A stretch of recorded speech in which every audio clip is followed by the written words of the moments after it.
So good morning, everyone. Welcome to day 2 of the meeting. I know that there was a successful W group meeting last night, and thank you very much to Lynn and Leah in particular for organising that. I don't know if anything you want to say, Lynn, or just, I mean, I know, you know, thank you for organising it is probably and Leah. So I don't think there's anything else administrative that we need to do before we get started today, other than just to acknowledge, I think, that as foreshadowed yesterday, today we're joined by Caroline Gardner on behalf of the IFAC nominating committee. Oh, there you are, Caroline. So welcome, and thank you very much for taking the time to join us today. So Caroline, along with Marion Kelsall, are the two members of IFAC nominating committee who will be working alongside me in terms of the interviews, but they also do observe this board meeting as well, just to see the board dynamic going as well. Okay, so I think without further ado, Edwin, we move into natural resources, and over to you. Thanks, Ian. Can we have the slides up, please? Okay, next slide. Okay, so before jumping into the papers, I just thought I'll give a very brief overview of where the project is right now and what the plan is to completion. So at this current meeting, we'll be looking at the revised core text that has to deal with scope, definition of conservation, measurement, and then also the revised application guidance and basis of conclusions. And then we're also gonna, at the end, agree on the topics to include in the implementation guidance and illustrative examples. So for the next meeting, assuming that all goes well, the next meeting should be really limited to reviewing the AGs and the IGs and the IEs by exception, and also approving the ED. So, and then assuming that ED is approved in Q3, most likely in July, we will have the issuance of the ED along with our communication materials, so the usual at a glance and the webcast. Okay. So moving right along, the first paper, next slide, please. The first paper is on revised scope. And as a reminder, back in December of 2023, the board agreed that the standard will look at natural resources in general, but if they fell within the definition or if they were consistent with the definition of things like inventory, PP&E, investment property, or agriculture, or biological assets, we would actually point to those standards. And that was actually all done within the draft ED at that time. So it became very unwieldy, and there was a lot of duplication of signposting, and essentially we repeated the same paragraphs pointing to the other standards in each of the sections on recognition, measurement, etc. So we were instructed to think about how to better delineate between natural resources that were within the scope of the ED and natural resources that are already within the scope of existing IPSASB.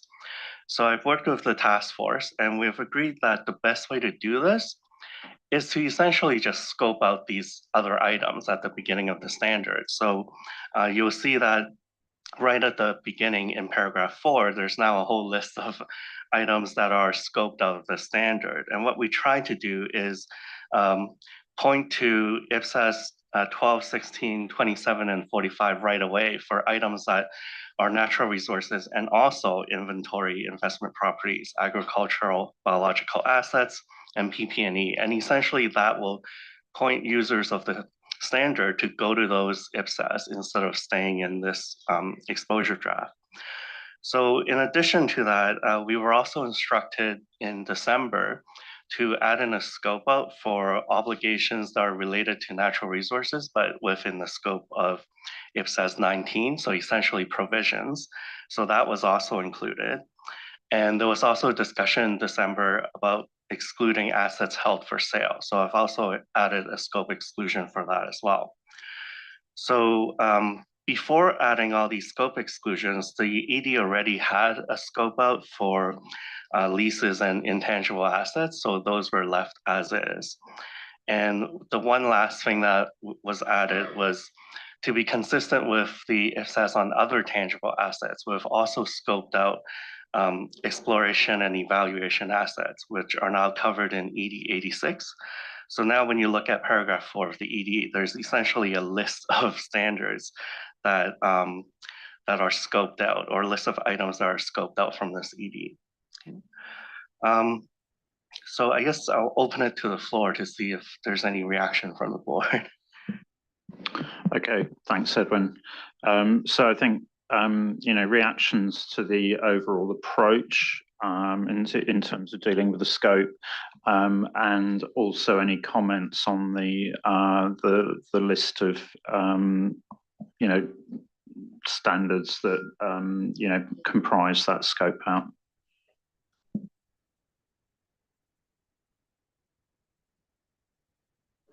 Andrew, lead us off. Thanks. I disagree with the scope of the standard, I guess, is currently drafted. I think it's still too broad, and it's kind of got a catch-all element into it. So we scope out a lot of these standards, which I agree with, because if there is natural resources within the scope of those standards, you should go there.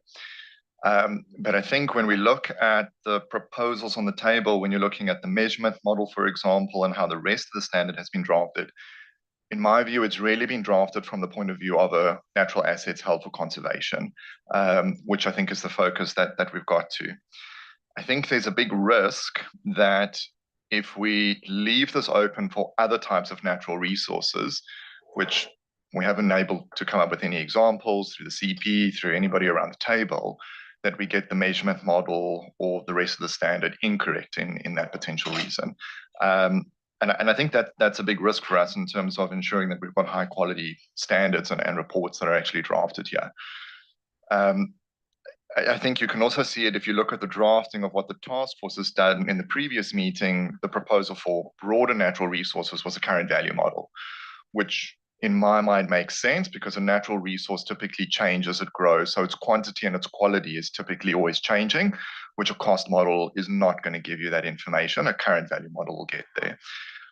I'm comfortable that for a natural asset held for conservation, your aim is to sort of keep the asset the same over the longer term. And so therefore, there shouldn't be significant or material changes in its quantity and its quality. And therefore, a cost model does give you that appropriate information.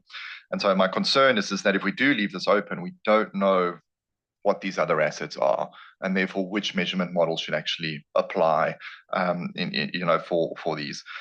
I do think if there are other examples that people do come up with, we have IPSASB 3. IPSASB 3 says, develop your own accounting policy. We then will have useful guidance through this project in terms of unit of account, looking at control.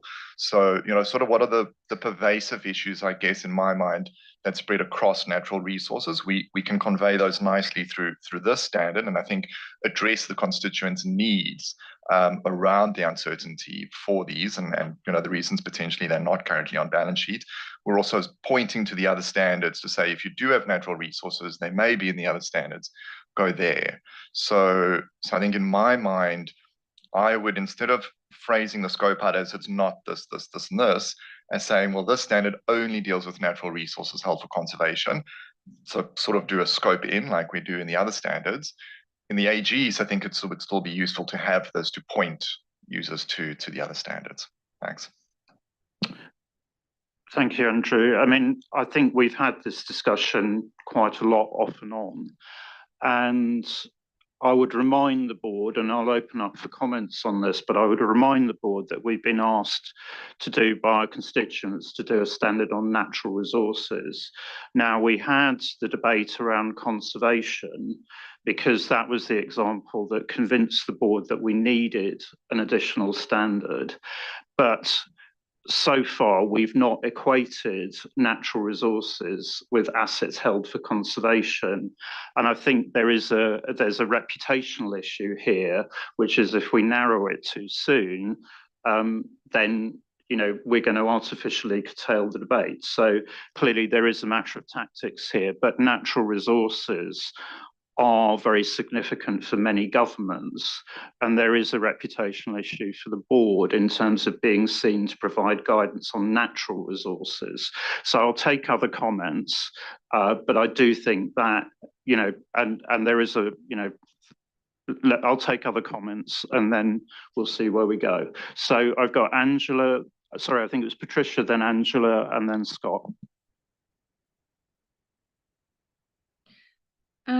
I have the similar concern when I analyze the draft. Sometimes the draft is about our natural resource out of the scope of this standard, and sometimes is only about natural resource held for conservation. My question here is when I try to identify other natural resource other than held for conservation, normally my conclusion is no, it is PP&E, no, it is assets held for sale, no, it is other things that natural resource. It's the application of other IPSAS is appropriate. It's not necessarily another guidance.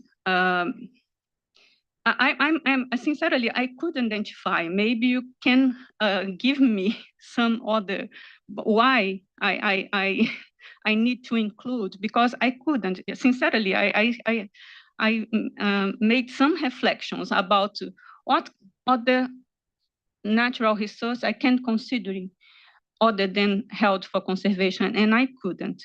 Maybe I can missing something.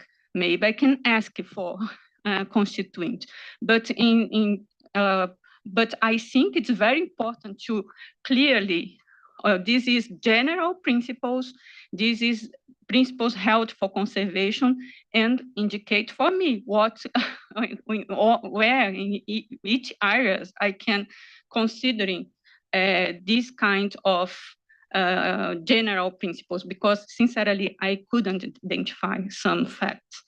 Maybe because this I have a concern, my concern is the same, because when I discussed during the task force, normally we focus on in natural resource held for conservation.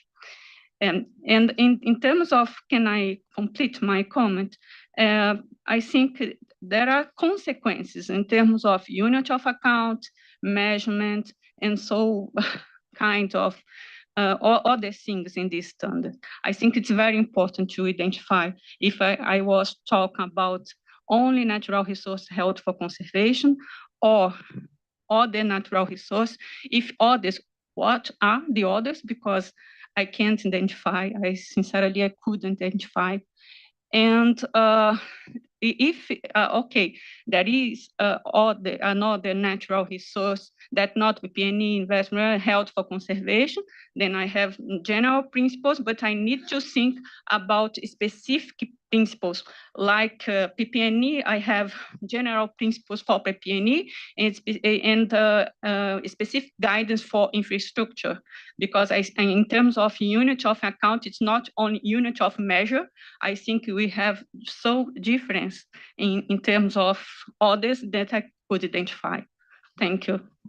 Thank you. So I think the discussion, though, at this stage that we're having is about the scope of the standard. I would agree with your point. I think at the moment, the drafting veers between natural resources and conservation, and there are other issues, but I think that the discussion we're having at the moment is over the scope. So I think I'll take other comments, but on scope at this stage, because we've had this discussion off and on throughout the last year, and we do need to land it, and we need to land how we're going to handle this going forwards. So Angela, and then Scott, and then Claudia. Thank you, Chair. I probably am not as concerned as the other two members. I support the scope exclusions that the staff and the and the task force have recommended. To get to that point, reflecting on a financial reporting standard, and the signposting has really helped me understand that this really is a standard to determine whether a natural resource is held by an entity and meets the recognition criteria. So in that sense, I see it as a residual financial reporting standard. And I very much see it in terms of, this is the standard that helps you work through IPSASB and the conceptual framework if you have a natural resource which doesn't fit in any other standard. I could argue perhaps in a jurisdiction that is well used to principle-based standards, not necessarily requiring this ED, because I think there is enough in the conceptual framework and other standards like PP&E where you'd get to the same result. But I think I heard at CAG in December that from an educational point of view, what this standard ED is doing is helping people step through when you hold a natural resource, should you put it on balance sheet. So where that's located or whether you need it is a separate question, but that decision's been made. So if it's a residual standard, I think we're in the, and that's why I like this scope exclusion. I think it could be helped with an explanatory paragraph. I kind of call it a calming paragraph because the expectation is very few things are going to come on balance sheet, at least in the next couple of years. And I think the challenge in the scope is, and I say keep people calm, because at December, the observers were like, this is just too broad, too big. And they did ask me if we were going to put the Kiwis on the balance sheet of the government because we control the natural park, and were we going to put on the moss and I said, no, I don't believe we are. But I think people hear natural resources in a broad definition, and the immediate thing is everything in my country has potentially to go on the balance sheet. So how we reconcile the fact that this is a residual educational standard in terms of how to apply the conceptual framework, I think the challenge, and I'll leave it there, is because if it's a financial reporting standard, and you're just focused on things on balance sheet or things that you control but you can't reliably measure, it's a very small subset. So if it's a financial reporting standard, I would argue it should look similar to PP&E, but with the challenges of measurement changing. And then I think there's a separate question for the board is, are you really trying to, through this process, try to get almost a report, a service performance report on the performance of conservation and preservation where an entity has accountability for that? And that ties into sustainability.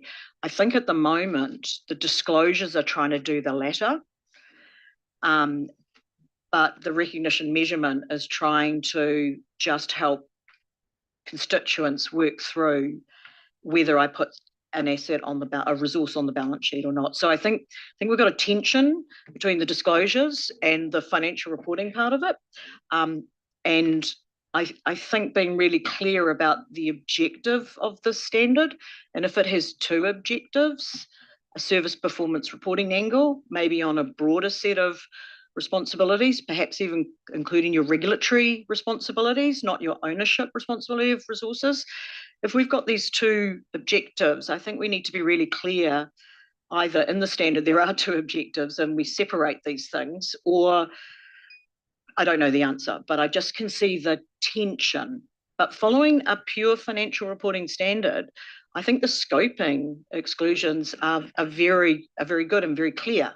It's this broader sustainability stroke accountability around your activities.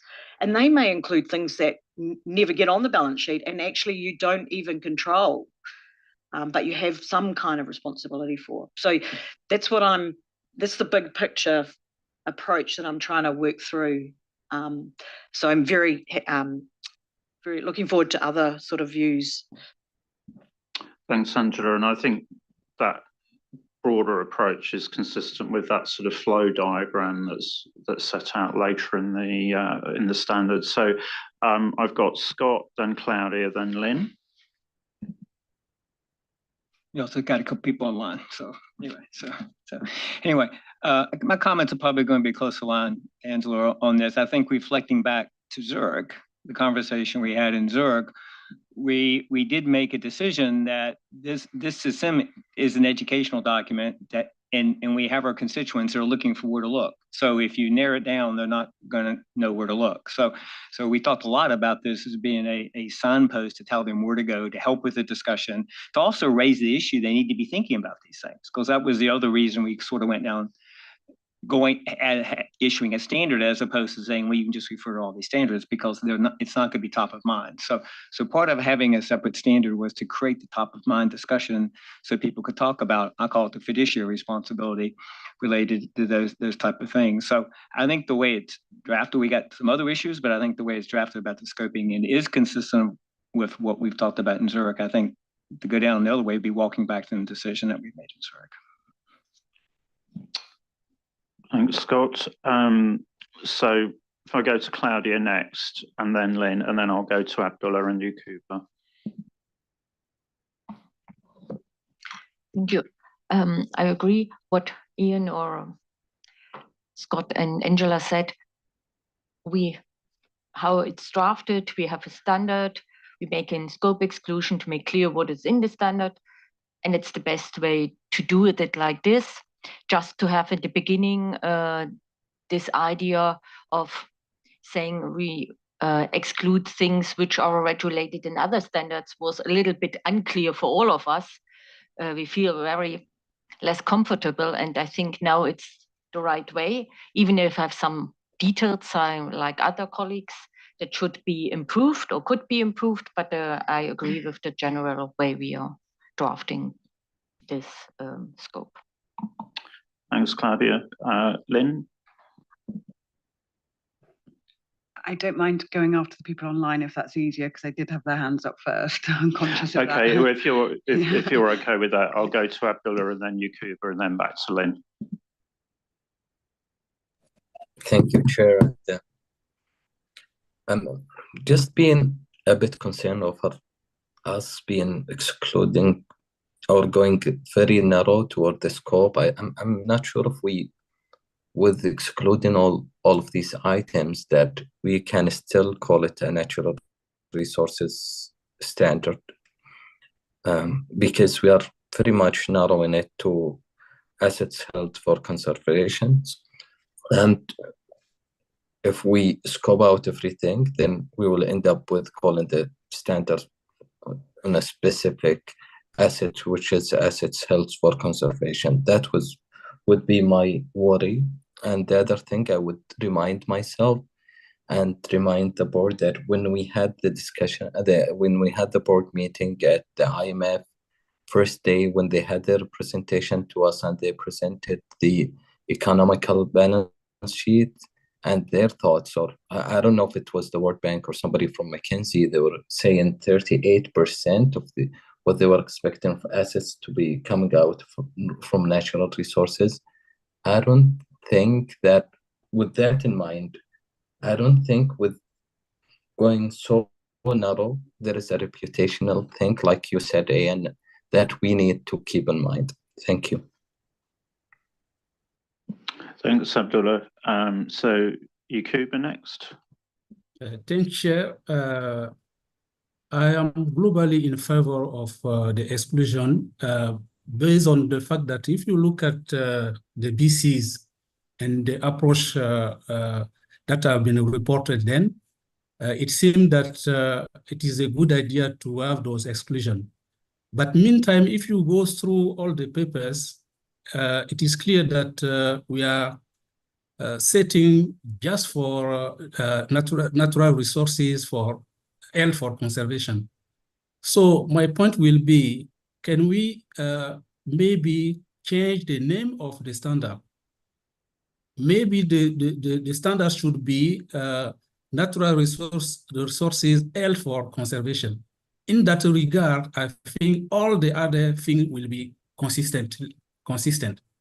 So yeah, if we maintain the exclusion and we maintain all the paper like if, I think we need to look at the way the standard itself is named and the intent of the standard. Thank you, Chair. Thanks, Yakuba. So go to Lynn, and then I've got Mari, and then Jonah. Thanks. So I was going to make a slightly different point on the scope exclusions. And what I find, I guess, I'm not against the scope exclusions as set out when it comes to recognition and measurement. But I want to be clear as to what we are or should be saying around disclosure. And my point is that if we're saying you've got natural resource assets that might be in this category, but they might be in investment property, agriculture, PP&E.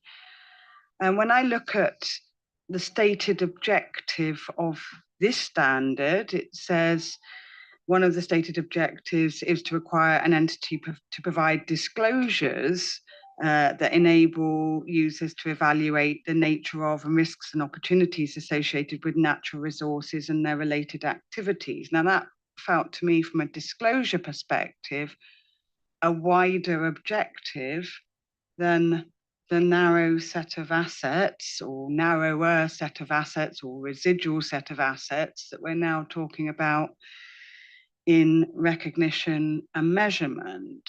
And so my sort of slight concern about the scope is, are we really meeting that objective on disclosures when we come to the disclosure section of this standard? Because the consequential amendments that we put into other standards aren't saying that if you've got natural resources that are in PPE, there are some additional disclosures that are required. We're not saying that. And I think there is a value in, particularly when it comes to sort of a user and what they're interested in. I accept from a technical perspective, you know, we've got all of these things that a layman or we even consider are natural resources, but for very good reasons are here, here, and here. But from a layman's perspective, it felt like from a disclosure perspective, there could be value in having a different scope and drawing together useful disclosures in one place that picks up these assets held for conservation plus other types of natural resources held for other purposes in one place. And I'd add to that on the obligation side as well. We haven't added any specific obligations disclosures into IPSASB 19. We've just scoped out entirely. So I felt that the scope I can live with, but no, I couldn't. I think we might be missing a trick, or I think we probably, my view is, should be doing something different around the scope on disclosures. And I think my final point on that is, and then in due course, we need to then think about how we link these disclosures or not to where we get to on sustainability disclosures. One of the reasons why we're setting sustainability standards is because we have this read across. And at the moment, I don't feel that the disclosure scope as currently drafted achieves what it could do in the best way. So happy with the scope on recognition and measurement, but not on disclosures. Okay, thanks, Lynn. So go to Mari and then to Jonah. And then at that point, I'll reflect on where I think we've got to. Thank you. My point of view is similar as Lynn's, and so I am in confusion because at the December meeting, the flowchart begins the natural resources. And however, this time the starting point is exclusion of the items, and so this approach is so narrowly or the confusing approach. And so from the point of the general purpose financial reporting, what kind of natural resources should be included in the financial statements. And so for example, in Japan, we have a huge national forest for the public interest. And so it should be in this case, applied based on the agricultural standards or so. And so maybe the natural resource that should be included in the general purpose financial reporting, and other perspective, the more broader sense of the natural resources that it is related to the sustainability reporting. And so we should pay much attention to what kind of natural resources is put into the financial reporting. Thank you. Thank you, Murray. So I'll go to Jonah, and I'll take a final comment from Liang, but I'm not going to take any more comments after that because I think we've had a range of comments, and I want to reflect on where we've got to. So Jonah, then Liang, then I am going to reflect at that stage where we've got to. Yeah. I don't think I'm not in support of scoping out these other items. I'm in support of inclusively including everything. Just as in paragraph 3, I think the standard is attempting to account for tangible natural resources. So if you want to limit that to the intentions of the entity itself, making a decision whether to use that natural resource, for instance, for inventory purposes, I think it will limit the information needs of our constituents. They need to see natural resources that the entity controls in totality, so that they can make decisions on how, particularly for us who are in the regulatory space, we can be able to appreciate the totality of all the natural resources that are being controlled. So for me, I think the definition in 3 is very good, tangible natural resources.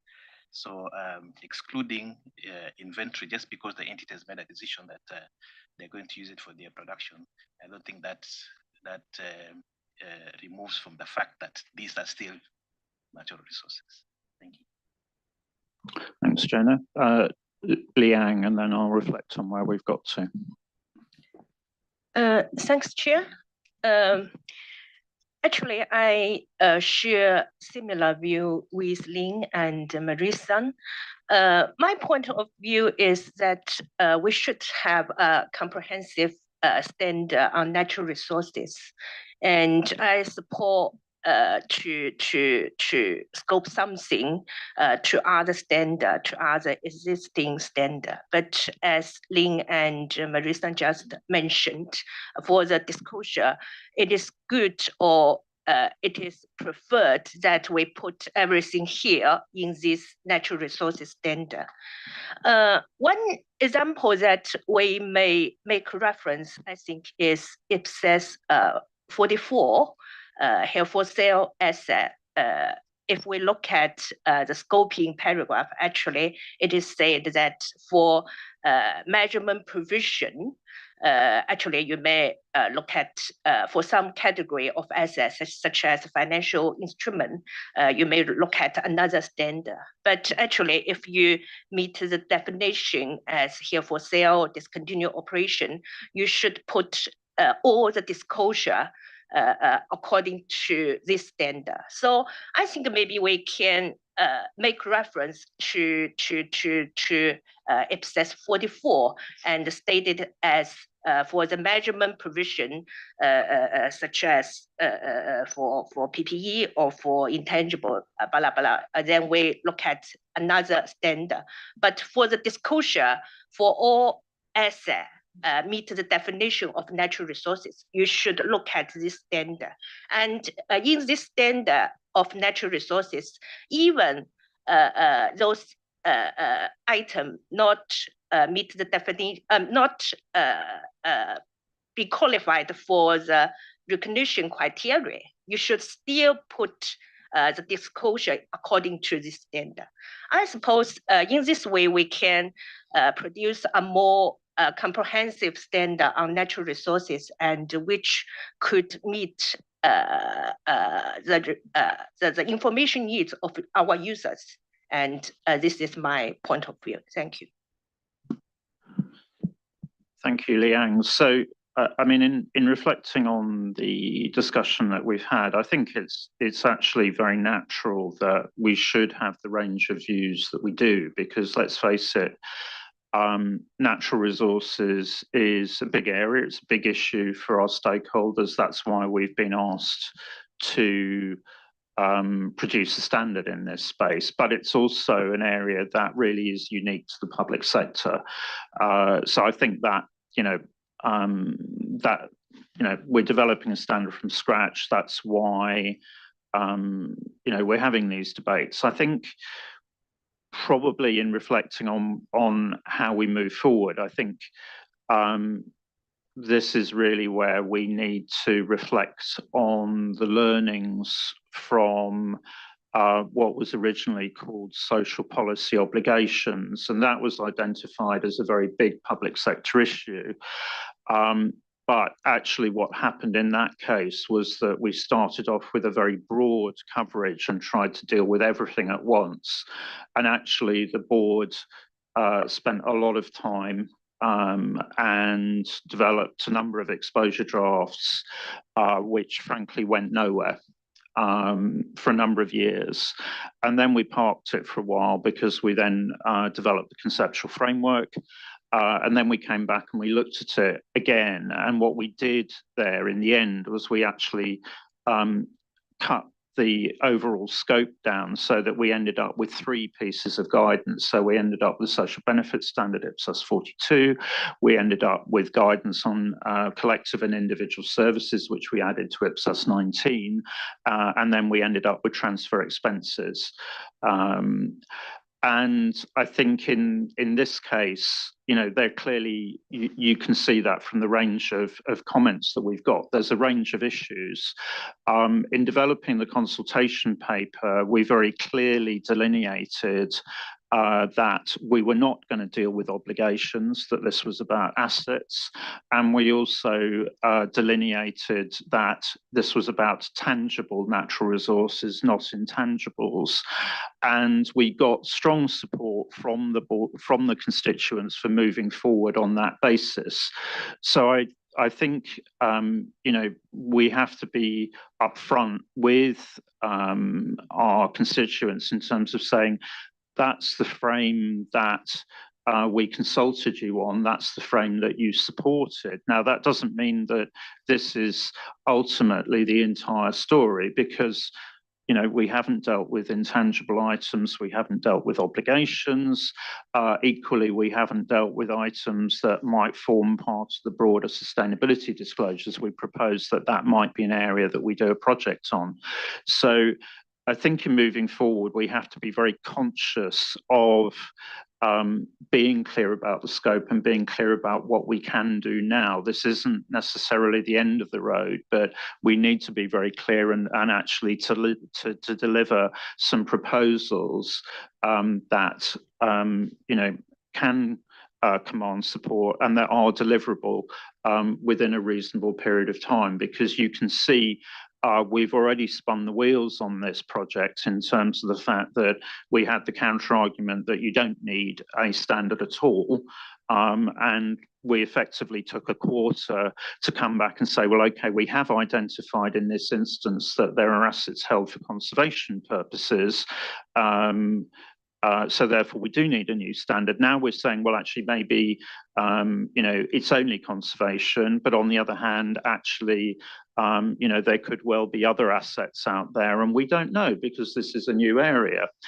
And I think, therefore, we're left with the conundrum about how do we actually find a sense of direction, which will actually enable us to move forward and enable us to put some proposals out there that constituents can respond to. And in that context, I think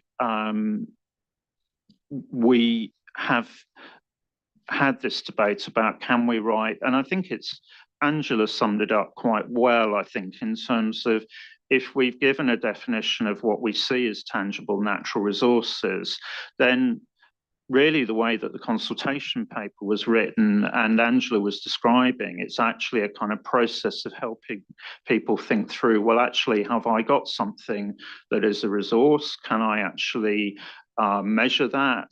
Can I recognize it? What should I disclose, either if I recognize it or actually if I don't? What do I do in that circumstance?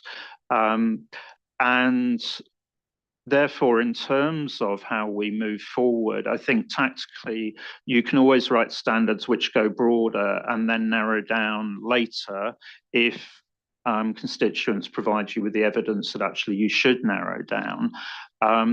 But tactically, we're probably better to actually put out there, this is an approach that you supported through the consultation paper. This is what it looks like in the form of a standard. Now, we've come up with an approach, and we'll talk about definition of assets held for conservation. That might be ultimately all you actually need, but actually, even the debate that we've had within the board demonstrates that there's still quite a lot out there that we don't know. So in terms of tactics on this one, I would propose that actually what we do is really, again, we take a leaf out of where we went on social benefits, which is that actually in drafting this, we go forward on the basis of the broader definition that we've already agreed as a board of what tangible natural resources would be, but that we allow for the alternative view, which is that you narrow to assets held for conservation. And if that's appropriate, we decide that there's a tactic, which is we have an alternative view within the standard that we narrow that. But at least that allows us to put the broader scope out, and that we actually ask the question of constituents, which probably goes to Patricia's point, which is, okay, we've given you an approach. This is what it looks like in standards format. How does that, how would you see that working in terms of what would you see being recognized that are not assets held for conservation? Equally, it gives you a way through to thinking about things that, for example, were raised like, there are instances where governments have land that they've ended up with, which is not held for any particular purpose at the moment. Probably it would fail to be recognised because of uncertainties around measurement, but it should be disclosed from an accountability point of view. So what I'd like to do is basically get comments from members on that handling approach, and it is a tactical handling approach, but I think it potentially allows us that space. And I think Angela's point about a sort of calming paragraph is probably right, because certainly some of those concerns were expressed in response to the CP, and that we should also be honest about the fact that we're not solving potentially all of the issues, which is consistent, again, with what we said in the CP. So there are other issues where projects could be done in the future, but what we're trying to do is actually deliver this part of the project at the moment, with an alternative view, if that helps, and with the question back to constituents in terms of what would you see as potentially being recognised through the standard that aren't assets held for conservation.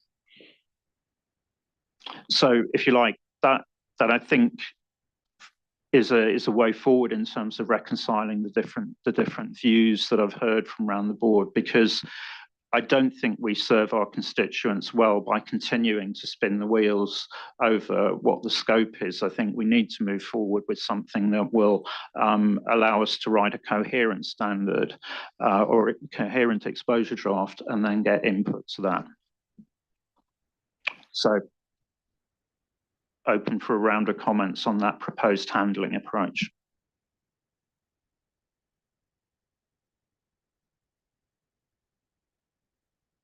So I've got Lynn first, then Angela, then David. So I don't think that approach is covering, maybe we need two alternative views here, because my alternative view was purely around the disclosure side, where I felt the scope should be different on disclosures than for the rest of the standard. Okay, I'm just taking a round of comments at the moment, and then we'll circle back. Angela. I think I'm broadly in agreement. It's quite a lot to take in and react to. So the way I perhaps have interpreted what you're saying is that we proceed writing a financial reporting standard to help constituents either recognise something on balance sheet or not. So it's really around the control question. I think that then leads me to a view that the disclosures associated with that would be very much around the things on balance sheet or the things that you control but cannot reliably measure. I think and that I support, whether I'm going to say it out loud, potentially I see another standard or another bit of guidance similar to Lynn's point that, and I cannot remember what was promised in the conceptual framework, but there is a piece of work or there is a piece of guidance on how you tell your natural resources story, including your preservation and your conservation. I personally see that more connected to performance, a broader performance restore, but linking maybe to financial, some things that are on a balance sheet. But that broader story, if you are accountable for preservation or conservation of a resource or a number of natural resources, I think constituents want to understand that whole collective natural resources. What's your accountability, and are you preserving them for future generations? Are you a guardian? Are you a custodian? Are you a regulator? Are you, as well as ownership responsibilities? Because I think in a lot of these natural resources, I imagine that a lot of them will be in the custodian, stewardship, a lot of regulatory control, perhaps things that almost look like in substance ownership control but aren't. And I think that's the challenge in the balance sheet. So I guess, would you be, if you put out effectively something that was very much a financial reporting standard, and in that respect, if it's a residual, you don't actually need to talk about conservation, but would you signal or would you propose sort of a disclosure standard or a broader performance standard, or would you just signal that? Would you signal that and say, this is unfinished business, actually what we think users really want is a broader natural resource performance story? Now, I'm not sure. I think that's what we mean by scope and disclosure, but Lynn's, so that's the bit I don't understand is the disclosure side of it and how broad that disclosure is. And it's going to be a broader subset than what's on the balance sheet, given not much is going to go on the balance sheet. So can I go to Ross first, and then I'm going to David? So just to answer your question, the board has already committed in the sustainability space. One of its projects will be natural resources non-financial disclosures. So I think maybe part of what we're talking about today might extend beyond that. Because I think if you're talking about things that aren't recognized on the balance sheet, then you're giving non-financial information around natural resources. So, and the board I think we also have RPG3 as well, which is about service performance reporting. So I would agree that we will need to, basically this is about getting an overall approach to writing this standard, and we're not going to resolve all the issues in this discussion, and in particular that point about disclosures. There's a lot of other things that we have to get through before we get to that, and that's what I'm trying to get, is actually an overall approach to how we write this standard and how we get constituents to walk through it. Because as Patricia pointed out, when you read the draft at the moment, it interferes backwards and forwards, and that's because we haven't got a clear approach in terms of what we're trying to do. So I'll go to David, and then I think it was Andrew next, then Renee, then Patricia. Thank you, Chair. I think the approach could work. I think it will be quite a difficult challenge to write what looks like a financial reporting standard stroke ED to elicit the sorts of information that we want. Certainly some of the questions I've been asked over my career about natural resources. I mean, you picked up the point about land that, the government just seems to have. Where would you deal with that? So some of those issues may well be, we might be able to flush those out, which would help in doing the standard, maybe with some of the IGs, and maybe the conservation issues might be in IGs rather than in core standards. But I think we need to move forward on this one, because otherwise we're just going to be a bit like measurement at the start. We just go round and round and round and end up nowhere. So I would support the approach that you suggest. Thank you, David. Go to Andrew next. I don't disagree with the proposed approach. I think it would be very difficult, to David's point, to try and write it, and therefore for constituents to try and understand it. I think particularly as we're talking around disclosures extending broader, for example, measurement perhaps then only applying to conservation, and I think that does become quite tricky. I support, I think, where Lynn and particularly Angela were going in terms of, so what is it about natural resources that people really struggle with? And I think it is that, what is control, what is the unit of account, and then the disclosure issues as well. And so I would support having a standard where we deal with those issues. We flag people to the other standards, and then to David's point, well, what do you do with land in future use? We can include those as IGs. And then if we still feel there's something on conservation, we can put that into, my mind, it could fit into PPE. So we would do that as consequentials there. So we've got a natural resource standard that doesn't deal with measurement. It talks about what are the issues around, do you have an asset? Can you recognize it? If you can, these are the standards we think you can go to, and give guidance on how you can decide that, and then have the sort of overlapping disclosures at the bottom. Okay, thanks, Andrew. I'll go to Renee, then Patricia.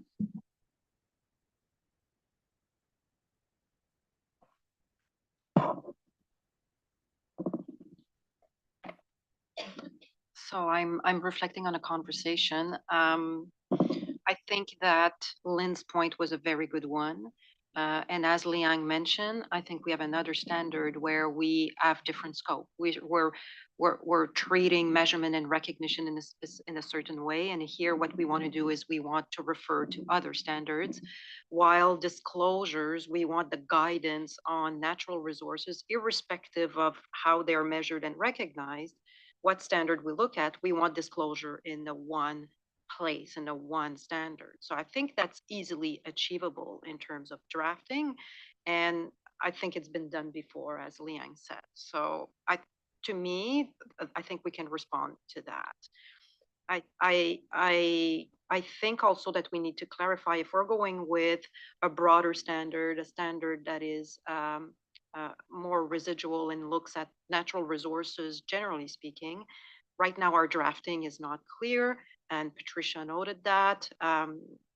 The references to health or conservation, I think, is bringing in the way that we're referencing to it. I think we can fix that as well. Some recent comments are more about, well, maybe this is one example. Maybe this is a very common example.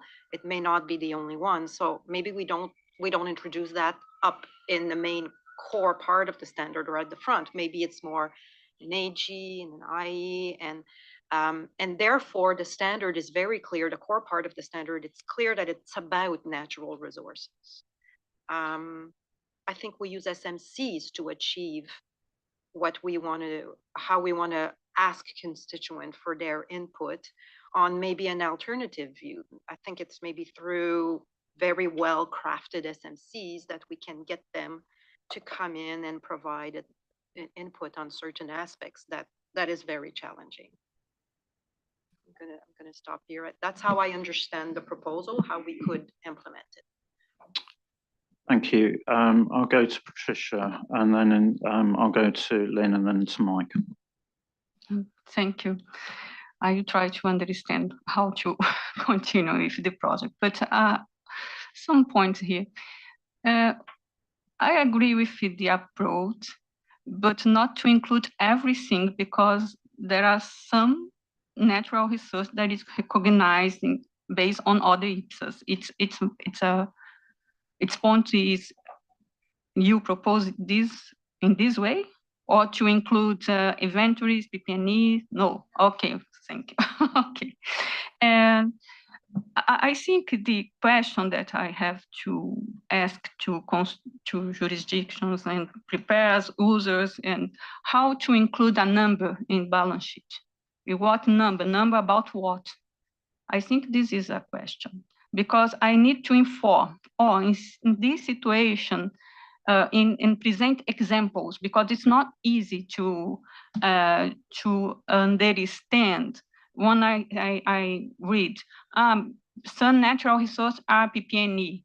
It's not easy to understand that some natural resource is PP&E. I think I need to give examples for the constituents. I consider this type of a situation, this type of every situation with examples, because it's so hard.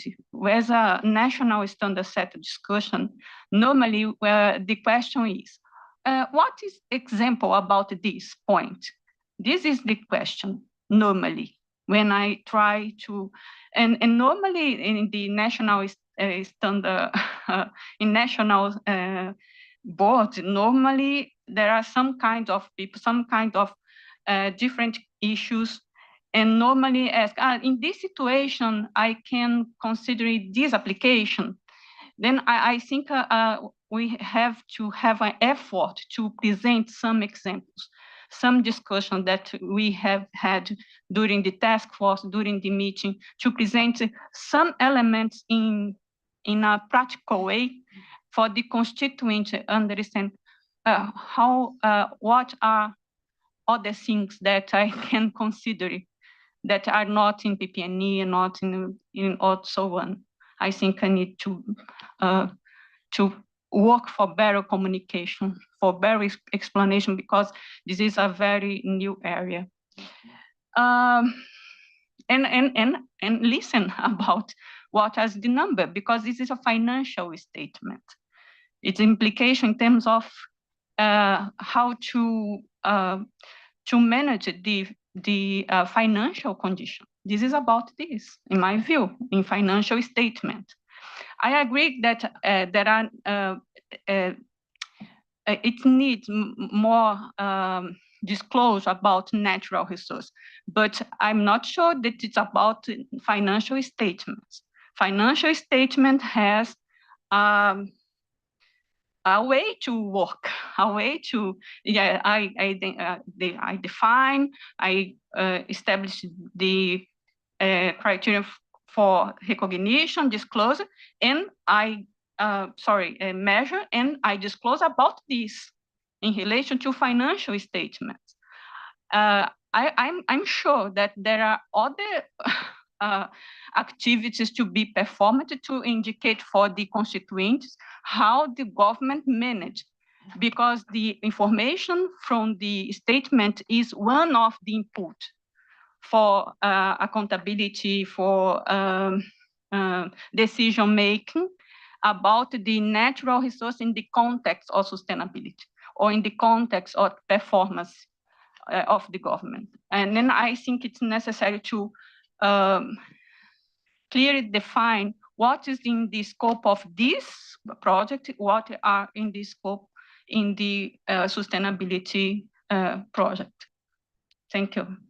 Thanks, Patricia. And certainly we have a discussion later on. I entirely agree with you about the needing examples that help at each of the key steps within the process in terms of what would you recognize, what would you not recognize, how would you disclose, etc.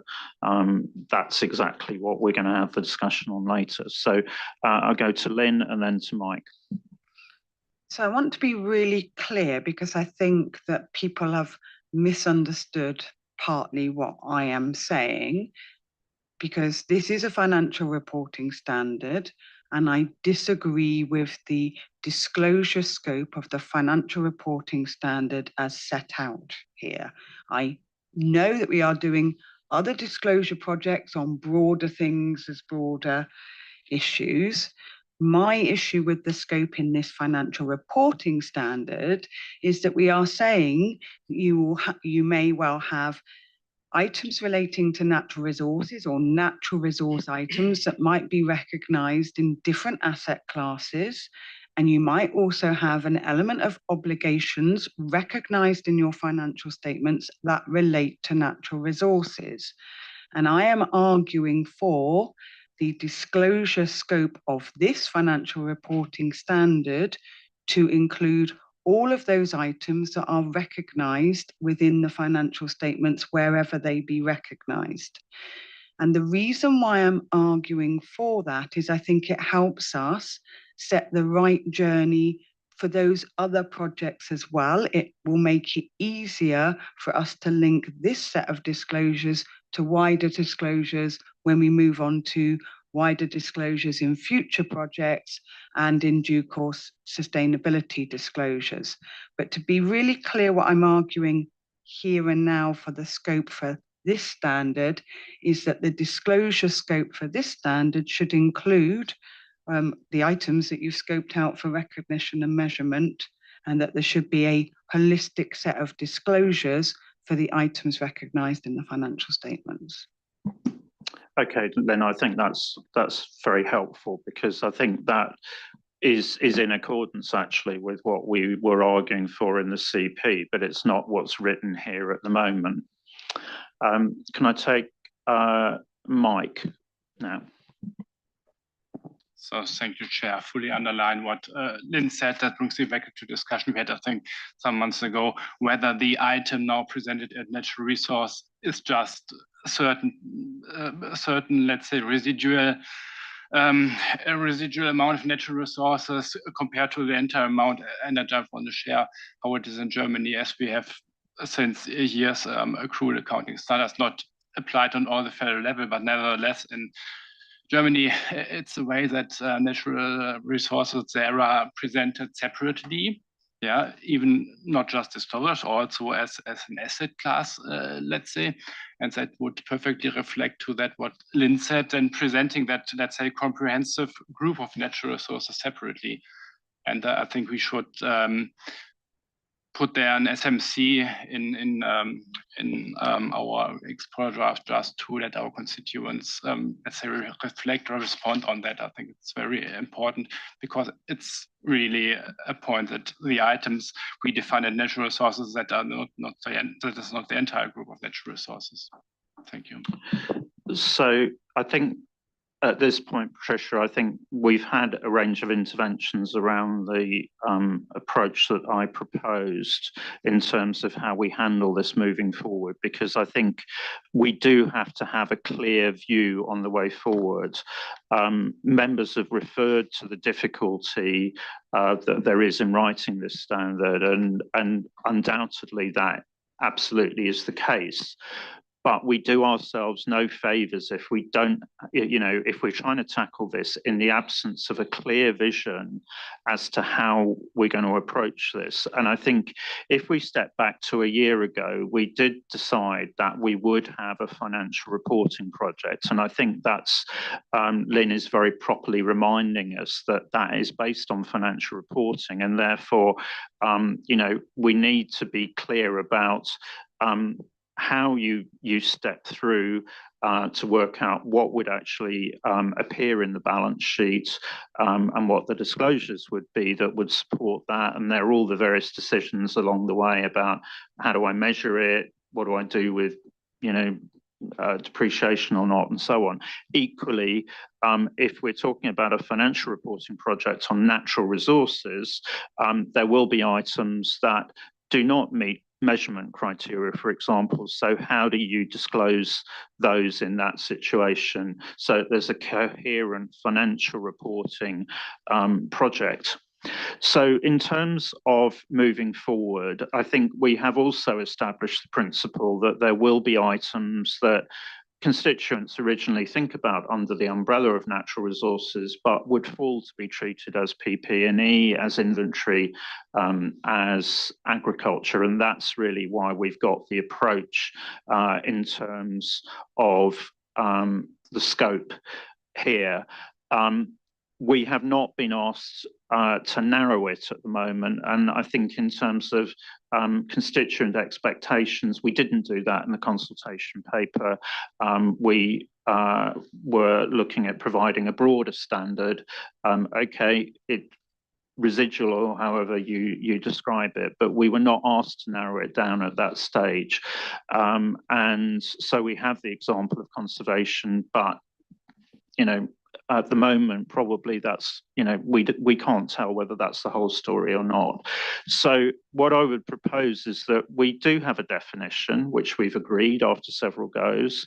We have an approach here, which is the approach in terms of scoping by cross-referencing into other standards. So it does create this residual standard, but I would propose that we move forward based on that definition of tangible natural resources with the approach that's here, and we use that to work our way through the various different issues that we do have in terms of each of the stages. And going back to the consultation paper, that was written around the chapters in the conceptual framework, and it went through in a very logical fashion, which is summarized in the flowchart, about how I think at each of those stages that would be supported by IG, IE as appropriate, so that there is a very logical flow through in terms of I've got this group of things, how do I think about reporting it in the financial statements? And we are absolutely clear about why we've decided on the scope that it's a financial reporting project. It is about tangible items. It's not about obligations. That's the frame for this project. That doesn't preclude us and doesn't preclude constituents asking for projects in those other areas, but that is the frame at the moment. So we move forward on that. Certainly, I think there's, as we move forward, if the board supports this proposal, yes, there are things that we need to check as we go through, because, for example, Lynn's already said, actually, the objective is not consistent with that. So we have a look at the objective to make sure that it's consistent, but we need to go forward with a coherent view. So the proposal is that we move forward based on the definition of tangible natural resources, which the board has agreed, and that we move forward based on the approach to scoping out those items already covered by one of our other standards. We move forward in that logical way, which essentially follows the conceptual framework. If there's a disagreement at any stage, we will talk about that. And if necessary, there can be an alternative view or alternative views. We have precedent for more than one alternative view, but that we use that overall framework to move forward.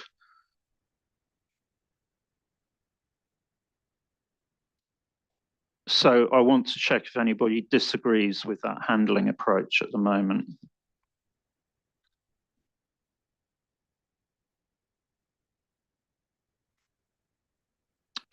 Okay, so we will move forward on that basis then. So in terms of the approach in terms of scoping, are there any more comments on the list of scope outs that staff have proposed? Claudia. Thank you.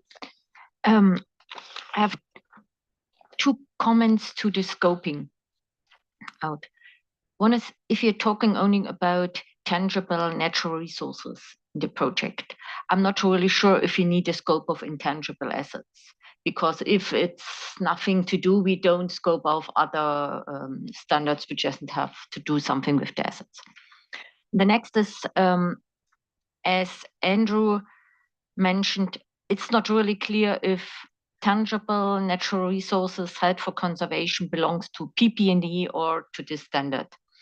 To make it crystal clear, I would suggest to modify the scope out of number H, tangible non-current assets that are held for use in the production or supply of services, or for administrative purposes, or held for conservation. Then it's clear, doesn't matter if it could be a PP&E or whatever, but it's held for conservation, and that's why it's steered in this standard. It's just in which standard we will deal with this point, because I'm not really clear if held for conservation is not a service of the entity. So that's why, that's my proposal, to adjust a little bit, or to make clear that the assets held for conservation will be dealt in this standard, and we could have the same scope exclusion in PP&E with saying held for conservation, it's in this standard, then to make clear. Can I just look for advice on from staff on the approach here? Because I guess I'm confused as to why we're not just actually having a straightforward, if it falls to be treated within PP&E, then you go to PP&E, not qualify it at all. You know, and then essentially later on, we've got a consistent accounting approach. So that again takes the pressure off that. So Edwin?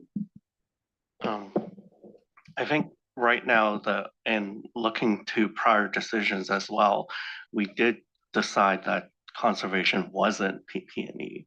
So if we were to play around with that scoping, it's almost like we're reopening a prior decision. So I think so we've decided that the reason why we're having a separate project is because we have assets held for conservation that are not PP&E, and that's where we do need to deal with those, you know, as a subset of natural resources. But in terms of the scope out, then I think what we're saying is basically if it's items that fall to be treated within PP&E, that's essentially, that's the scope out. So it's not qualified or anything like that. It is, if you consider it to be something that meets the definition of assets for held for PP&E, it's in PP&E. Yeah, I think we can explain, if we're moving conservation out of the cortex and looking at it as a specific example, we can use words that kind of explain, you could have some situations where some conservation activities do put you into PP&E, but there are other situations where conservation activities would not meet the definition of PP&E, and just look at it as an example and not really make it into a principle. I think that's probably the better approach. I think this is just muddying the waters, frankly. So can we just agree that it's a straightforward, if it meets the definition of PP&E, it's in IPSAS 45, and then let's come back and look at conservation expenditure or assets held for conservation in the context of that definition? Because I don't want to go back round this. We've already had this discussion that assets held for conservation are different to PP&E. So we're not reopening that. All we're discussing here is the point that we need to get a clear cross-reference. If it falls within IPSAS 45, it's dealt with in IPSAS 45. I don't want to debate this anymore. We've been round this already. We've actually been through this. This is the third meeting that we're actually dealing with this. So I think, can we just have that clear line? And then we'll discuss conservation later. Okay. So, Claudia, was there anything else in terms of your intervention? Okay, Angela. Thank you, Chair. I was just reflecting on Claudia's point about intangibles, and I had the same immediate feeling as is intangible natural resources, but I support intangibles there in the scope out, because a number of natural resources give rise to intangibles. So I just felt it was helpful to say, if you're the intangible that is derived from a natural resource is not in scope of the standard. So I think it's a good question, but I was comfortable leaving it there from a completeness point of view, even though it's not tangible. It derives from something tangible. So Ross, perhaps to you. So my understanding of why we scoped it out is because this is the tangible natural resources standards. We want to make it clear that anything you have that's intangible would be dealt with in the intangible standard. And we do have also here the reference to natural resource obligations as well, which is cross-reference. So my suggestion would be that we keep those scope outs, and that we explain in basis for conclusions that that's why we have those, because that's putting the clear ring fence around the project. Okay, so any other points on that list of scoped out standards, which is the one that's in paragraph 4 in the ED? Oh, sorry, Renee. I just have 2 points of clarification just to make sure that we will be implementing this properly. We're all in agreement with Lynn's intervention about a different scope for disclosure, that in order to achieve having a one place, single area where we provide guidance on disclosures related to natural resources, recognized natural resource asset in the financial statements. So I want to clarify that.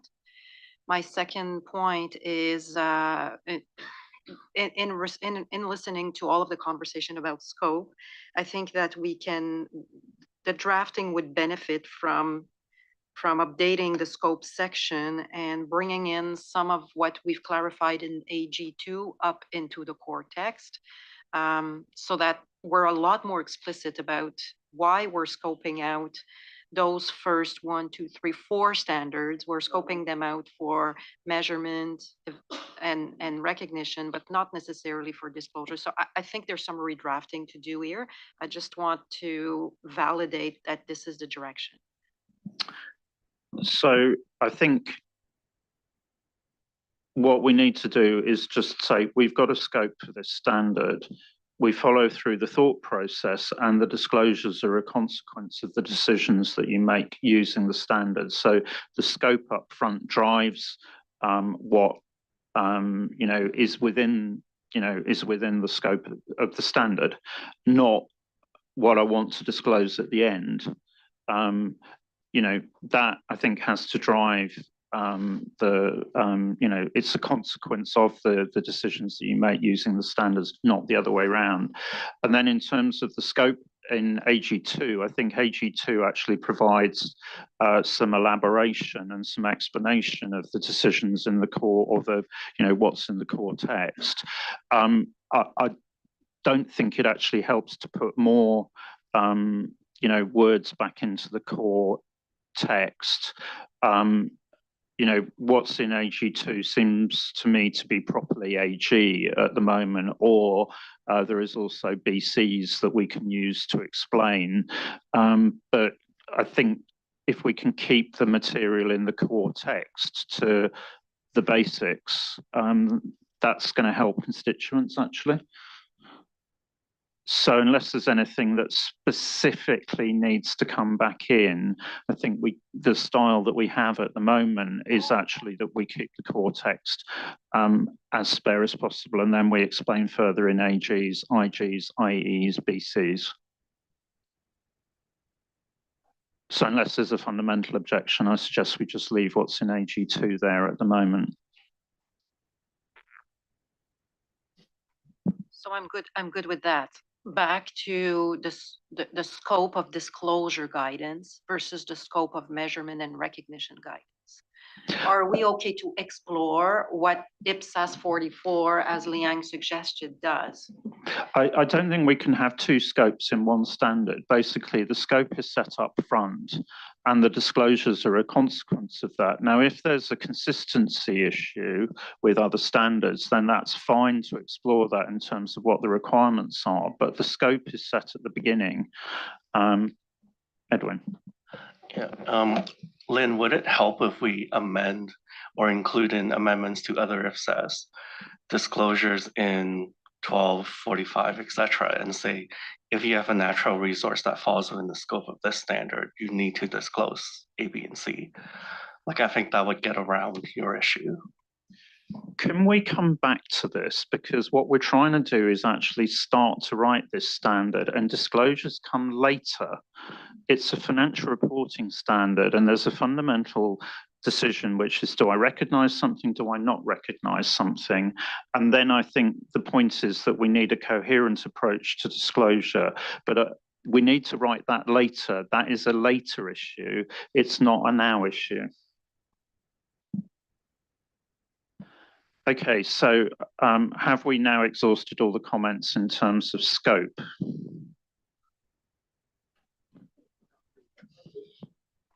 Right. And for the sake of clarity, we have now made the decision about what the scope will be. We are not revisiting that. That is the scope that we are developing the exposure draft on. Okay, Edwin, move us on. Okay, next slide, please.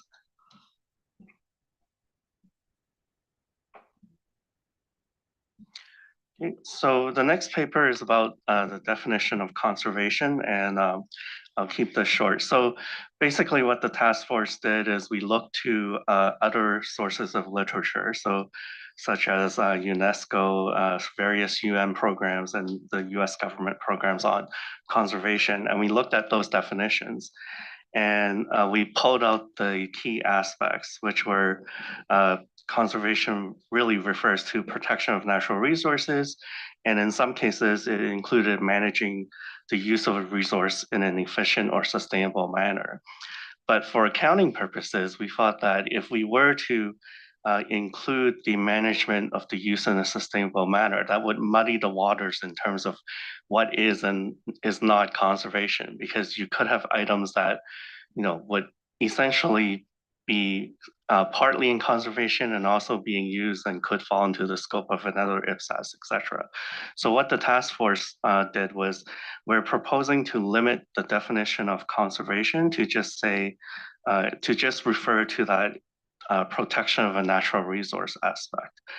And So before the meeting, I actually received comments from various members and all questioning, do we really need the tail end of the definition that refers to human activity? And the answer is we don't. We don't actually, that tail end about human activity doesn't factor into any of the disclosures or any of the accounting at all. So I'm happy with removing that part of the definition. So what we're proposing now is that conservation is defined as the act of managing and protecting a natural resource from degradation, and that's it. Okay, thanks for that introduction, Edwin. So anybody disagree with that proposed definition? Patricia. I was reflecting about I not disagree with the definition, but I'm not, it's not clear. Can I reformulate? I think we need more to understand about the reflection in accounting for. It's okay with the definition, but I need to consider other elements as I commented before. We have broad standards about natural resource other than the vanilla, and then I have a natural resource held for conservation. There are some characteristics that implies in differences in terms of accounting for. I think yes. In the paper, it's occur. It's some difference or some inconsistency in the paper is because sometimes we think about in the broad sense, and sometimes only about the natural resource held for conservation. I have research about how the conservation occurs in, for example, in the Brazilian legislation. In Brazilian legislation, you have the legislation that define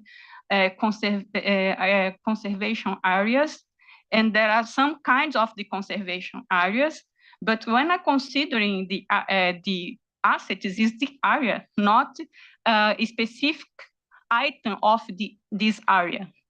Then I think this is a very important characteristic to consider in terms of account for, because if I consider conservation area, I can't measure land, the value of the land to sell, because if I sell the land, I don't have tree, animals, and the degradation of the other natural resource. Then I agree with the definition, but I think I need reflect a little more if I need a specific guidance about the kind of natural resource held for conservation. In my view, one of the main difference is about the unit of account. It's not so specific unit of account, but the unit of account is a set of a specific natural resource. It's not only one natural resource, for example. Thanks, Patricia. So I think if I understand you right, what you're advocating is actually perhaps we need some more explanation at this stage, which talks about what management, what protection might be, what degradation might be. Now, then you get into subsequent questions about what is my unit of account? It might be an area of land. Can I measure that? So it's important to kind of step through and unpick those questions as we go. But it does seem logical that we have a definition, and certainly what we commonly do in our literature is actually to provide some explanation around each of those parts of it to help people understand. And I think if members are content, then that seems logical that we should provide that, presumably in AG material. So I've got Lucy and then Lynn, Hervé-Adrien, and Liang. Thank you, Chair, and thank you, Edwin, for the presentation. I have some concerns on the post definition. Available literature provides some definitions of nature conservations as and what I noticed that in summary, they all refer to conservation as the care and protection of natural resources so that they can persist for future generations. In the proposed definition, only degradation is being referred to. And when we say degradation, it refers only to the process or act of reducing something to a lower state or condition, or spoiling the quality of something. But when we say conservation, and when we refer to the conservation as making these resources for the future generations, we also intend to prevent them from not only from degradation, but also from exploitation, destruction, or even extinction. So I would suggest that we define conservation as the proper care and protection of natural resources for the future. And then we can expound in the discussion that the purpose of conservation is to prevent these natural resources from degradation, exploitation, destruction, or even extinction. Thank you. Thank you, Lucy. Lynn, then Adrian, then Liang. So my comment on the definition was the words at the end about due to human activity, felt that we were somehow limiting it. So if I'm going to treat my forest to prevent a insect disease ravaging the forest, that's not a conservation activity because that's not a human activity. So my thought was to put a full stop after degradation. I think that was what Edwin was proposing. He was proposing that. So yeah. Okay, fine, thanks. Okay, Adrian, then Liang. Well, I think I have the same comment as the one made by Lucy and Lynn about degradation due to human activity, but I have to go back to the definition of... So just for the sake of clarity, what the staff proposal is actually is that due to human activity is deleted. Yeah. So unless anybody wants that back in, then it's gone, is the proposal. Yes, okay. But I still have to go back to something that was brought to my mind recently, and led me to reconsider my views on the definition of a natural resource. Sorry to go back that way. But we're not reopening the definition of natural resource. That we've had numerous discussions on that. That was decided, and we're moving forward on the definition we've got at the moment. Okay. But I still want to make that comment because I think there is an issue of consistency. Why is that? Because in the definition of a natural resource, we state that it is naturally occurring, okay? But by listening to a radio program recently that developed the ideas, that is a profound trend, and we should probably relate that to sustainable development, sustainability, etc. And the profound trend is the action of ecological rehabilitation and what people call rewilding of areas that have been, processed, changed, transformed by human activity, and that are actively brought back to nature. So the question is, what are these areas? Are they not, well, at the time, they have been transformed by human activity to be brought back to nature. That is, breaking the grounds, the concrete buildings, etc., bringing it back to nature. Those areas, are they natural areas or not? And the question is very substantive because it's not just something that is that happens in some areas because of ecological activism. It is something that is probably a future trend of human activity. So this is why at the time we decide that conservation would be only a matter of degradation. Conservation could be also a matter of rehabilitation or re-naturalizing of some areas.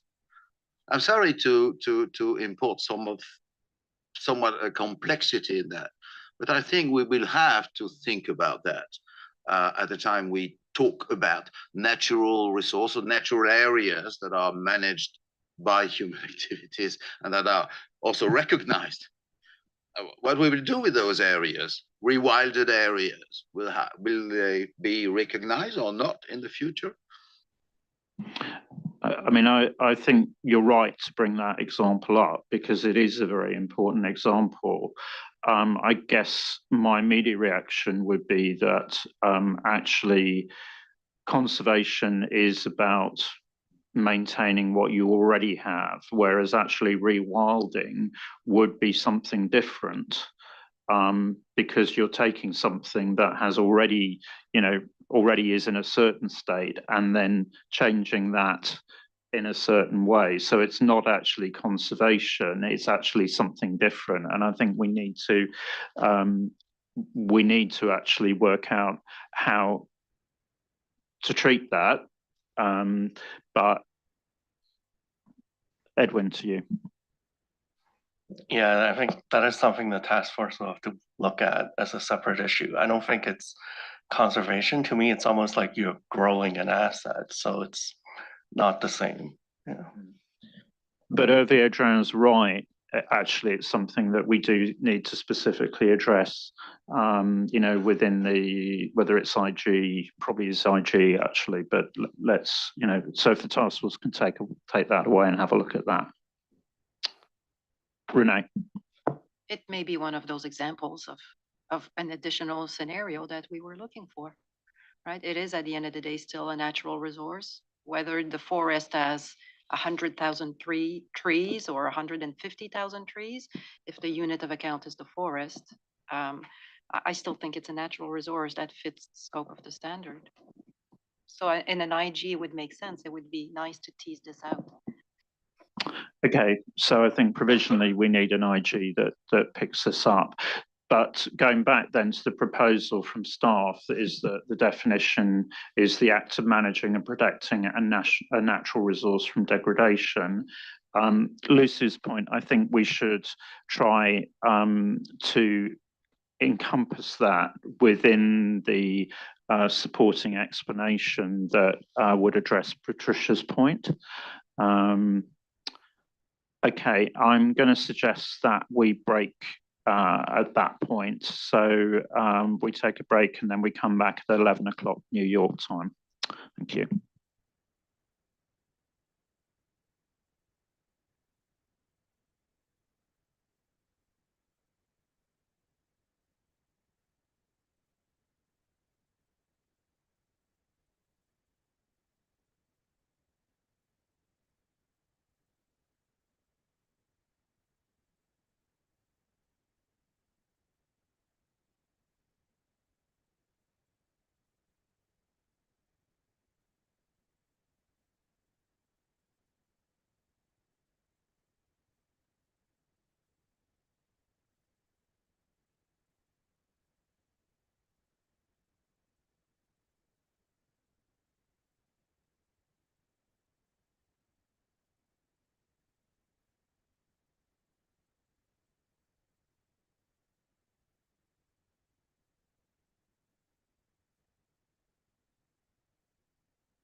So welcome back, everyone. We are now moving on to item 7.2.3, which is approach to measurements. Thanks, Ian. So the next paper is a framing paper on measurement and really looking at a high-level approach on how measurement is to be presented in the ED. And just as a way of background, originally, we were thinking maybe we should just refer to IPSASB 46 for measurement, but then the task force all agreed that that wouldn't really be very helpful because natural resources is such a new area that if we were to say, just look at 46 and leave it at that, constituents would have no idea how to measure these things. So what we have agreed to as a task force is that the core text would still only talk about the principles of measurement. And in that case, we would look at, we would still cross-reference to 46, but we would specify how things are to be initially measured and also subsequently measured. And in terms of initial measurement, I'll just remind the board that we've actually agreed to that back in December, so we will not be reopening that at this meeting. In terms of subsequent measurement, we will actually be talking about that in the next paper. And then the other part in the core text that we'll talk about is when something is not reliably measured or measurable. And again, that was actually introduced in December of last year, so we will not be reopening that again. In terms of the AGs, so one of the things we've talked about is natural resources held for conservation. And again, that is just one type of natural resource. And we've concluded as a task force that these resources, because you're holding them for conservation, you're really looking at their operational capacity and not financial capacity. And therefore, when we're looking at the current value of these items, it should really be a current operational value. So that's going to be an explicit statement in the AGs. And lastly, what we've decided is to help constituents, we're going to have a lot of IGs and IEs on measurement, which is a change from before. So if you recall from December, we actually had a note to say, well, maybe we shouldn't really have any examples on measurement because it's too specific. But we've kind of stepped back on that, and we thought, well, to be useful as a standard, we actually do need examples of how things are recognized and how you would go about measuring these items. So those IGs and IEs will be discussed in the last paper. So again, this is just a really high-level overview of how we're approaching measurement. And I'll open it to the board now to see if there are any views on how we're approaching this. Thanks for the introduction, Edwin. So open for comments.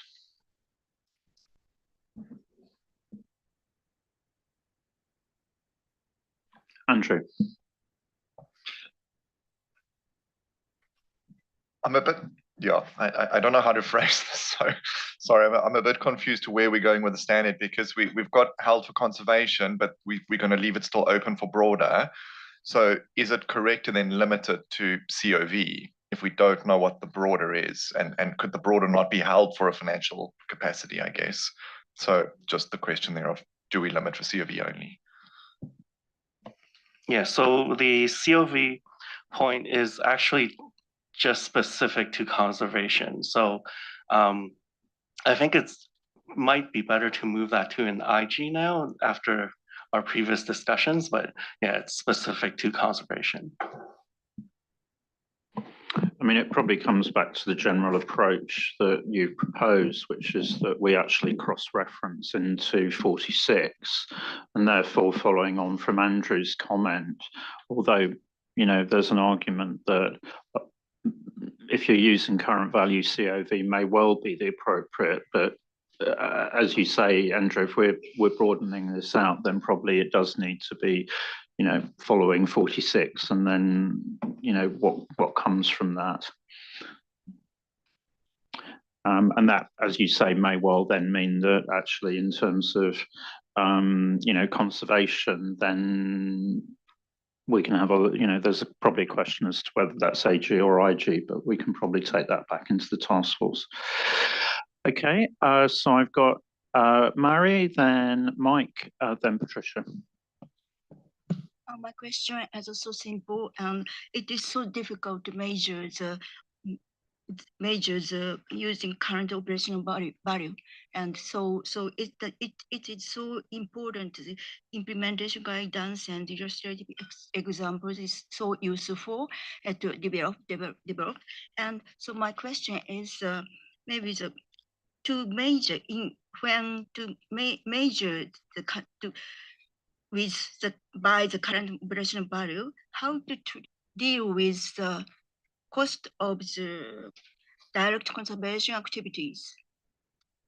It's my question.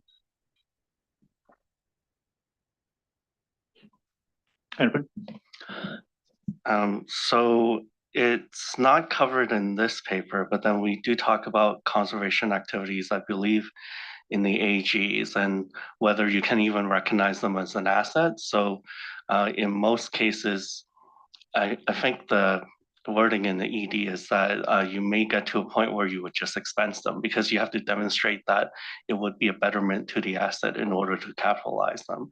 So, so we haven't really talked about measurement because I think what we got to in the ED is that most likely they would just be expensed. And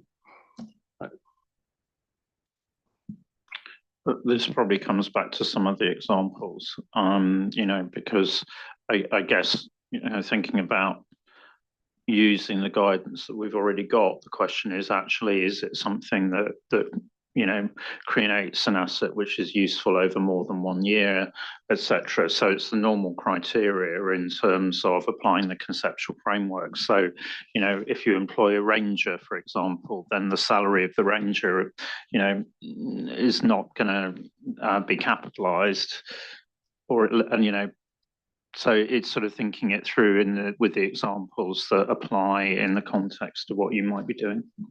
Okay. Okay, so go to Mike and then to Patricia.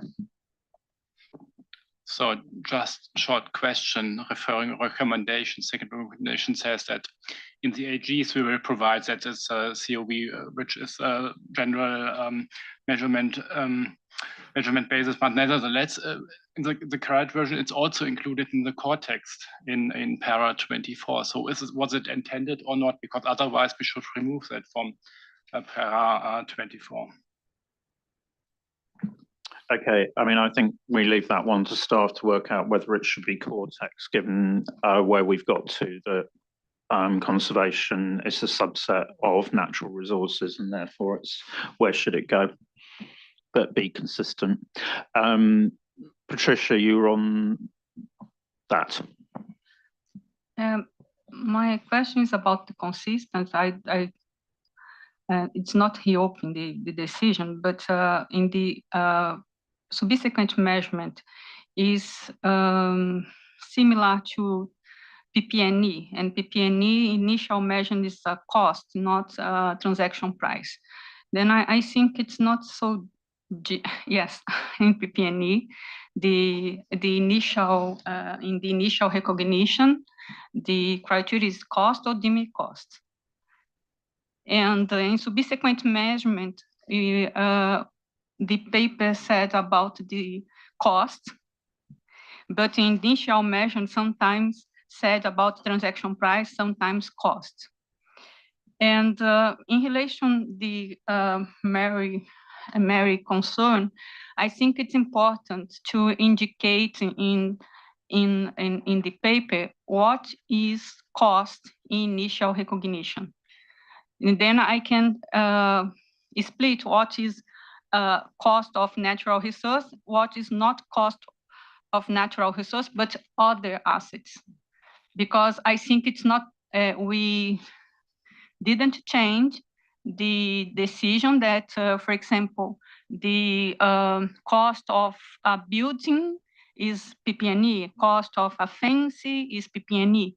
Then I think it's important to indicate similar to PP&E, what compose the cost. Thank you. I think you're right, and certainly that was a question I had, which was how consistent were we with what we've got in measurement and property, plant and equipment on deemed cost. And I think we need to make sure that we've actually got that reflected, because you could have situations where you do have a cost, but equally in many situations, it probably will be a deemed cost. So you might have bought a piece of natural land in order to protect it. Equally, you may have acquired, you may have just got that from time immemorial, and therefore you don't have a cost. So then when you've been, so actually that probably goes into, if you're looking at initial recognition, then probably actually we need an example of both situations. And then you need to think about it logically in terms of subsequent measurement, which I think goes to Andrew's point, that it might be COV, but there might be situations where using the measurement framework, fair value might be appropriate. Situational. So, okay. Liang. Thanks, Chair. I'm a bit confused.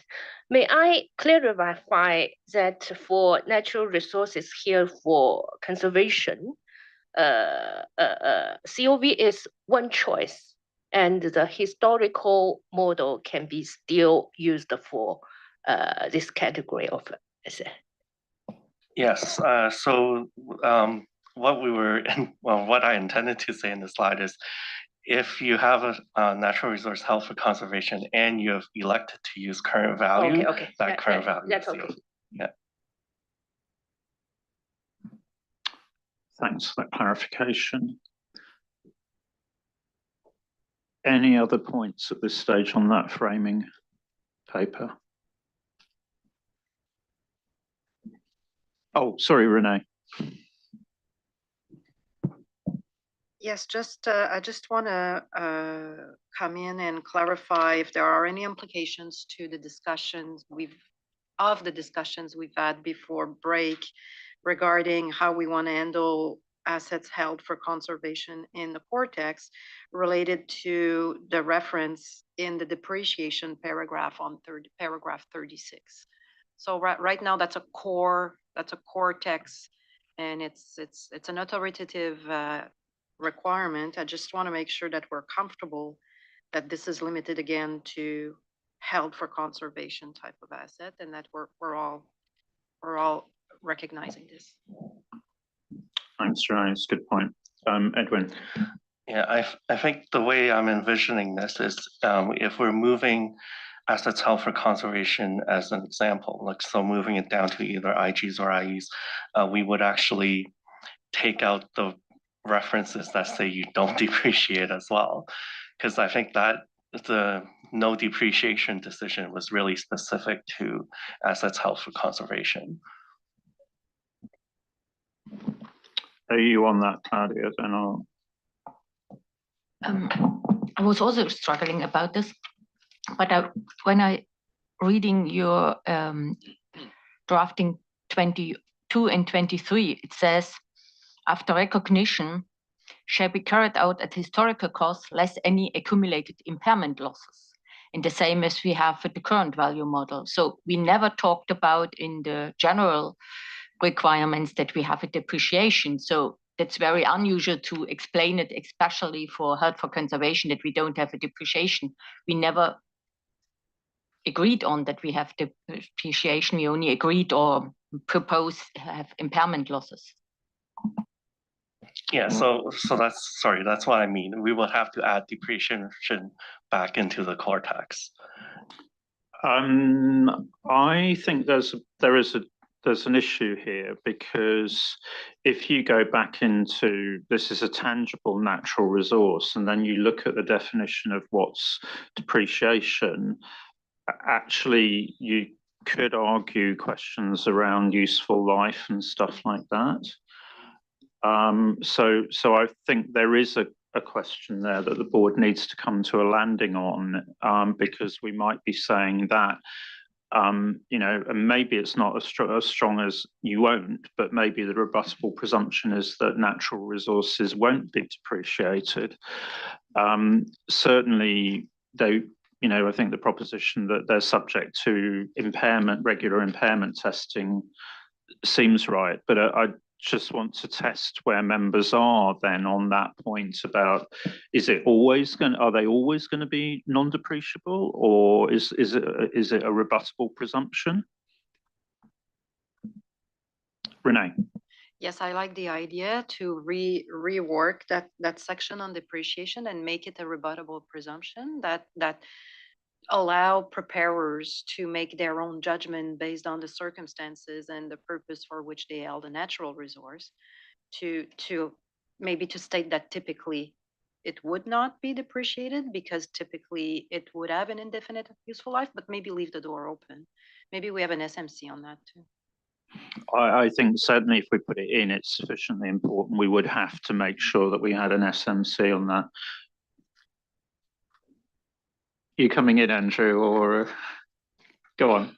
I'll come in. And it seems like we've kind of moved into subsequent measurement guidance as well. So I guess similar to my opening statement with the scope, I think subsequent measurement guidance for natural resources by default should be current value only. I think cost would be used by exception. And so if we're broadening it up again, I think subsequent measurement should then just be current value. We can bring in cost for held for conservation. I'm comfortable for that, but not for the others. If that's not the consensus, then to the depreciation point, I agree it should be a rebuttable presumption, because I think there could then be, if we are in a cost model, a depreciation requirement. Okay, I think there's a couple of different points there. Can we just stick on the depreciation? Because I think when you broaden it out, I could envisage a situation where you buy land in order to conserve it, and therefore I would have a historical cost in that situation, and therefore under our measurement guidance, actually you could maintain it at historical cost. So I think there's two separate points there. Was it Scott or was it Patricia first and then Scott? Thank you. Considering the broad approach that I can have natural resource held for economic benefits, I can't understand how not to use the natural resource to have economic benefits. Maybe depreciation is I have to depreciate, or I don't know, because sometimes I consume the assets to have the economic benefits. I don't have examples, but consider the logic, the rationale in relation to the resource held for financial capacity. I think you need to think more about this. In my view, initially, we have depreciation for some kinds of assets. And if I can measure based on costs, but I think in rare situations, I can measure based on cost. Normally, I can measure based on current value. It's because there is no transaction in relation to the natural resource. The other point is more about my listen. Sometimes I understand that natural resource held for conservation you not be in the core text, but in application guidance. And sometimes I listen ED, IE, and then sometimes I confuse this letter, but I would like to confirm it's application guidance for the relevance or no. I couldn't understand this point. I think there's a point which staff need to take away, which is, as we've defined conservation as a separate category within natural resources, where from the point of view of how we write standards does that guidance sit? And that's your question then. Is it in core text? Is it in AG? And I think that's where we need advice from staff from a standard setting point of view. Where should this sit? In terms of this point about financial versus operational capacity, I think, again, you have to think about what's been scoped out in terms of what is it that you've got here? And I think that's a separate question as to whether it's service potential alone or whether it's economic benefit. Arguably, if it's economic benefit, it may well be in one of the other standards that we've already scoped out. I'll take Scott. Yeah, I just wanted to speak briefly on support for your presumption about depreciation from the user perspective. It makes it easier, okay, when you put that presumption in there, because they don't have to then make a case why they're not depreciating. So I would encourage us to go that way. Okay, so the proposal is that there's a rebuttable presumption that you don't depreciate, but all assets are subject to impairment reviews. Okay, Mike, then Len. So thank you, Chair. I would underline that the rebuttable presumption would be useful. Nevertheless, I think the explanation on depreciation, what we have here in the drafting, should be revised as well, because that here seems to give the impression that if something is held for sale, then it would be depreciated. So I think we maybe work later on the task force, and that maybe we leave a certain part out of the definition, also on the depreciation only part. Okay, Lynn. So one thing that occurs to me in the definition of natural resource is we don't sort of have and you expect to hold it forever, but implicit in a rebuttable presumption is you're going to hold it forever. But and maybe this just needs explanation in the sort of AG side of things, but you might equally have a natural resource that you're going to hold for 15 years or 5 years, and then you're going to develop on it. Does that mean it's not a natural resource for those 15 years? Is it an impairment if you then decide to do something different at that point, or should you depreciate it? So I just would urge the task force to think when they are drafting, what if you're not going to hold the natural resource forever? Does that mean it's still a natural resource? And if it's a time-limited natural resource, does that change anything? Thanks, Lynn. So I think, if you like, taking a step back, I think the point is similar to the one that we picked up in the property, plant and equipment standard in respect of land, which is that the rebuttable presumption is that land is not depreciable, except in the situation that you have coastal erosion or whatever. So I think in approaching this, the instruction is that staff should draft based on the language that we have in IPSASB 45 already for land. And then there's also in the way in which we approach this, that actually in the conceptual framework, it's basically in terms of the situation at present, so that it's not, I might decide to do something in future, unless there's actually, unless you're committed to a course of action at this point in time, then you disregard it in terms of the approach to accounting. And I think that needs to come back into that point then on, do I need to depreciate or not at this point in time? So I'm not hearing anybody saying, really arguing against that rebuttable presumption, but as Lynn's identified, there are certain circumstances that would rebut that potentially. So that's where I think we draw on the land example, that sort of approach in IPSASB 45, and then everything would be subject to impairment testing. Can you take us on subsequent measurements now? Next slide, please.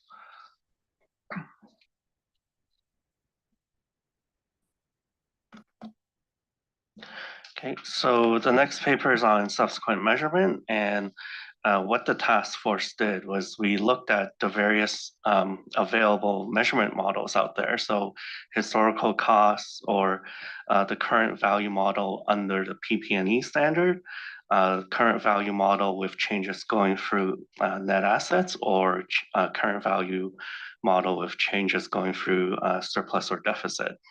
And we've essentially went back to the framework and thought about, well, based on what's produced by these various models, what met the what has the most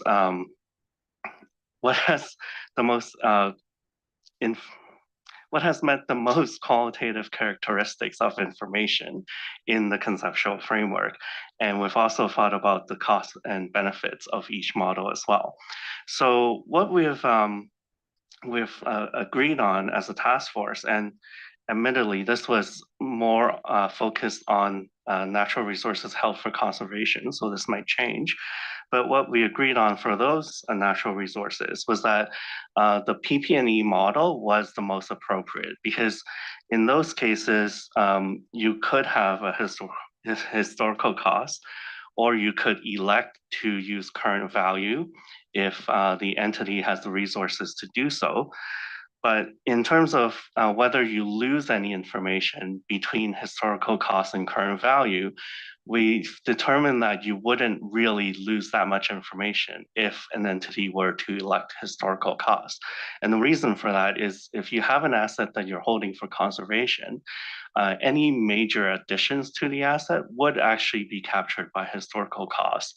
And at the same time, any major impairments would also be captured using the historical cost model. So the outcome would not be that different than current value. But on the flip side, for preparers, using or allowing historical costs would actually result in a lot less costs for them in terms of preparing the statements, because they don't have to go through every period or whenever there's a change in fair value or change in current value. They don't have to keep remeasuring that every year or when there's a major change. So based on that, the task force landed on having the PP&E model for subsequent measurement. And by the PP&E model, we meant allowing the use of historical costs, or if an entity wants to, they can elect to use a current value model. But in that case, the current value model has specificities in terms of how changes will be recognized. So increases in current value will go through net assets in the revaluation reserve, while decreases, assuming that there isn't already a valuation reserve built up, will go through surplus or deficit. So it's really the same measurement basis as PP&E in IPSASB 45. Okay. Thanks, Edwin. Open up for comments then in terms of questions or disagreements with the proposed way forward. Andrew. Sounding like a stuck record. So agree with you. Written for conservation, happy with the proposed model for conservation. I think for broader natural resources, the current value model would only be applicable. I don't think an historical cost on a subsequent measurement basis would adequately reflect the changes in the quantity and the quality of that natural resource. I think that's questionable, to be honest, because I think you have examples where a government might buy a piece of forest or a piece of land for conservation purposes. And therefore, I think there's a real question as to why you shouldn't allow historical cost and a normal PP&E. Dave, I mean, because I can think of examples where that's done. Andrew, I was going to agree with what you said. I don't think historical costs will reflect changes in the value of the asset, but I don't think that's what historical cost is trying to do. It's trying to show what you paid for the asset or the original value of the asset. So agree with your point, but I think entities, at least in other standards, we give them the option of what they're trying to reflect. Do you want to reflect what you paid for, and that's what you want to amortize through your surplus and deficit and show historical values? Or do you want to show the current value on your balance sheet and what the current cost would be on your surplus and deficit? And that is why we've got the choice of measurement bases and the conceptual framework, because all the way through the board has recognised that there are two very different views about, am I accountable for what I originally paid for an asset, in which case then I see historical cost as the basis, or you know, actually I want to be able to compare different things, in which case current value is the approach, and that's why we've allowed both within the framework all the way through. And yes, you know, we all have our own different views as to what am I trying to do here, but actually from a guidance point of view, that's why we've always allowed both historical cost and current value. Okay. Camira. Thank you, Chair. It's just a clarification question. Could you please elaborate a bit more when you are talking about the similarities with IPSAS 41 and the recognition directly in net assets and equity? Is that and the relationship with what we are proposing here with IPSAS 45 and the revaluation? Oh, it's consistent with 45, not 41. Yes, no, because in the paper, in the agenda paper, there are some portions that refer to the similarities with IPSAS 41 and this recognition in through net assets and equity. So is that a way to like a workaround to avoid revaluations or to avoid the recognition of the losses in the surplus and deficit, or? Oh, okay. So that was one of the options that we considered, and yes, like that was one of the approaches was at current value, but with changes going through essentially equity, which is consistent with some financial instruments in IPSAS 41. But I think where the task force landed was that would still require a revaluation whenever you do your reporting. So that would still be very costly for constituents. So that's why we shied away from it. So right now it's really historical costs, or if you really want to, you can do current value. So it's not IPSAS 41 in terms of what we're proposing. Back on that, Camira. Yes, just a concern about the proposal is this, what is already in IPSAS 45 and that it struggles the preparers is this requirement of that when you reevaluate one asset, you need to reevaluate the complete class. And this is something that will make mission impossible for natural resources here. So it's something to consider it there. Thanks. I mean, I think there are some issues around units of accounts, classes, and so on that need working through. You know, but the essential point is what we would be bringing over here is the accounting approach for both historical cost and current value in IPSAS 45. Patricia. I'm very confused about this, not about the proposal in terms of the cost and current value, but about the changes in the natural resource that I should consider in this subsequent measurement. Because, for example,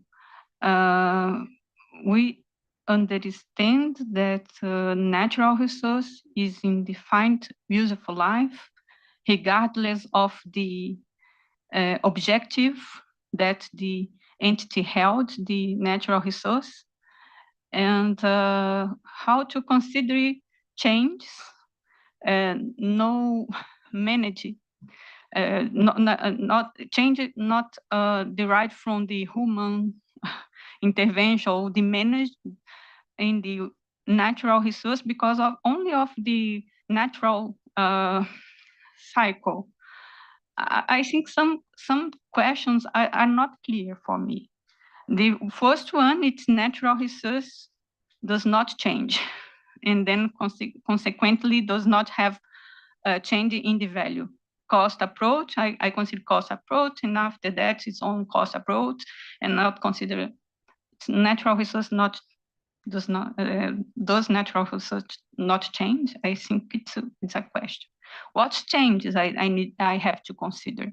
I think have Edwin Andrew.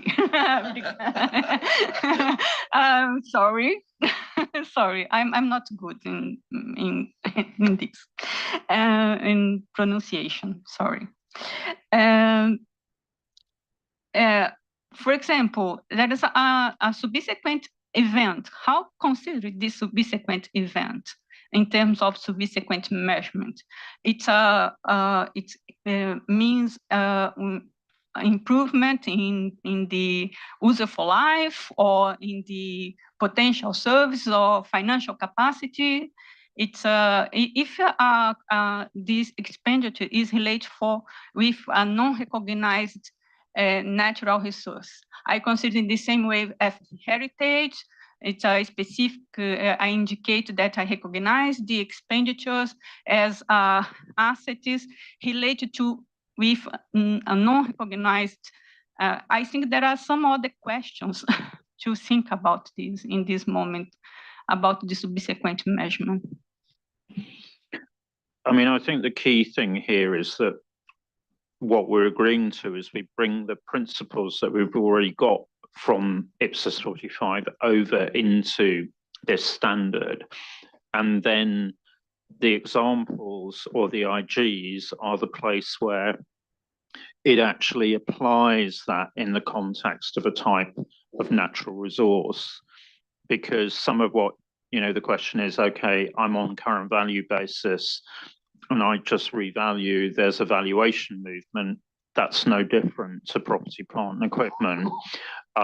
There may be an impairment event or something like that because somebody comes in illegally, cuts down the forest or something like that. So I think there are some examples which actually contextualize the guidance that we need to include. And that should help in terms of exactly those areas of confusion, because it just is the same principle, but it just looks this way when you look at an example from natural resources.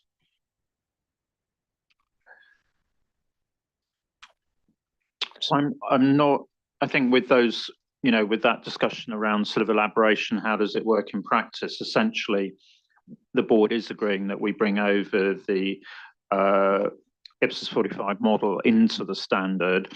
But I think to Patricia's point, then we need to think when we're looking at the examples, okay, have we articulated what might cause problems in the natural resource context if we bring that model over? Okay.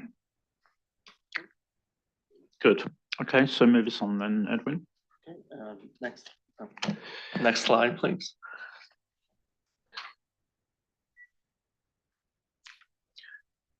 Okay, so the next paper is really a summary of the other changes that were in the draft ED. So really, I've revised the derecognition guidance to be consistent with IPSAS 45 now, and that comes into play because of the change to the subsequent measurement that we're taking from IPSAS 45. We've also added additional disclosures, so conservation plans, unit of account, and grouping disclosures from other IPSAS that relate to natural resources. And then we also added an exemption for disclosures that could lead to further degradation of a resource. So for example, one example that was brought up at the task force was, well, if you were to require disclosures of certain endangered species and where they're housed, that would just signal to poachers that, yes, this is where you should go to illegally hunt these down. So we've decided, okay, it's similar to IPSAS 19, where we have provided an exemption for disclosures that may lead to a detriment in a certain lawsuit. And it's kind of, we use the same wording here just to make sure that that information is not forcibly disclosed. We've also clarified the transition methods. So in the prior meeting, we were talking about whether we should have allow prospective application. So the revised ED now has more clarity that when you do apply these standards or the standard prospectively, you're applying it to January 1st in the beginning of the first comparative period. So this is similar to essentially every single other IPSAS that's out there now. Other changes that we've added, so we've added AGs on unit of account, and also as instructed at the last meeting, we've brought in a lot of the discussion on assessment of control for specific types of natural resources, namely subsoil resources, water, and living resources. And those paragraphs were essentially lifted from the CP as instructed in the last meeting. And the final change was at the last meeting, we were instructed to consider amending or whether it was necessary to amend the description of heritage items in IPSAS 45. And the task force came to a view that you do not need to, or we do not need to amend the description, because you could have natural resources held for conservation that are also heritage items.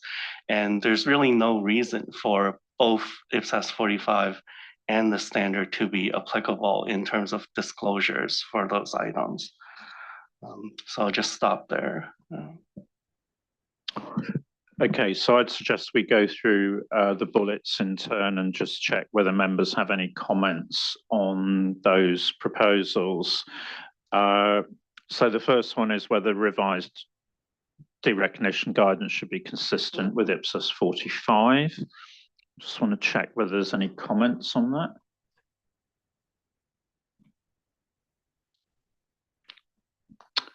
Okay, I think that's fine. Then the additional disclosures proposed. Angela. Thank you, Chair. I think you're referring to paragraph 50 in terms of the presentation, which I note have been expanded to include the disclosure of conservation plans and the unit of account, and then paragraph 53 expanded to provide the option to group disclosures on natural resources.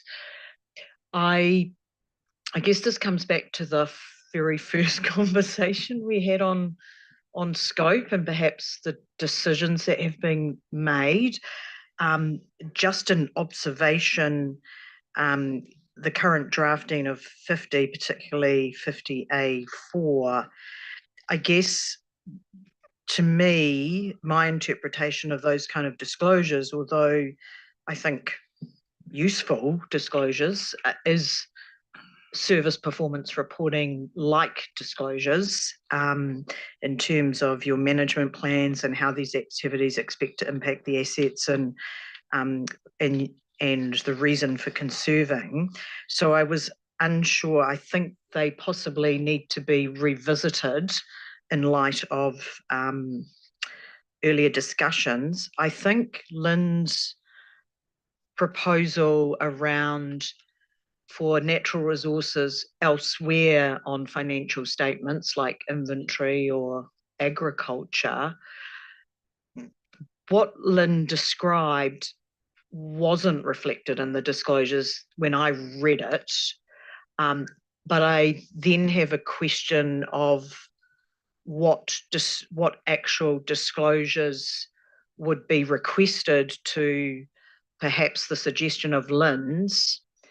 And so I would like to see what that would look like before agreeing, because whether it's just there are a number of other natural resources and here's a list of them in inventory, I've got a natural resource Y, value X, in agriculture I have a natural resource. I wasn't sure how far the disclosures that in the way that Lynn described, just really signposting where other natural resources are in the financial statements.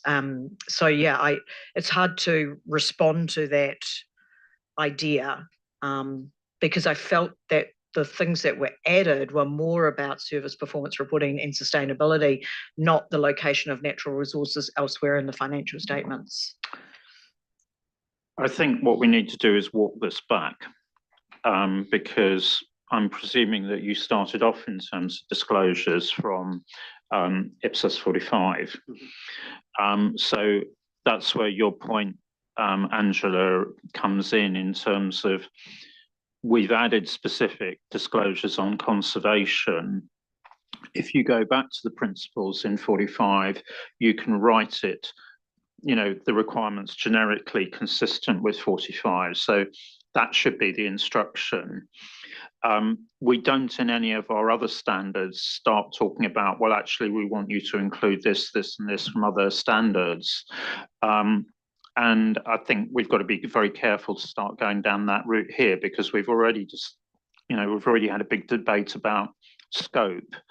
And then to try and widen it out again at this stage, I mean, it doesn't stop people, and maybe that's something that we should include in the BCs. It doesn't stop you voluntarily formatting your notes and bringing your notes together, or your non-financial disclosures in such a way that you group all of that together. But actually, to write a standard that requires you to do that is probably going too far at this stage. So I think there may be some way of covering that, but I think we've got to be really careful in terms of what are we writing a standard for here.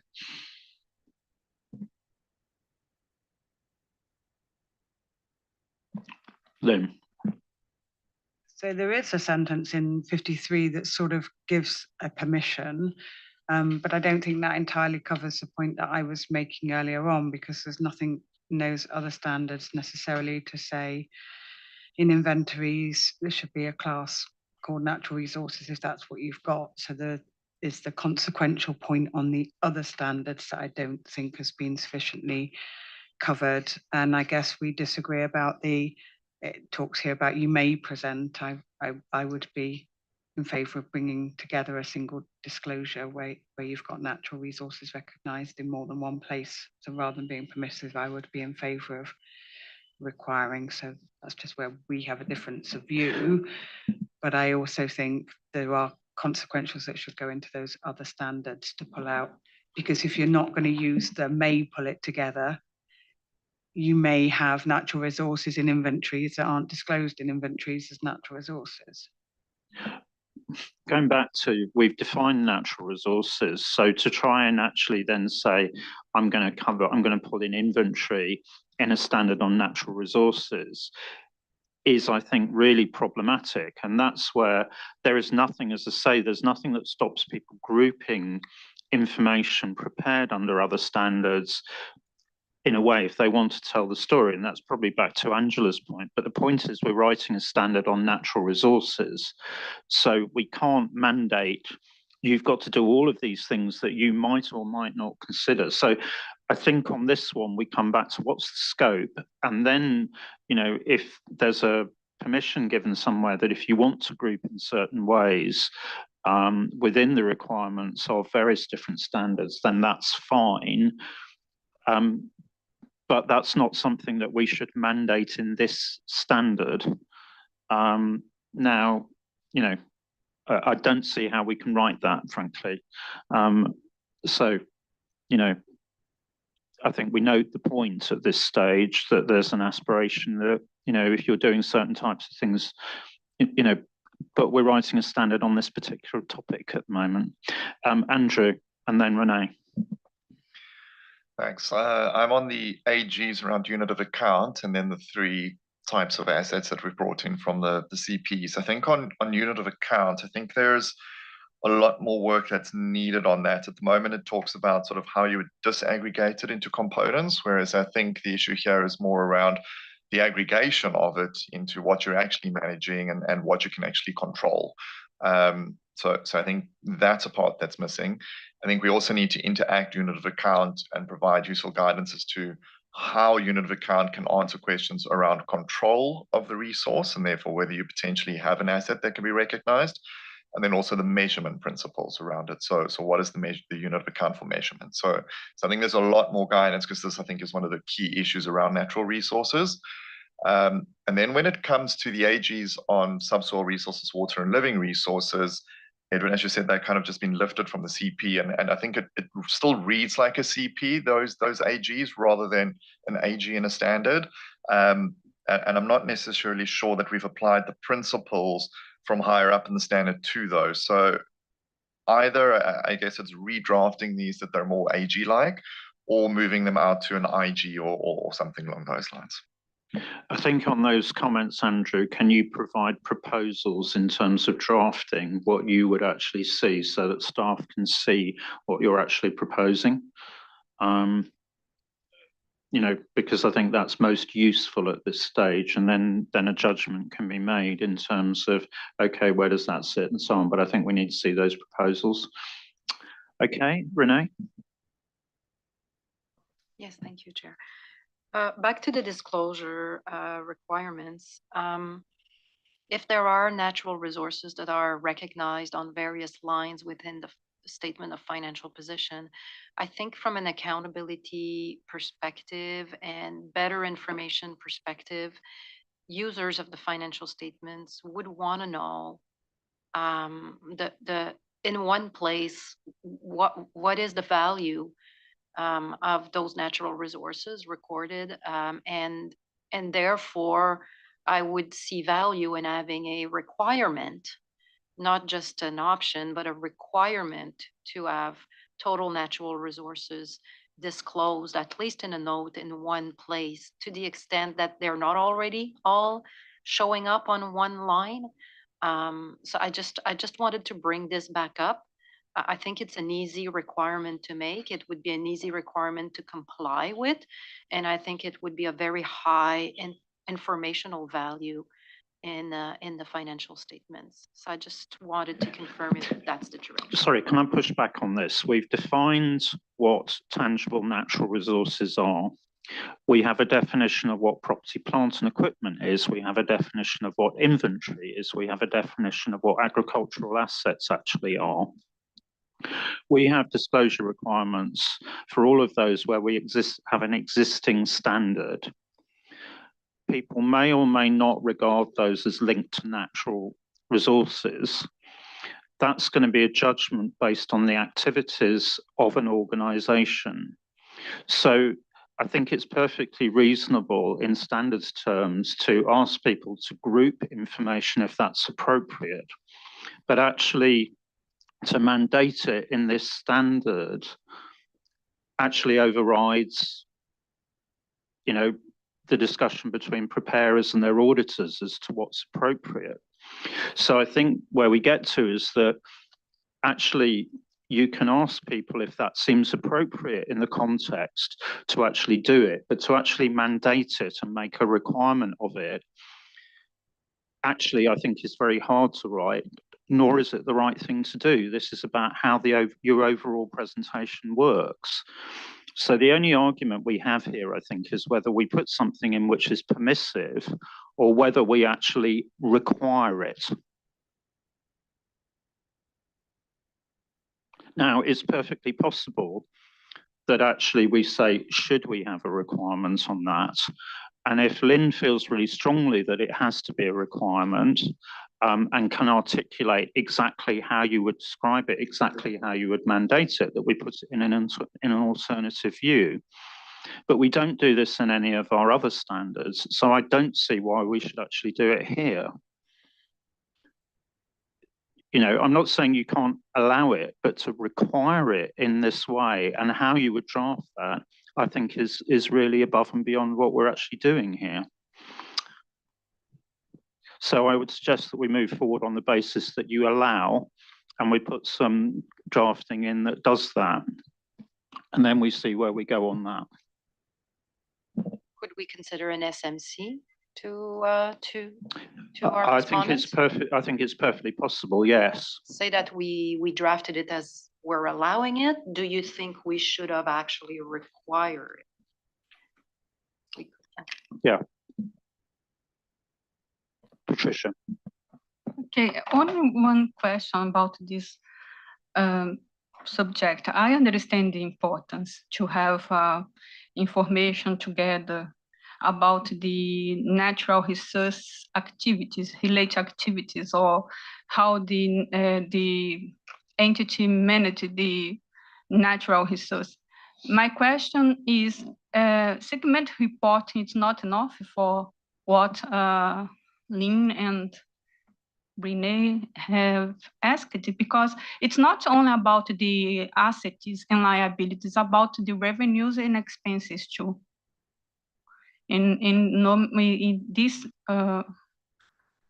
this standard segment report, I consider assets, liabilities, revenues, and expenses related to a specific activities. I think it's very important, in my view. I mean, that sounds like it's something that we should actually explore, because I think that probably goes back to what's the entity's activities about, and then that might well work. So can we explore that as an option that actually that's dealt with through segment reporting, which provides a framework? It doesn't mandate you to do specific things, but it would help you in that regard. And as you say, it covers those various different things. So I think that might be a very helpful way through. Thank you, Patricia. So I think that's the instruction to explore that. Okay, so can we move down onto the prospective application transition method and collect views from members?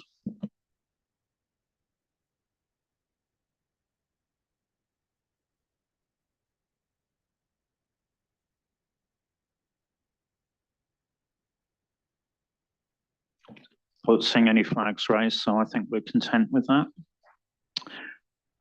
Now, AGs on unit of account. Andrew, you raised concerns on that. I'd like to collect comments on that. Claudia? I have not a comment to units of account of a more of recognition criteria. It's in the same line. Okay. Like Andrew explained, as we take over the text or the drafting from the CP, it seems now not a level of a standard like AG 13 or AG 19, where we said based on estimation technique that are currently available and so on. Currently means it's a point in time. So if you leave it in a core tag or a text and an application, then we have to review it every 5 years if it's still the statement is right. So I expect this is more in BC or something different, but it's not really belongs to a standard. Edwin, back on that. Yeah, so the original intention was to have this in the IGs, but I was asked to move it to the AGs at the last meeting, so that's why it was relocated. But hearing from you and Andrew, I think the IGs is the more appropriate place to have this. Patricia, you on that? Thank you. I think I have to explore the difference in this kind of natural resource to have a specific application guidance. Because if the general principles is clear, maybe it's implementation guidance or illustrative examples. But if I have some some specific characteristic that implies in different way to see or to understand the principle, I think it's application guide. I'm not sure that it is application guidance. No. But I think application guidance held for financial capacity, held for example, maybe it can be. But I think it needs to explore more, considering the first decision today. But my issue here is that unit of account is not only related to unit of measure. Is related. I can have different unit of account for recognition, but for measure I have different unit of account. Like occurs in PP&E. I recognize the big equipment, but part of the equipment I measure differently. I think it's important to expand this discussion not only for unit of measure, but unit of recognition, measure, and disclosure. Thank you.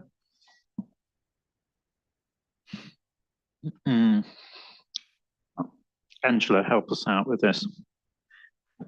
I'm not sure I could help out that exact question. It's a good question, but I think just on unit of account more generally, to me, unit of account is a really critical principle and concept in this ED. And I noted the thing that provides the most anxiety, I think, around natural resources is what is the unit of account, because you really need to figure out what unit of account you're holding to then test the control, recognition, measurement. So I speak to my example when I was observing, and you own a lake, and the people around me said, this standard is going to make us put the fish in the lake on the balance sheet. And I said, I don't think that's the intention. So I think the unit of account is a critical concept and principle that we need to get right, and perhaps give some clarity to users to keep them calm around unit of account. And this is where it does differ. And we were having a conversation at break. In PP&E, we generally have a good picture of what we mean by PP&E, and we're often looking for the lowest level of unit of account. And I think with natural resources, it may be the other way round. We're looking at, which is really, I really picked that up from what Andrew's comment, is that getting the right level unit of account for sensible reporting to meet user needs is a critical principle. And I just note that so therefore I do support it being an AG. I just feel it's very light in terms of, it tells me that I need to think about unit of account, but if it's a new idea, I need a little bit more direction as to what the IPSASB is thinking about unit of account. And my biggest example, which I grapple with myself, is when you have land, and then you have a natural forest on the land. Is the unit of account land, and what's on it is a characteristic of the unit of account land, or is it a separate unit of account? And I know we've touched on that, but anything we can do to help people work through that question in a logical or principle-based way would really assist, I think, constituents and users as to when you determine if you control it, which is a big part of the standard. So yeah, unit of account important, and perhaps actually increasing application guidance in that space might be helpful. So following on from that though, what is the principle that differentiates how you would apply unit of account to natural resources from how you would apply that unit of account to PP&E? Other than I'd like to account for my lake rather than the fish.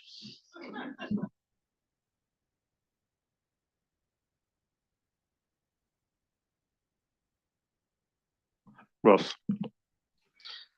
So I think this is a really interesting discussion, and it sounds like we're talking about the right things, which is good. If we're building off of PP&E, I think we should stay consistent from a principled perspective and use the non-authoritative guidance to make the points that are coming out in this debate about how to identify the appropriate unit of account and what level that might be.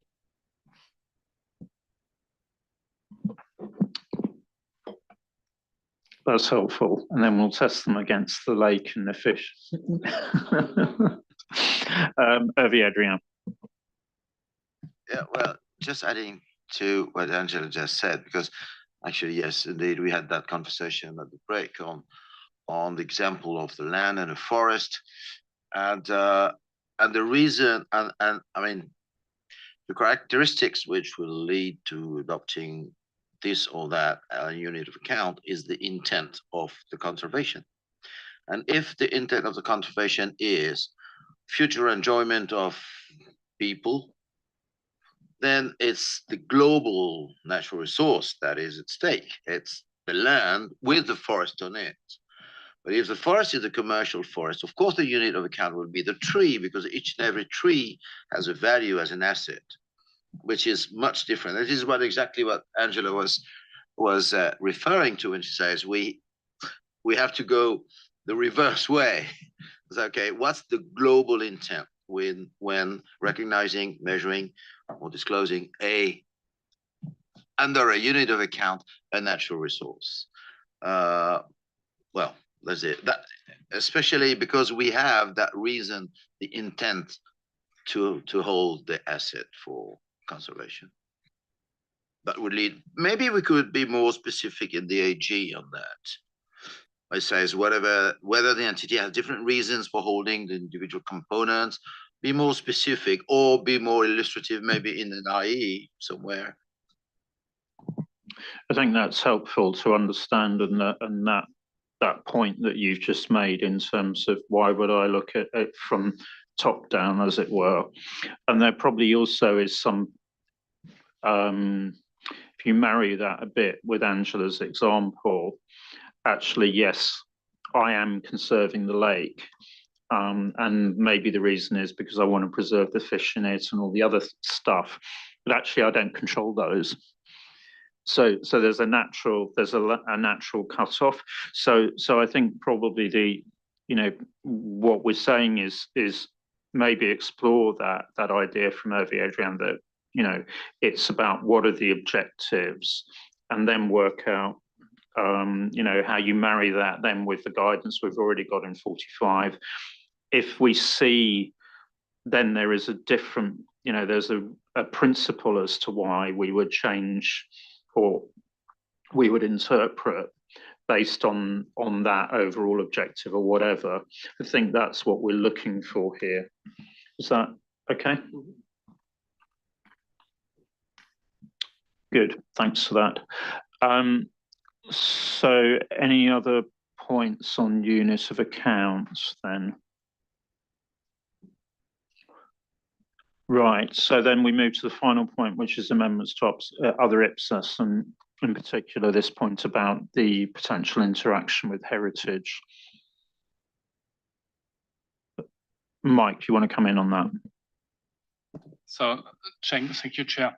I just want to draw your attention on what's written in the agenda item paper. Maybe that wording is used to a certain extent, maybe in the basis for conclusion on the draft, because I don't share that we as an IPSAS board, there's no need to clearly delineate between PP&E items and natural resources assets, because here, from a logical point of view, the reason is a little bit saying, okay, the subsequent measurement, it's the same between PP&E and natural resources. Yes, but nevertheless, difference is that we have a different presentation of the items and the note disclosure are also different. Therefore, I would be saying, okay, we should delineate it as far as possible. Maybe it's not practical, but this would be the statement we should, let's say, provide to our stakeholders, and not saying, okay, we accept to be unclear in that. Thank you. Thanks, Mike. We'll take Claudia and then go back to Edwin at that point. Thank you. We have added in our core standard reclassification paragraphs. If a primary intended use changed, then we reclassify them to another standard. So maybe we should need also something in PP&A. Probably if it's reclassified and it's no longer PP&E, then it becomes maybe natural resource. So I'm still not convinced about all this help for conservation, where it leads on. If there's a way, and I think of Adrian explained it about the rewildering. So if this becomes then a natural resource, or still it stays in the PP&E standard. I think probably at this stage, can we hold that comment Claudia, until we've actually seen the revised drafting on this, and also we've seen the proposal in terms of how to deal with that rewilding point. So I think there's an instruction that we need to come back to that point, but let's wait and see until we've seen the revised drafting of how this looks. Any other, and so perhaps you can pick up Mike's point. Yeah, I think other than saying the accounting is the same, I think the other point that was raised at the task force was that there could be an overlap. So because of that overlap, it would be really awkward to say, you know, these two are different when you could have items that are this, both heritage items and something health and conservation. So I can explain that better in the BCs, and we can discuss that at the task force. But I think going back to what you said, Mike, so what you were saying is it makes it difficult if you've got inconsistency between the guidance. If essentially what you're doing is you're bringing in the PP&E approach, then back to that point is actually how key then is it to make a differentiation if you actually end up with the same result? Do you want to respond on that? No? Yeah, the only thing what I try to say is that we should give our best to delineate it as far as possible and not accept to be unclear, because it's our normal principle within the IPSASB board, but that we try to, let's say, differentiate between the standards and the S classes as far as possible as we can. But here we have, let's say, a different situation. We might end up with PP&E because that is the standard, first of all, where we exclude our natural resources standard, and then it runs into PP&E. But yes, we should be clear on that it's due to dealing with natural resources and not due to that we didn't spend enough effort in the definition or in the delineation between those items. So it sort of comes back to deciding what's the primary purpose for which you're holding that asset, and then you decide which standard you're going to account for it, because it might be natural, you know, a natural resource that happens also to be heritage, in which case it goes under natural resource, or it might be a heritage item primarily. So I think that's probably what we need, something that actually sort of says that. And the question is where we say that, but I think we leave that for staff to recommend. Liang. I fully understand Mike's point, or we saying this way, because as we discussed at last meeting, that there may be some scoping problem or scoping difficulty between natural resources and such as natural heritage item. So I can understand that practically when we have the same model for the subsequent measurement, such scoping problem can be resolved to a large extent in practice. But I agree Mike's point that as a stand setter, we should still provide something to say the difference or to draw a line between the natural resources and PPE. So I would support that we have something such as in AG or maybe BC or IG, maybe not enough. So maybe we have something in AG to explain that how to distinguish natural resources and heritage item. Thank you.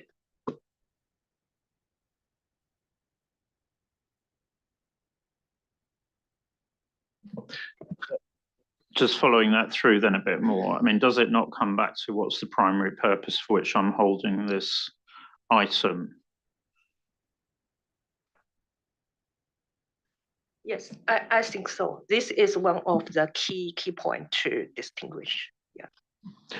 So then there's probably, I think the question is, where that resides, and it might be a sort of IG type of, I have an item that which standard do I account for it, and something like that.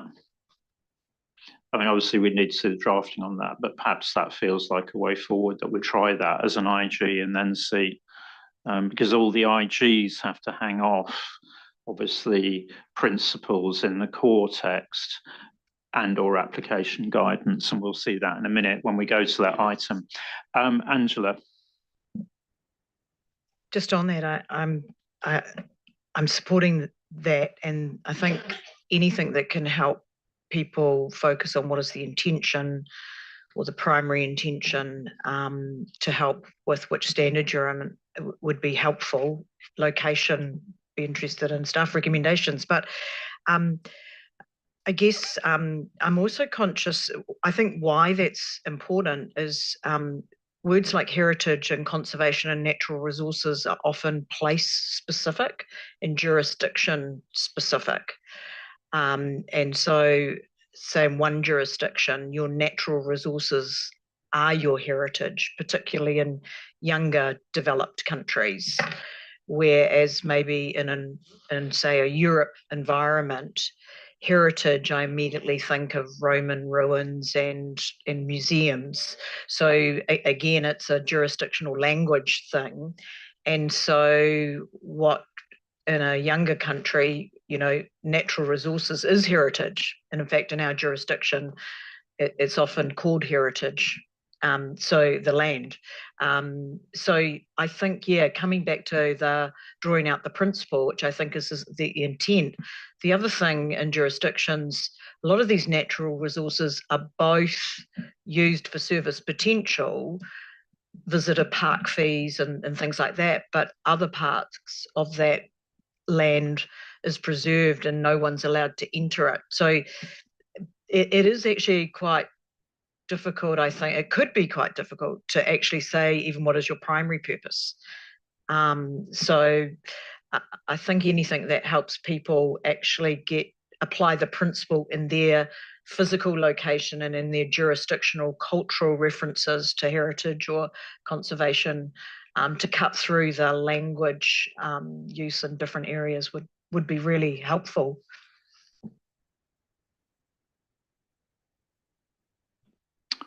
Okay. I mean, I think it comes back to actually, if you've got the same requirements as PP&E, how critical is that? And actually, that may just be that you do have to make a call. Which one am I doing?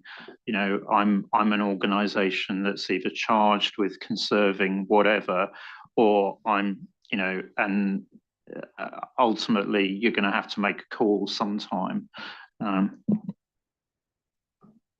Just back on that, if that's okay, Chair, I agree. And I think the key here is that where you have got a difficult judgment between two standards, if they are broadly aligned in requirement, you don't run into the arbitrage debate.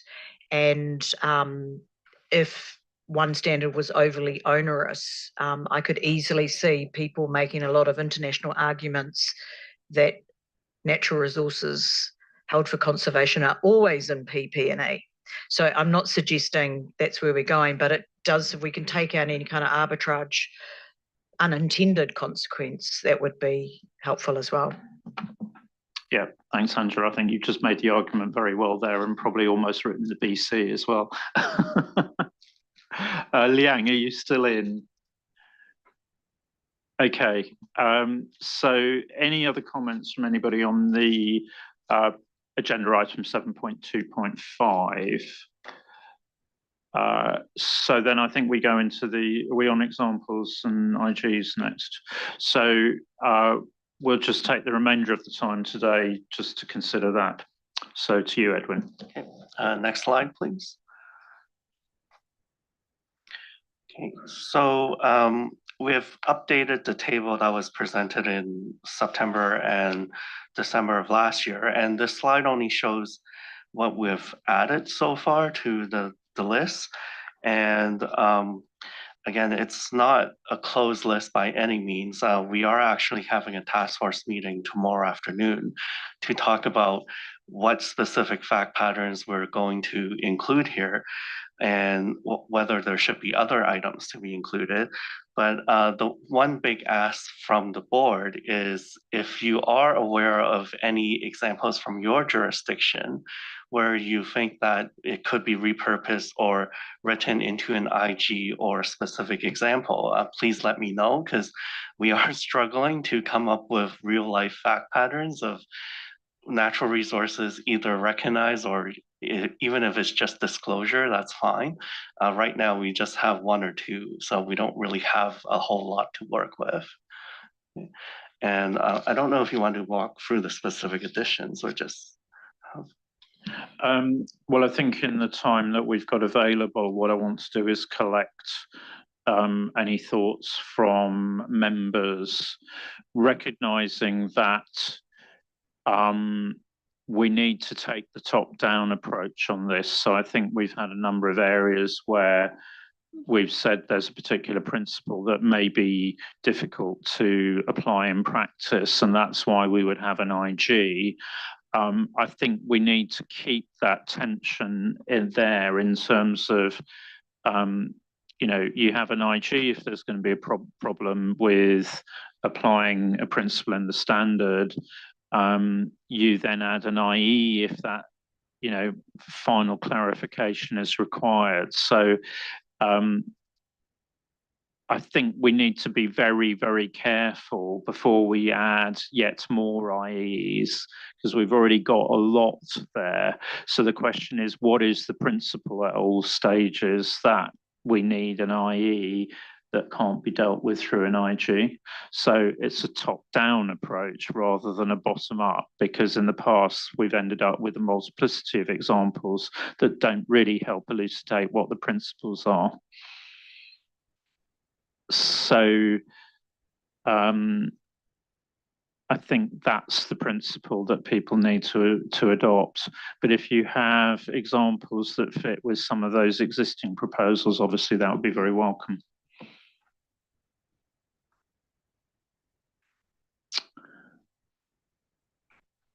Any sort of proposed additions or substitutions or anything like that from members? Liang. Thanks, Chair. I just see in the proposed IE, we have recognition of water and living resources. I just want to check how about the subsoil? Because actually in the CP, we have subsoil, water, and living resources. But here we only have water and living resources. Yeah. So in the CP, we essentially said it would be very difficult to measure or to recognize subsoil. And we actually heard back very strongly from a number of constituents that they were actually surprised we even considered it in the CP, because in their view, it was not possible. So that's why, from practicality, I just left it out completely here. I mean, clearly there's a tension here, but actually, is this not a recognition point?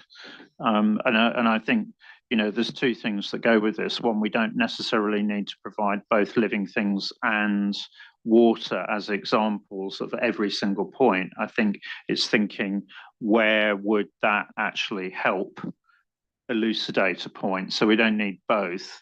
But on the subsoil resources, it may be that as they would fail recognition for various reasons, actually there is an IG there that says that.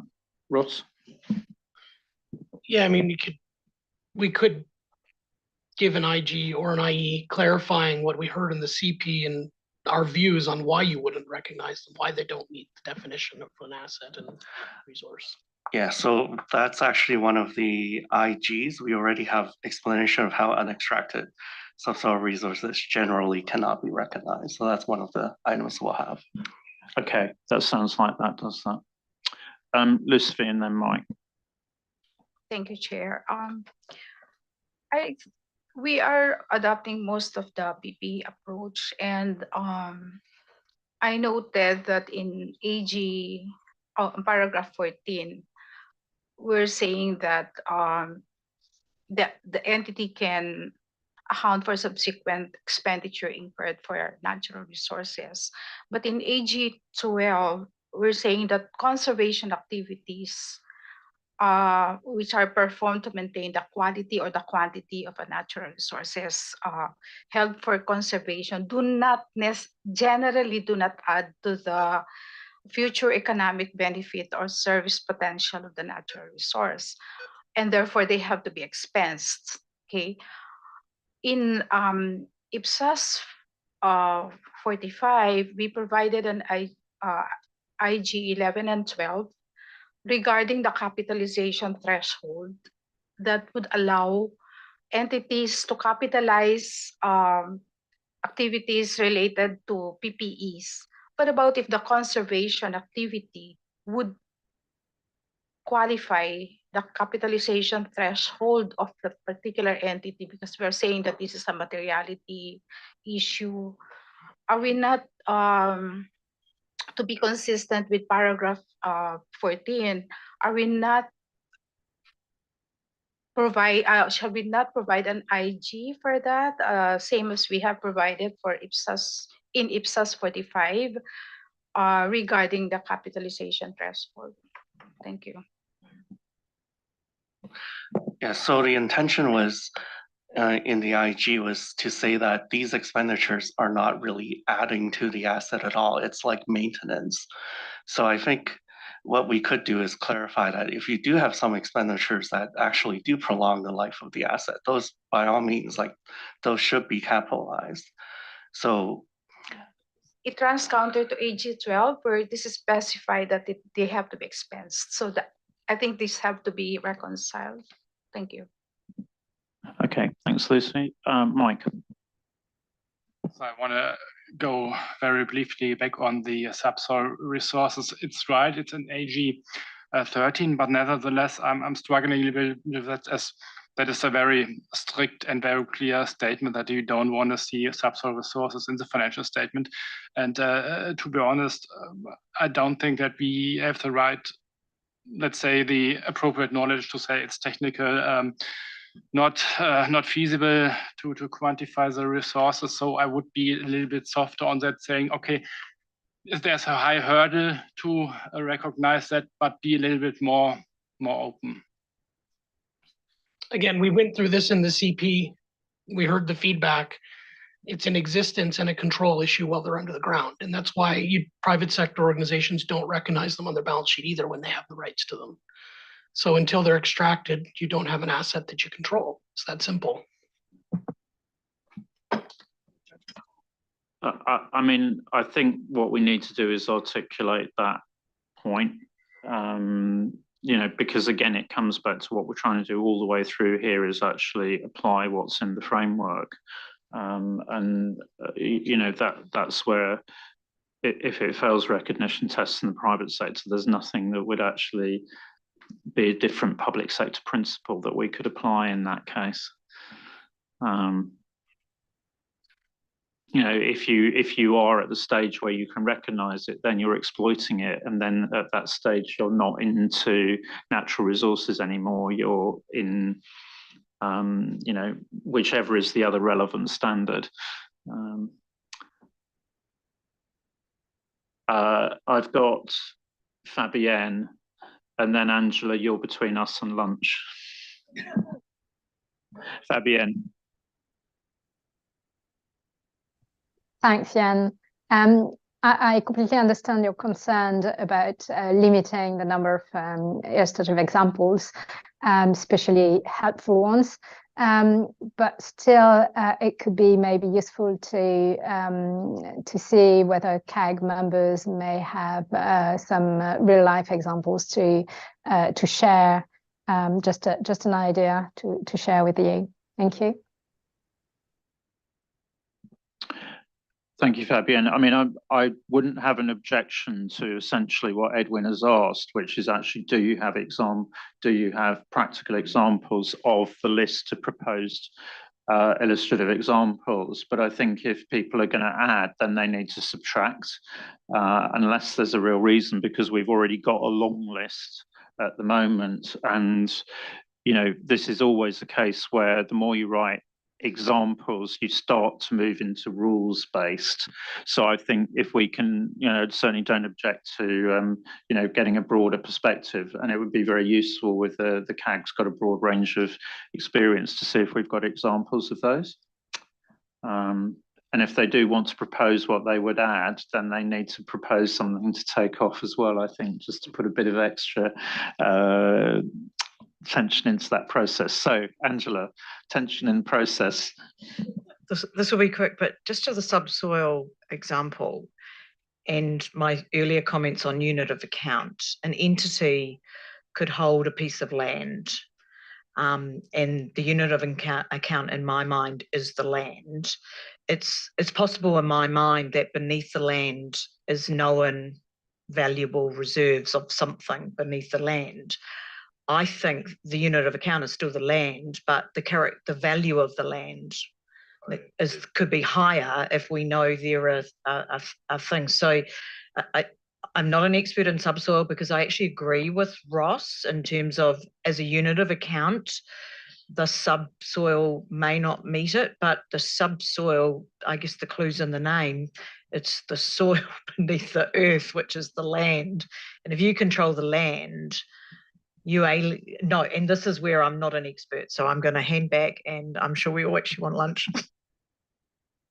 So I would say anyone who's really interested in this, go back and read the CP, because we did look at different jurisdictions and how they regulate, and ownership of land doesn't give you rights to subsoil resources in most jurisdictions. So even if you own the land, the government that controls the subsoil resources can license those out underneath your land.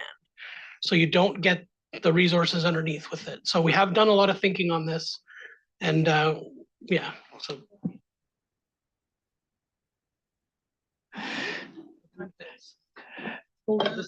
Yeah, I mean, I do think this is something that we've come up against time after time during today's session. Actually, we did go round a lot of these issues at the CP stage, and you know, we did as a board get strong support for what was articulated in the CP. So I think if in doubt, we go back to what's in the CP and what we heard, and then we put that into the exposure draft. I think that's a very good discipline on this. Okay, so with that, we conclude the session on natural resources. We will see an updated draft ED back reflecting the various different items that we've discussed today. That will come back in June. We now break for lunch until 1:30 New York time. Thank you.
Okay, so welcome back, everyone. Before we just move into the first item this afternoon, Ross just wants to remind everybody about this evening. Yes, so just to remind everyone, we've got the social this evening. It's very close by at Tommy Bahama's on 5th Avenue. That's just down to 5th Avenue. You take a right, it's a 2-minute walk. Casual dress. If you don't have a Tommy Bahama shirt, you can actually buy one on the way in. They've got a great selection of Tommy Bahama clothes. So come and enjoy. And yeah, looking forward to seeing everyone there tonight. Okay, so welcome back.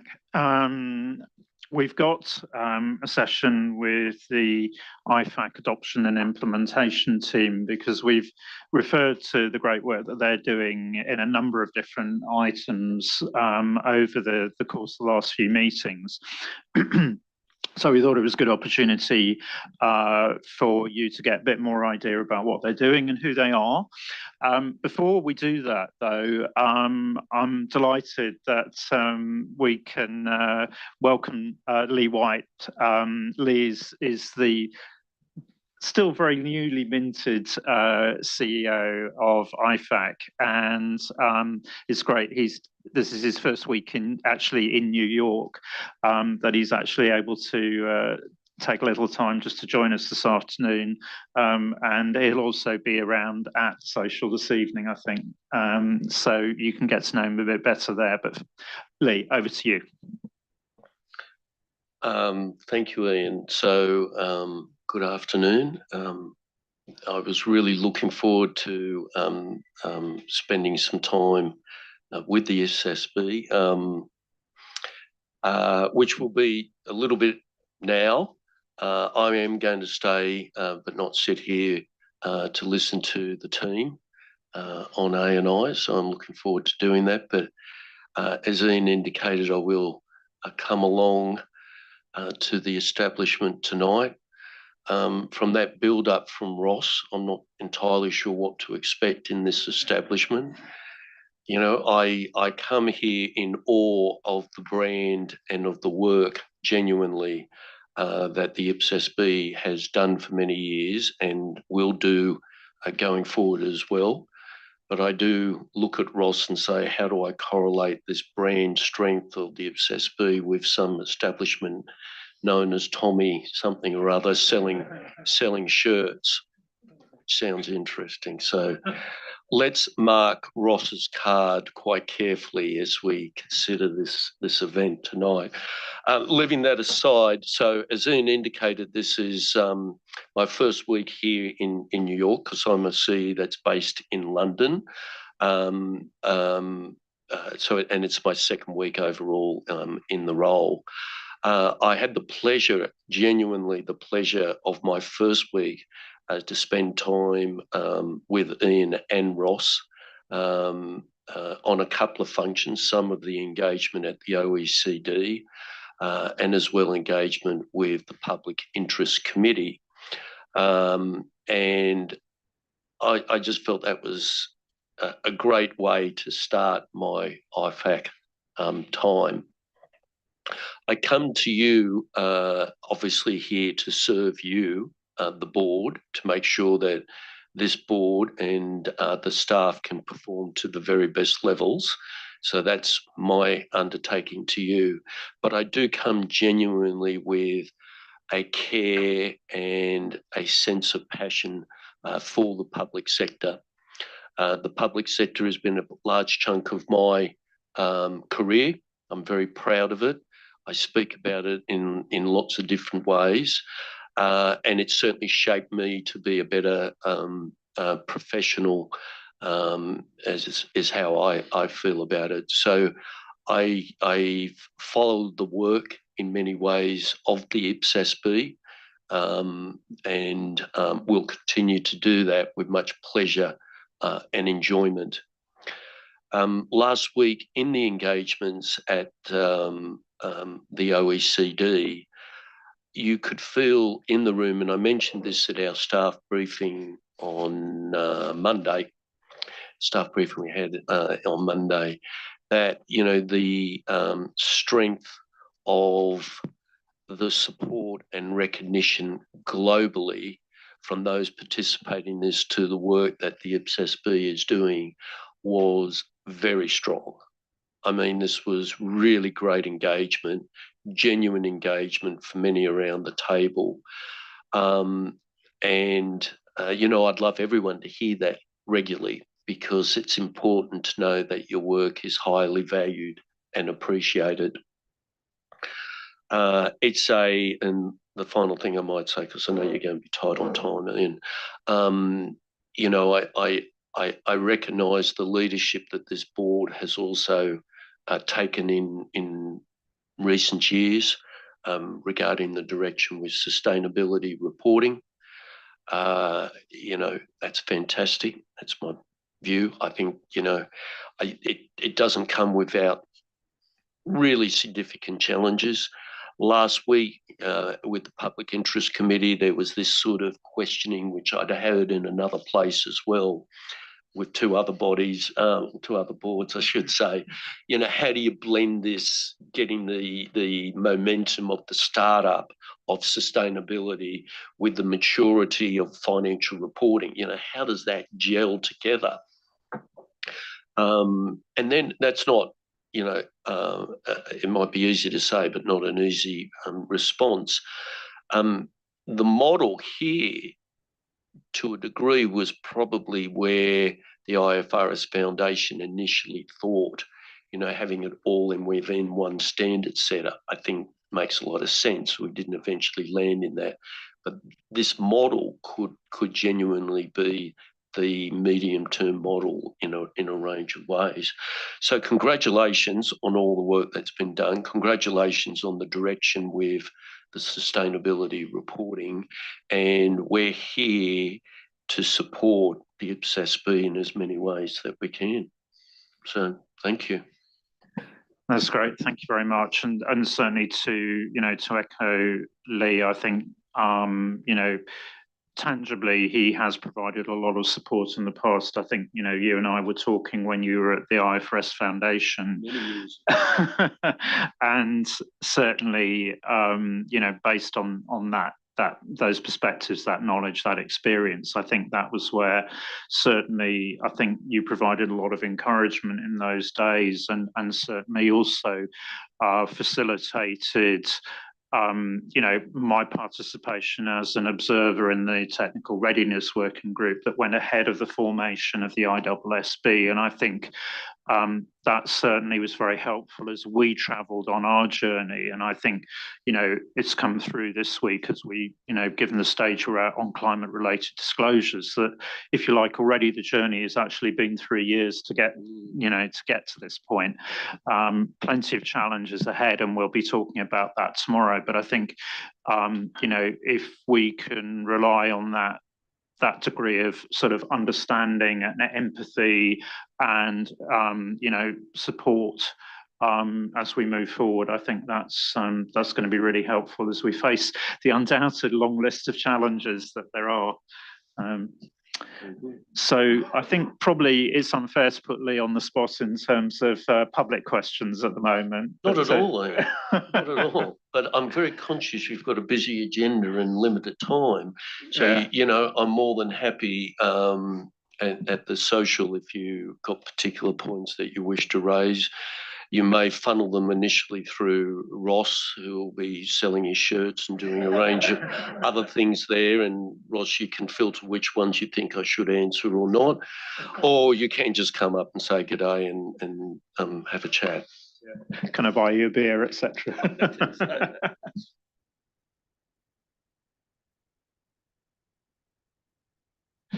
Cheers, Lee. Thank you very much. So I guess at this point in time, what I will do is I will hand over to Chris Arnold, you know, who'll sort of take us into the A&I session, and perhaps Chris, if you can introduce yourself and also the team. So over to you. Thank you so much. Good afternoon, everyone. It's a pleasure to be here.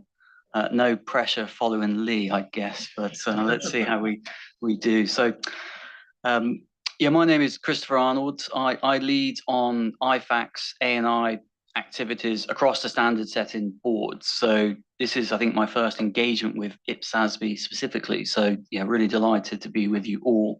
And I think it's important that I wasn't here on my own, because I couldn't do all that IFAC does on my own. So it's the team here that is really responsible for all the great work that we do. So Michelle Brody is here. Michelle leads on our intellectual property, translations, and handbook activities. I think many of you may know Michelle already from previous engagements.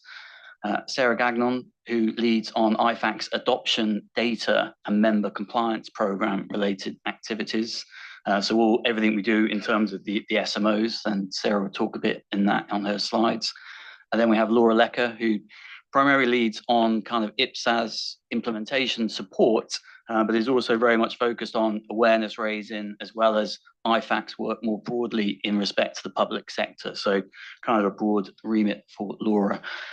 So we have some slides. We don't have a huge amount of time, so we'll try and just go through these at a relatively quick pace. And what we wanted to try and do is just highlight some of the most recent activities we've undertaken, but also cover some of the things we've got in the pipeline as best we can. And hopefully we'll have a bit of time for Q&A as well, Ian. So if we could just go to the next slide, please. Thank you. So I appreciate this. This might be slightly challenging for people to be able to read, certainly on the screen.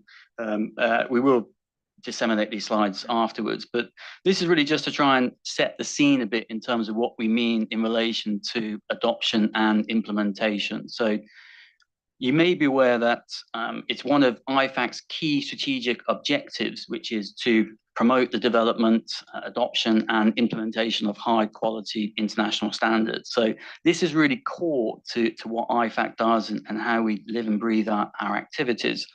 And when I think about ANI and the ANI ecosystem, there's a lot to it. So we start off in terms of the membership requirements. So this is really everything that IFAC PAOs are expected to adhere to in terms of the membership requirements and the ongoing tracking we do in relation to the compliance program. So Sarah will talk a bit more on that. And then we lead into a bit more in terms of the ongoing monitoring, the reporting that we do. So we do status updates in terms of the adoption of international standards. And then it leads into kind of what we do in terms of awareness raising. So how can we help the boards in terms of getting feedback and visibility on their standard setting board projects? So that kind of includes more broadly around what we do in terms of facilitating events, outreach opportunities, speaking opportunities, and then into implementation support. So what can we do practically to help the implementation of international standards? And then, of course, we have the intellectual property side. So everything we do in terms of processing of licensing agreements, reproduction, translation, protection of IFAC's IP assets, and the work, obviously, that we do on the handbooks, which we'll touch on as well. And then finally, that kind of all feeds into how we think about capacity building and what we do in relation to utilizing this data and information to inform some of our activities. So it's kind of broad, and I think that's important for people just to keep in mind. It's not just strictly on just implementation support. It's kind of like this whole ecosystem. So we'll go into a bit more detail if we can in these various areas. And I appreciate we don't have much time, so we're just trying to track through, Ian, and just see how we do. But it's great to have this opportunity to be with you. So I'm going to hand over to, what's the next slide? We'll see. I think it's Sarah. Next slide, please. Thank you. Yeah, so thanks very much for the opportunity to be here. And that first part of the ecosystem that Chris just showed emphasized our IFAC membership requirements and monitoring and reporting. And that is largely carried out through our member compliance program, whereby any IFAC member organization is required to undertake and report on their specific actions to support and overall improve the quality of the accountancy profession. And that is by adopting and supporting implementation of international standards. And participation in this member compliance program is mandatory by our global membership. And those requirements are called our SMOs, or the Statements of Membership Obligations. We have 7 of them. Number 5 specifically focuses on supporting adoption and implementation of IPSAS. And this is where we have obtained a lot of our data on the role that PIOs play in this, in this area in terms of adoption and implementation, as well as they are required to use their best efforts. And so they have to demonstrate where they are moving the needle, so to speak, where they're moving forward on trying to advance adoption and implementation of IPSAS. And there are always regular engagements between all our IFAC member organizations, as well as IFAC staff, to better understand how they are indeed advancing adoption and implementation of the standards. And I think not only engagement between IFAC member organizations, but also across all of us as A&I staff. In 2023, Laura and I did a pretty thorough reconciliation and review of the data that we had from our member compliance program and the index that's available on the website to identify and understand any differences and any nuances in the methodologies, so that we're moving forward in sync and in alignment. And I think through that reconciliation of adoption process, we also help to provide some input to the IPSASB strategy and potential outreach efforts going forward. So all of that work in the program, monitoring, reporting on adoption, also allows us to share best practices, facilitate knowledge exchanges, and then also blends into, like Chris mentioned, the capacity building work stream and being able to inform donor funding opportunities with real quantitative and qualitative evidence. That is all. Thank you, Sarah. We can move to the next slide, please. Yeah, we'll take questions at the end when everybody's had a chance to present. Okay. Thank you. Michelle. Hi, everyone. Nice to see you all again. So to briefly run through the kind of recent IP translation handbook activities, the first one is IP fees. So in collaboration with the IPSASB staff over the course of the last year, we put forward a new fee structure for the licensing of IPSAS publications. And this has gone into effect with this kind of round of annual fees. They hadn't been updated in about 10 years, so we thought it was about time to do so. And that was sort of our first phase was with our current licensees, whereas the second phase will kind of focus on entities and countries who we don't have agreements with, but who might still be leveraging the IPSAS. In terms of translations, the key thing to note is that IFAC is a facilitator. So we facilitate translation activities rather than taking them on ourselves. However, we have taken some translation activities on ourselves in response to need. So for example, we work with the University of Zaragoza for many years now for the translation of individual IPSAS standards as well as the handbook each year. We had IPSAS 45 to 48 translated into Spanish in response to need from Latin American jurisdictions. Additionally, we had Train the Trainer translated into French with funding from the World Bank, which we did in partnership with another colleague of ours. And we also had it translated into Spanish as well. In terms of the handbook, we're currently finalizing formatting Word files from InDesign. So we've had some issues with kind of moving away from InDesign back into Word. That really has to do with the Word file corruption. But in a good note, during that time, we tried to see whether there was anything else that we could do to kind of help move this along. And we found a new product that we've invested in called Doc Styles that should help with all of those issues that we're facing. So document repair styles that we can put in to kind of help expedite formatting, kind of global style features. So our formatter is currently working with that. And she said that so far seems to be success and that it's working well. So hopefully we'll have an update for you on that shortly. And then very quickly, not mentioned on here, but also worth mentioning since we're talking about sustainability standards, I will also be working with the IFRS Foundation to secure a license to use their standards and hopefully on the same terms that we finalized it for IPSAS as well. Thank you.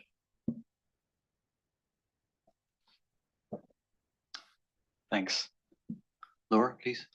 Yeah, thank you, and good afternoon, everyone. I think I've presented at various IPSASB events over the years, but never the full board. So I really appreciate the opportunity to meet you all here. I'm going to start with just our advocacy and awareness raising support. And the big one, obviously, and Lee's already mentioned it, is on sustainability reporting in the public sector. IFAC has been a strong supporter of IPSASB taking the lead in developing public sector specific sustainability reporting standards. And we really see our role in helping, and for our part to help, raise awareness of your work in this area, facilitate the engagement and feedback from global stakeholders. There's the link with the donors and development partners, as well as you seek further funding for the projects, and then just broadly on advocacy and thought leadership. So on the slide here is just a few examples of some of our activities in this area. The first one is the hybrid event in Brussels last year. I think this was in your research and scoping phase back in April, before any decisions were made, and really just to raise awareness of the direction of travel and get that feedback from stakeholders and to support that decision. The second one on there was in June. We had our Mosaic Forum, and Mosaic is IFAC's network of donors and development partners. And we held a forum in Kingston, Jamaica back in June. And we did that for the first time in collaboration with the IPSASB Donor Cooperation Steering Committee meetings and the IPSASB Capacity Building Committee meetings. So that was a great opportunity as it brought sort of various stakeholders together. We held a forum and we had a session specifically on sustainability reporting, and Dave very kindly joined that panel discussion and sort of gave an update to the donors, development partners on your work in the area. And I think there was great interest in the room at that time as well.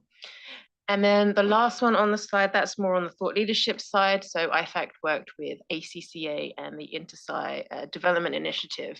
We hosted 2 global roundtables that brought together various stakeholders. So that included representatives from Supreme Audit institutions. We had some report preparers. I think a few of IPSASB members and staff joined that as well. We had representatives from PAOs as well. So it was just a really good discussion. And it was a preliminary discussion recognizing the sort of the maturity of sustainability reporting and assurance in the public sector is still in the early stages, but it was really just to sort of have that initial discussion and kind of see the different perspectives from the stakeholders. So we sort of issued the key takeaways from those events, were published in a report, and there's the link on the slide there, and that was launched at the World Investment Forum.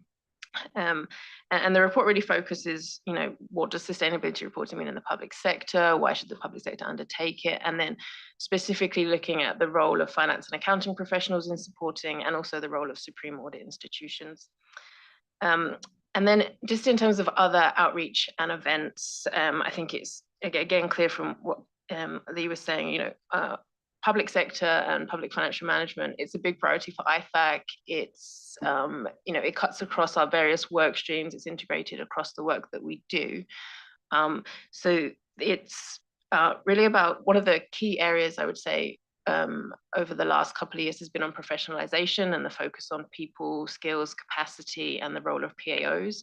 So I think while this is not maybe necessarily direct implementation support, it's more about creating that enabling environment for IPSAS or PFM reforms and IPSAS implementation to succeed. So making sure you have that sort of necessary things. And it's also kind of shifting the focus away from, of course, you need the structures, processes, systems, but actually the people and capabilities. And I think that's where the profession has a big role to play in supporting. And then on there also supporting FOF meetings, we had 2 deep dive, public sector deep dive days at the Forum of Firms meetings. And I think these were day-long events and sort of brought together the firm's public sector leads, and was a good opportunity for IPSASB to present and to engage with the Forum of Firms and sort of get their feedback on your strategy, your work program, and hopefully hear some perspectives that you wouldn't routinely hear through your stakeholder engagement. And then obviously multiple gateway articles, and they tend to focus on the role of PAOs and the role of the profession as well. If you want to go to the next slide, please. And apologies, I know we're running short on time, so I'll just be quick. Just in terms of future A&I activities, the first one on there, so we published Train the Trainer materials back in November 2020. You're probably all aware of those. They have now been updated to reflect the new standards and pronouncements that have been issued since. So I think the big updates, obviously the measurement, revenue, transfer expenses and leases, along with some other updates as well. We're using the update as an opportunity to rebrand them, just really making it clear what they are and who they're for. I think there was some confusion even internally about why they were called Train the Trainer, and I think that's just how they were historically used in the past for staff to train trainers to then take them. But actually the purpose of them now is for trainers to be able to use these materials in their own jurisdictions, update them where they need to, and run training courses. So we've rebranded them, implementing IPSAS, a guide for trainers. We're sort of revamping the web pages for them just to make them a bit more accessible and have sort of a communications campaign around there, trying to increase the usage of them. They will be published later on this month. A caveat that will just be in English for now, but obviously translations is a key focus. And Michelle mentioned that the current versions have been translated into French and Spanish, and we'll look to do the same pending funding on the updated version. And then just very quickly on the last three here on the pathways to accrual. And I saw David Watkins earlier, and I've heard him present on this tool many times. And he always says it's a work in progress and will always be a work in progress. It was designed to be that way. We need to continually add case studies and other relevant content to it. I think we sort of need to kind of find mechanisms to identify and present these case studies on the tool as well. And then navigating IPSAS, I know this is in the early stages at the moment. We're in discussions at staff level, just thinking about how IFAC can best support and collaborate with IPSASB as you develop this tool and how we can best do that. And then the final one on here is just a placement on getting started with IPSAS, and that would come after the Navigating IPSAS tool was released. When we say placement, IFAC does sort of these summary documents, 1 to 2 pages. The idea here would be just to have some high-level sort of key steps, and then really point people to the resources that are out there. There are these great resources that are out there, and we just want to make sure people are aware of them and can use them. And so that would be the idea on that one. And if we could go to the next slide, please.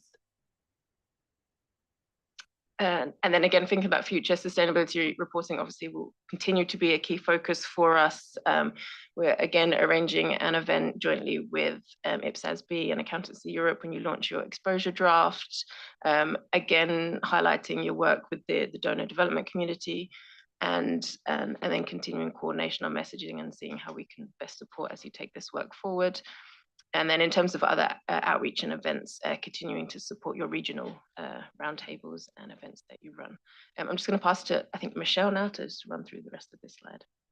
Yeah, so in terms of the handbook for 2024, our timing is for completion by the end of Q3. As mentioned previously, we're finalizing the formatting of 2023 so that can be used as a clean base on which to produce 2024.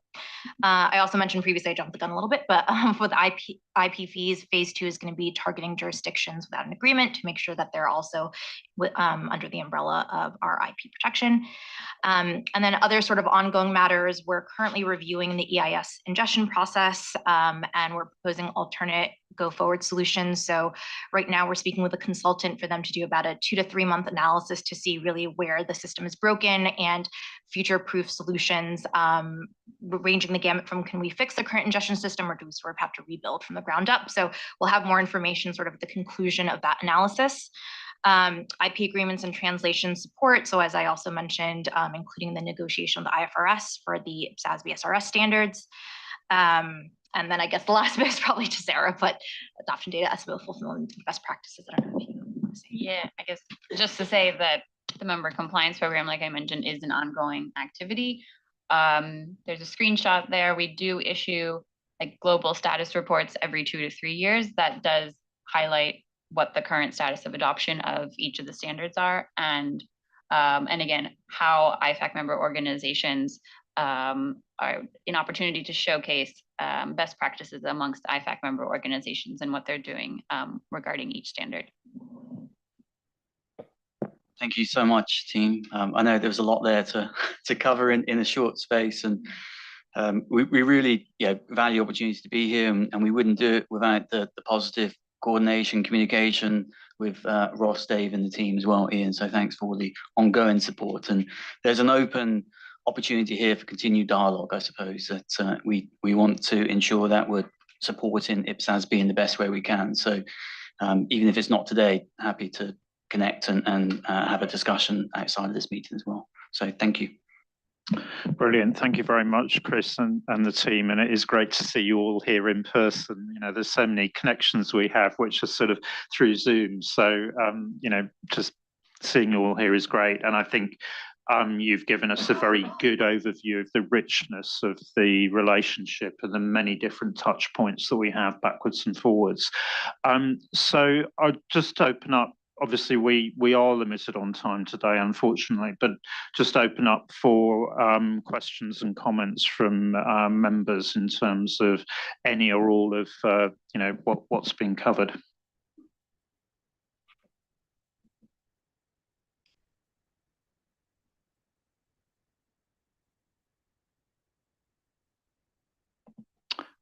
Renee, lead us off. Yes, hi. A question of clarification. When you say on the slide, ongoing work on adoption data, are you talking about adoption of our standards by our constituents?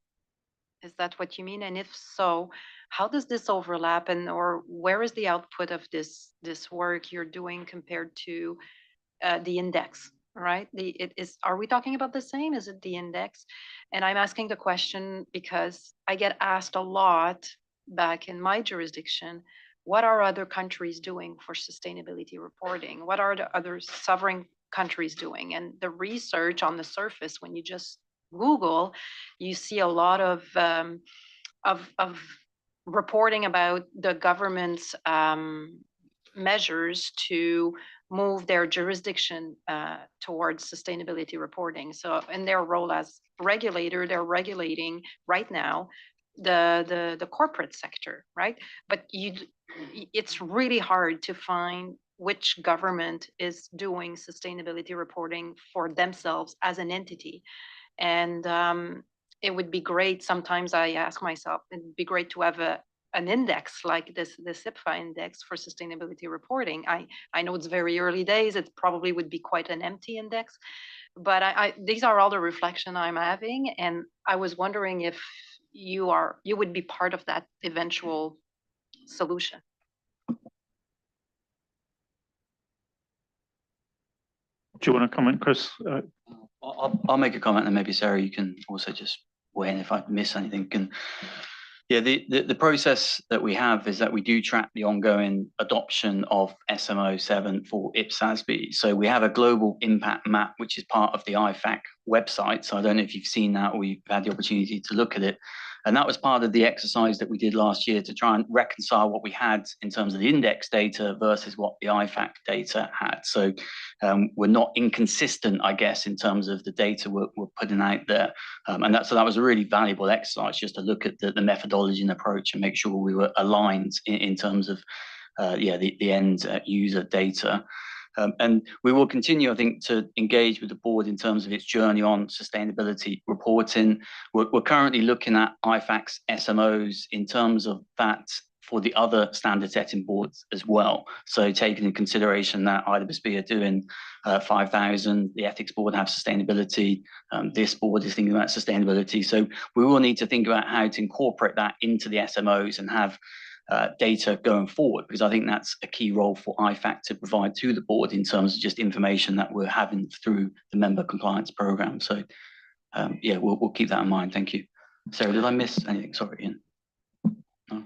Yeah, I mean, I was going to say one of the challenges, Renee, I think is the fact that the focus for IFAC has been what are member bodies doing in terms of promoting the standards, and the obligation on them is to actually promote the implementation of international standards, which is a slightly different perspective to where the index collects data direct from governments themselves. So that's the point that was being made by Sarah and by Chris, that, you know, those should correlate, but actually the perspective isn't quite the same. You know, but it is, that's where the data coming back and inconsistencies that have been revealed through that, I think, is useful, and that will feed into the index update. which is starting at the moment. So for 2023, so the last one was for 2020. That will give us more up-to-date data through the index for 2023. And as Chris said, then we will have to think at some stage about sustainability reporting, but that's kind of early days yet. That might be more anecdotal as we start to get into pilots and so on for the climate-related disclosures. David. Thanks, Ian. I thought I might as well pick up on something that Laura said about pathways to accrual being a work in progress. And I'm pleased to be able to inform the board on behalf of Mr. Al-Mehtil, who's on screen, that the Saudi Arabia case studies will be available probably in Q2. They'll be available in Arabic, English, Portuguese, with thanks to Patricia for looking at the drafting, and also in Spanish with thanks to Camira for looking at the drafting. So it's growing. Okay. And just to enhance that invitation for, if members or TAs can help, it is a work in progress, and basically it's as good as the quality of the case studies and examples that people share, because that's very much the intention with the model. Camira and then Lucy. Thank you, Chair, and thanks to IFAC for the great support that is given to the preparers for the implementation of these standards. From the Spanish translations in IPSAS 47 and IPSAS 48, they are still not available in the website, but I know that you already have work in progress. Is it due soon? That is my first question. And the other one is in relation with the fees, the intellectual property fees. You mentioned, Michelle, that it was a restructuring of the fees. Is it now like a fixed fee for all countries, or how is it calculated? Because I remember in your last presentation you gave to Focal, it was like more depending on certain macroeconomic variables of each countries. And yes, and if it's negotiable, because I already heard some feedback from some countries in Latin America that were a bit surprised about the increase of the fees, and they are trying to find out which solution they can find to continue using these standards and still paying their intellectual property fees. Thanks. Thank you. In terms of IPSAS 47 and 48, those have been completed, so we just need to format and get those up. In terms of the IPSAS fees, so it still follows, in general, the same sort of structure where we take into account macroeconomics, and it's a country-by-country basis, so it's not just sort of a flat fee across the board. In terms of room for negotiation, yes, we're open to having a conversation. I think that's sort of been the position that we've taken, as well as our CFO, recognizing the fact that it did come late in the year, and we know that there are quite a few jurisdictions who already set their budget for the next 3 years. So we're very much open to having a conversation and getting there over a set number of years. So happy for anybody to reach out who might have questions on that. Ross, do you want to add to that? I do. So just we have got questions on our side too. And just for members, TAs, and others, if you do get approached about IP fees, this is a way that we get more money back into the system to invest in a standard setting. The fees are quite small, even with the increases overall, and allows entities the legal right to use the IP that's been developed over a number of years. And if you do get any questions, you don't know how to handle them, feel free to pass them over to staff or IFAC to deal with them directly. The fees range from, I think, the low end around $1,000 up to the high end of $30,000. And yeah, it's part of our model in balancing our funding overall, so that we're not completely dependent on donations, that we're actually able to use the money coming in from IP fees to fund future standard setting. And if you think about that for context, if you think about 30,000, I mean, that's a proportion of a single member of staff salary, and the value that countries are actually getting from the ability to use the standards and the maintenance work and so on is actually far greater than that. And I think, the other factor that, comes into this is when you look at where the resources are directed by the international organisations, it's towards adoption and implementation. It's not centrally. So I think, that's where when you look at the overall programmes, again, this is actually a very modest amount to put back into something that's potentially adding very significant value. And that's probably the thinking around it that people don't quite get at the moment. Lucy? Thank you, Chair. Thank you, Chris, Michelle, Sarah, and Lara for that very informative updates.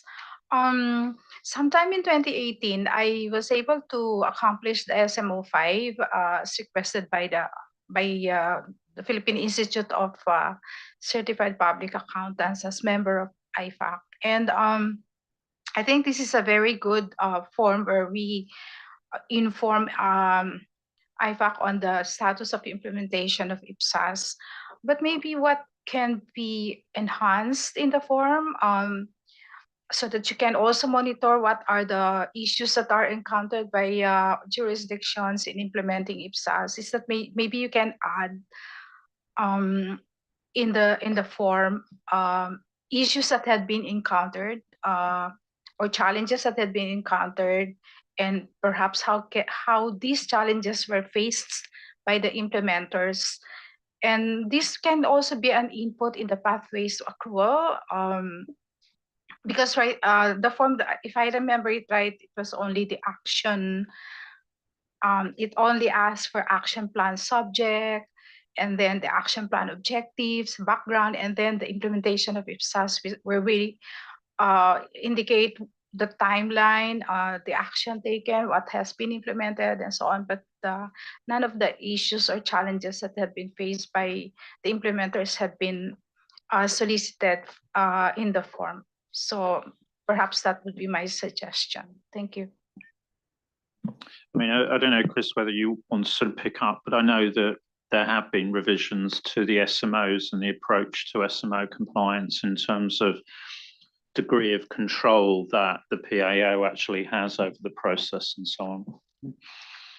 Yeah, Sarah, you might want to come in on this as well. Just, I think part of what and how we're structured is that we have ongoing engagement with our member organisations. So it isn't just as simple as perhaps them submitting a form to us and then we just take it and just leave it there. There is that continued dialogue, and that's where we do find out about the challenges and potential opportunities in different jurisdictions. And what we've tried to do in particular in terms of the snapshot reports that Sarah alluded to is then showcase some of those good practices and examples of how people are addressing some of the challenges to disseminate that good practice. So it's a very valid point. I think we kind of capture it, but Sarah, I don't know if you want to elaborate a bit more on what I just mentioned. Sure. I think to Chris's point, well, I guess in the first instance, I'm glad that you had the opportunity to work on that section for the action plan. It's very helpful to hear from people who have that direct experience in working through that, and how it is helpful for your organization, and of course, how we can continue to improve it. And I throughout what Chris alluded to in terms of there is an ongoing member engagement touch point. So I think after we get action plans, and if we see that the same actions are being repeated, for example, or we're not seeing sort of any sort of movement or progress from our member organizations, is that moves from the paper to a phone call, a Zoom call, an outreach, or something like that, where we're then having that more direct and specific engagement to better understand what some of the challenges and issues are, how IFAC can support, either through directing to resources, connecting with regulators directly, or facilitating those knowledge exchanges. But I do appreciate the point that perhaps on paper it can be more specific and clear about issues. And certainly, I think if there are good examples of what's likely to be common problems and how those have been overcome, then that's excellent case material for pathways to accrual. Angela. Thank you, Chair, and thank you so much for the presentation. I thought it was a fabulous presentation of the breadth and the work streams that you're covering. My question is very simple. Could I have a copy of the presentation as a summary of all the amazing things you're doing? Thank you. Thanks, Angela. Yes, I'm sure we can circulate the presentation because I think it's very helpful to understand that. Abdullah. Thank you, Ian, and thanks for the presentation. I have a couple of comments. First one was about the tools that IPAC is providing. I think they are valuable, but I don't think they are getting enough attention because leading the implementation in Saudi Arabia, when we started, we couldn't find enough resources, but I thought if we could market more the pathway to accrual, it will help more jurisdictions into their journey moving to accrual. My second comment would be about sustainability reporting, because I heard sustainability reporting more than 17 times, where I heard PFM only 2 times. And I think coming from a public sector, PFM is more important toward politicians, decision makers, more than sustainability. And I guess sustainability would be coming as one leg of PFM, but I'm always concerned about selling out sustainability or concentrating on sustainability more than PFM, and that is what I noticed from the jurisdictions here in the region. I'm not talking about just my jurisdiction.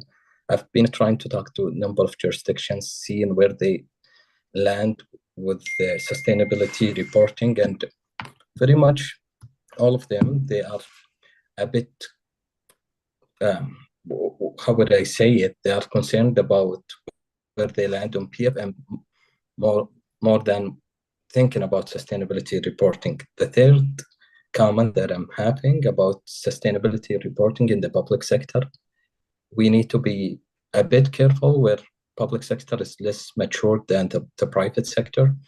And when we are pushing the public sector as fast as the private sector, I'm concerned in the perception that is coming from the public sector. The last thing that I've been noticing about sustainability reporting since it came 17 times, lots of jurisdictions,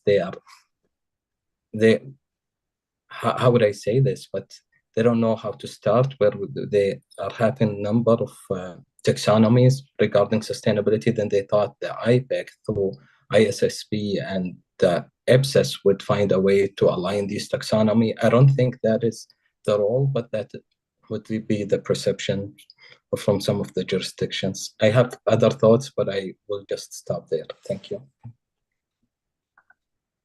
Okay, thanks, Abdullah. So I might take a question from Yakuba and then go back to Chris and the team just for final comments. Yakuba? Thank you, Chair. Thank you for your presentation. I'm reading that there are ongoing activity on your handling. What I would like to know, I would like to hear a little bit more about APA agreement on translation support, including negotiating with IFRS for IPSASB SIR standards. So is there any issue on that, or it is a new development? Thank you. Thanks, Yakuba. Chris first, or Michelle, Laura? Michelle, do you want to just answer that point on IFRS and then? Yeah, so basically it's not an issue per se, but it is new because this is a development of new standards. And so we are basing them on the standards that are being developed by the IFRS. So in the same way that IPSAS or some of the IPSAS are based on the IAS, we have an agreement with the IFRS that basically licensed those standards to us and gives IPSASB the right to build their standards on top of it. So effectively, we just need to do the same thing for these sets of standards and hopefully on the same terms, which are agreeable to us at the moment. So we're hoping that the same can be said for the sustainability standards. So watch this space, I think, Michelle. Yeah, and Laura, I don't know if you want to make any comment in terms of the focus or activities. I think, of course, sustainability is the hot topic at the moment, and that's why probably you're hearing it so much, Abdullah. Tomorrow you're probably going to hear it even more, I think, looking at the IPSASB agenda. But and I think this is a journey. I think it's a journey that we also do need to go on. But I'm also mindful, as to your point, that it isn't just about sustainability as well. I think we do have to keep that front and center. So thanks for raising it. And your first point in relation to what we do in terms of just making sure people are aware of the materials is very important. And I'm often cognizant that we spend a lot of time producing this material, but perhaps we don't spend as much time and effort and resources on advocating and raising visibility and pushing it out as much as we can. So that's something we continue to balance, and it's something we'll actively look to try and address going forward as well, because it is very important. Thank you.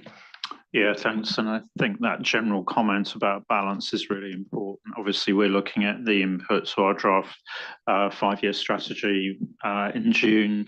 I think the PIC alluded to this in the discussions about, great that we're making really good progress on climate-related disclosures, but don't forget the financial reporting work program. And it's a constant, it's going to be a constant, balancing act, I think. And I think that's where we, but it's right that PFM reforms are still a huge challenge in many jurisdictions around the world. So the more that we can do to help keep the focus on that as well, the better.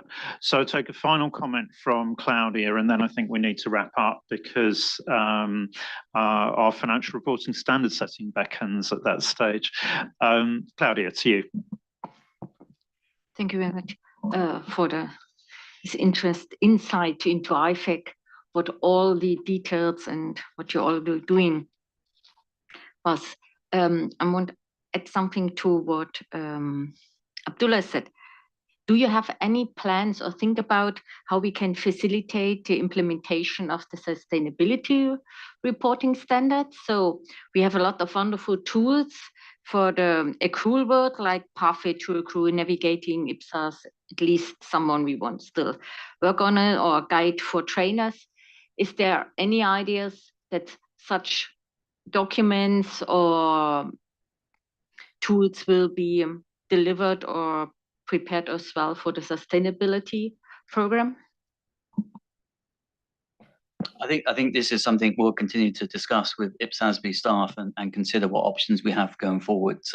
Normally we start these activities once standards are finalized. So, I mean, we're still in the development phase at the moment, but it's something I think will be very important to us, and will probably be on our work plan, not this year, maybe next year, the year after, something of those nature. But thank you for raising it. I think it's something we will continue to consider. Yeah, and I think the other thing in the sustainability space is, if you look at the fact that there's a lot of material that the IFRS Foundation is making available for the private sector, I think we're probably going to be extending the discussion. Michelle's looking pleased at that, in terms of the extent to which public sector can use the resources, and obviously that depends on the ongoing discussions that we've got at the moment. Also, GRI has material training programs and so on. So I think that's where, we've got to kind of have a look at where we land, and then what does that mean in terms of relevance of material that already exists as opposed to what we do. So, and I think that's a very active file, to pick up a Kevin Dancyism.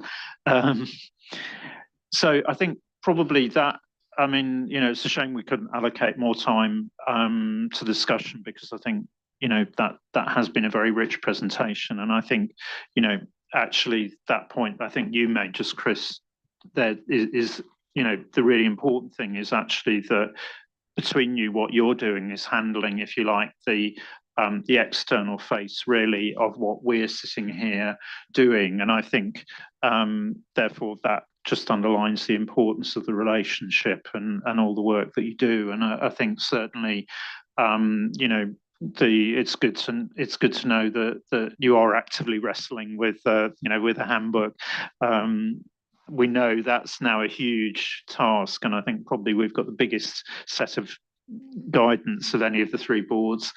Dubious privilege, but I think it is that fact that in that instance, that's what our users, our stakeholders actually see. So that end of the process is really important, and events and also making sure that the information is available, all really important. So thank you very much. Very informative, and we look forward to keeping in touch. And we hope to see you again soon. So with that, then we move on to item 9 in the agenda, which is measurement application phase. And I think that's you, Agustina, isn't it? Thanks very much, Chris. Cheers.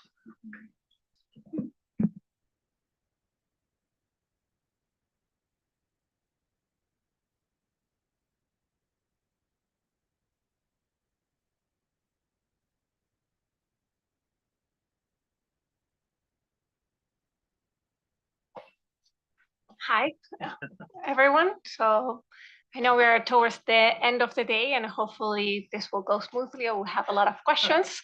Don't so say we'll that. There you go. It's good to see you, Agustina, and John as well. Lead us off. So can I have the next slide, please? So on the first agenda paper, on agenda item 9, it was an instruction from the IPSASB from December.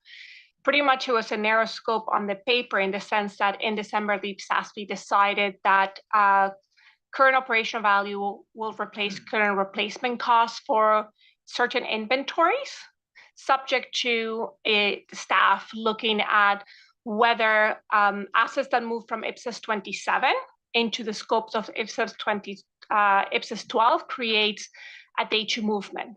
And the paper walks you through the fact that when we look at the measurement guidance in IPSAS 12, that guidance requires you to measure inventories at the lower of 2 amounts.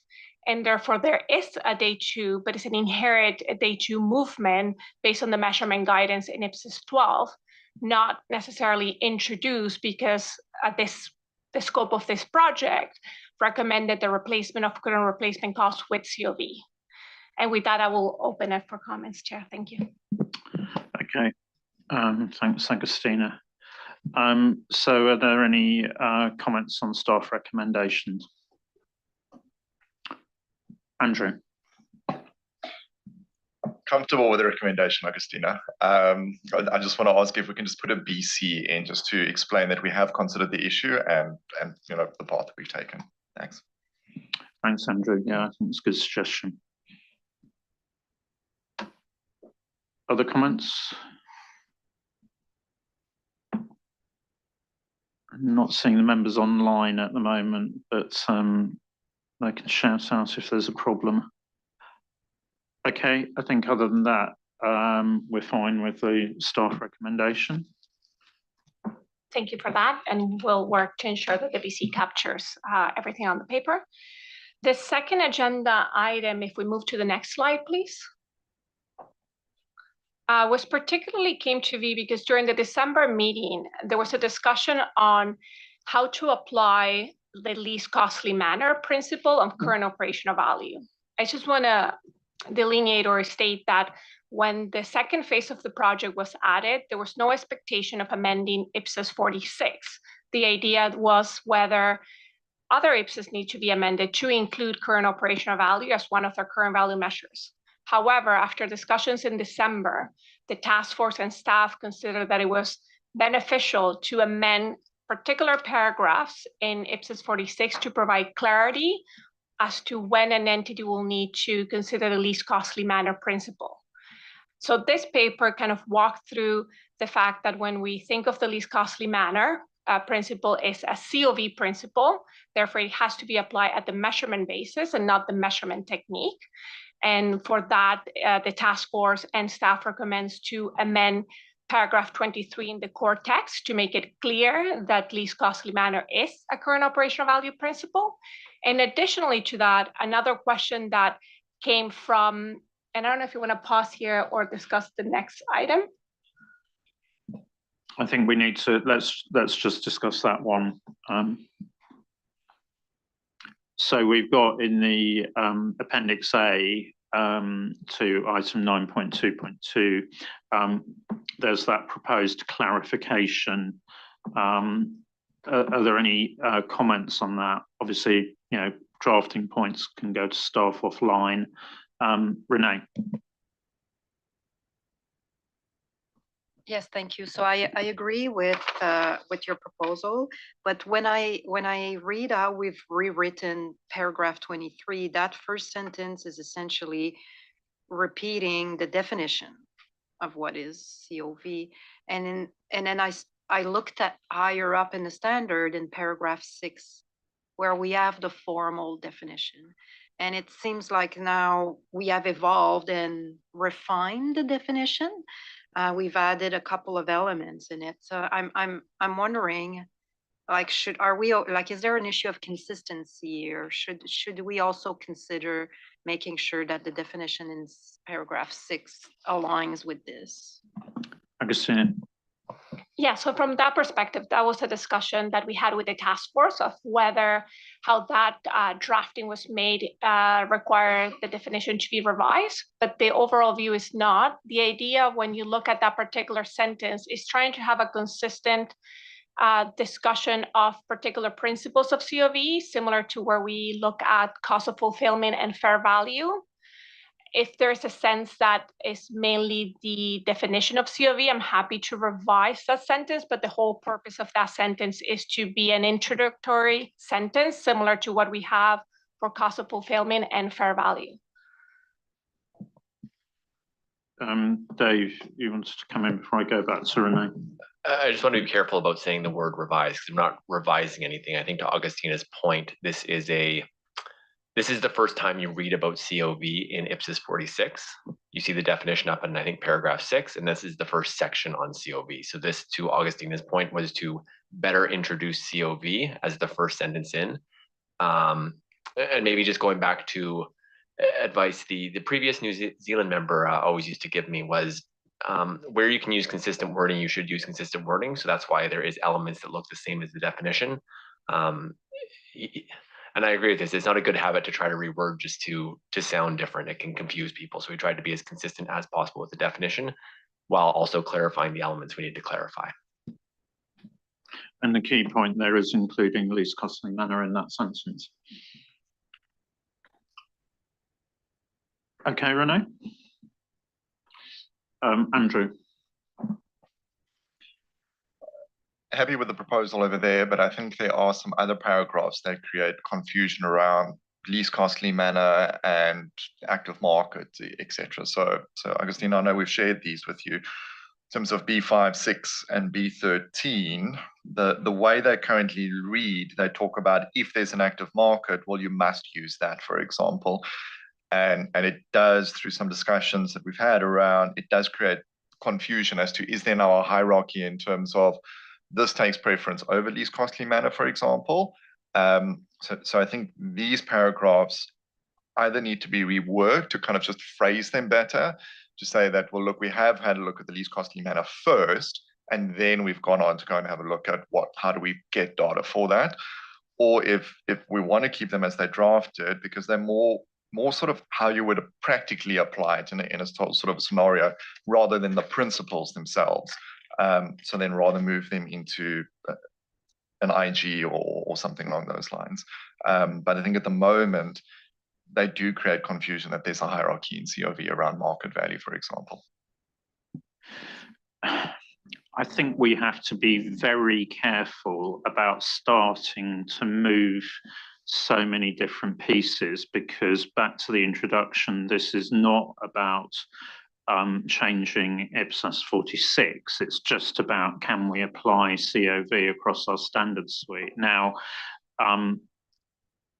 so in trying to, provide clarification, if we're then going to start reopening the entire standard, then I think we're actually better off actually not doing that at the moment, and actually just going back to what we said we would do, which is apply this. are going to have a post-implementation review at some stage. And there are going to be a number of issues, I think, with implementation. So I just caution how wide we go at this stage. Now, I think you've got some specific suggestions. I think those need to be considered, but I think we're going to have to put some boundaries around this, and we're going to have to say, what are we actually doing at this stage? You know, and the standard is not yet effective. So, Agustina. Yeah, so we did have a discussion of whether when you read IPSAS 46, is there a hierarchy? The view is that the evaluators will go to an active market first. And then the question is, when we talk about the least costly manner, is there a potential that the least costly manner would not be considered if you go to the market versus the cost approach? But the discussion overall was that when we think of the cost approach applicability, it will be more for specialized or unique assets where there wouldn't be an active market, and therefore you would not have a concern from the applicability of the least costly manner. That was a discussion at the task force. But I do agree that when you go to those particular paragraphs, there is that hierarchy. So I think the question is, as Ian said, are we okay with that and we're not touching it and wait for a possible implementation? And is there a concern? But from the task force perspective, we did not have a concern because of the fact that we think that the least costly manner would not lead you to not consider it because you go to the market. And that's why there was no proposal to amend those. I don't know if, Dave, you want to add further to that. I mean, I think some of this is just actually, there is a piece of work which we've talked to the International Valuation Standards Council about, which is actually, we really need to benchmark what they've already got in their guidance and then actually get them ideally to extend their guidance. And I think, you know, we can potentially get into problems with our own standards if we try and get ahead of what they're going to do in practice. And I think that's really the, you know, in a sense, actually, we probably need to get that piece of work done before we come back and then say, well, actually, that's not working, or it is working, or there's an inconsistency or whatever. You know, I think that's something that needs to happen. Dave. Maybe just add some practicality to your point, Ian. We did play with redrafting, and what I felt very uncomfortable with is one of the versions that I saw, one of the paragraphs we deleted and put in square brackets deleted, and it just felt like we were jumping the gun before we'd even release the standard. And we will have a post-implementation review, and I think that's the process that we should follow to make, I don't know if there's substantial changes, but changes to core paragraphs.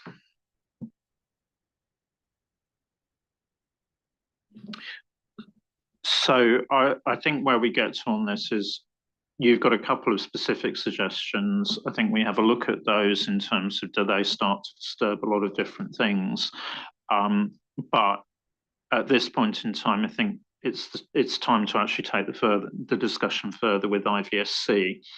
And I really think we need to do that because we've had this problem all the way through, that in a sense we're second guessing what, you know, the valuers might do. And that's caused a lot of debates and discussions based on a conceptual idea rather than what might happen in practice. So I think if we have that as the way forward, but I think also, you know, it would help us to understand a perspective in terms of what IVSC might be able to do or not. And then we can decide at what point we do this. Lynn, then Lucy. Sorry, I just want to make sure I understand. I was supportive of the recommendation in the paper. So I just want to be clear what decision we're now making, because I guess I was comfortable with this as a recommendation. And I just want to know, are we now saying we're going to lose this, or are we keeping it? I'm just not clear what. So I think I'm what not the board clear is, what we're saying we're going to do. Sorry. So I think what the board is saying is they're comfortable with the addition of the sentence here to 23. Andrew had a couple of additional points of drafting for consideration, which I think we're asking staff and the task force to have a look at.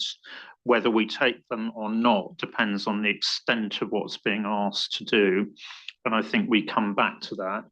I think there is also something that generally we need to do, which is actually to have a conversation with IPSASB in terms of their practical guidance for valuers.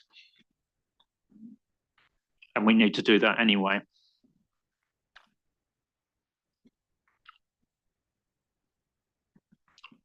Okay, Lucy.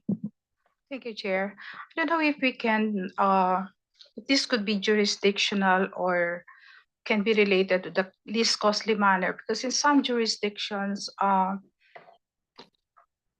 there are, and in relation to some PFM reforms, some jurisdictions like the Philippines revised their bidding procedures, where it is the consideration is no longer on the cost, but because the issue there is that it may be the least cost but may not be responsive to the requirements of the entity.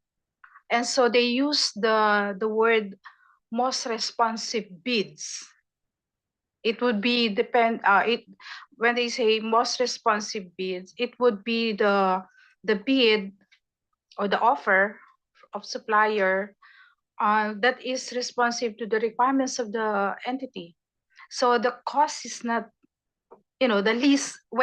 If it is least cost, it may not be.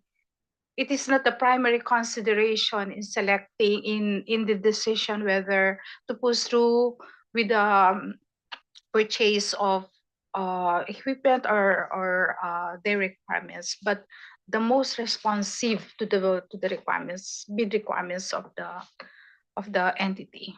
Thank you. I think on this, there's two different things we're talking about here.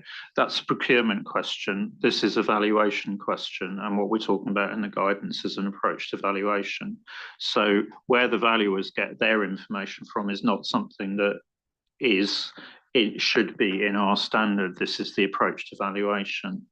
So I think, that would be a question for the valuers in the Philippines, but that's their issue, not our issue, if that's okay. Okay, so I think on this, basically we accept the proposed change to this paragraph. We've got Andrew's couple of proposed amendments, which we look at on merit. Okay. Thank you. So the next discussion on this agenda item 9.2.2 is about, it came to be because of the discussion of ED84 concessionary leases. And the question was raised by a member was whether it was the least costly manner will mean that you will add a concessionary element when you determine COV at subsequent measurement. And with that in mind, we wanted to clarify that that is not the case. The least costly manner does not mean that suddenly you will consider a concessionary element into the determination of COV. And to clarify that, we're proposing an amendment to B9 to clearly state that the least costly manner is based on an orderly transaction. And then additionally to that, we added an IG. So I do want to note and thank the members who have sent suggestions from an editorial perspective as to how to further clarify IG D7 that is being proposed.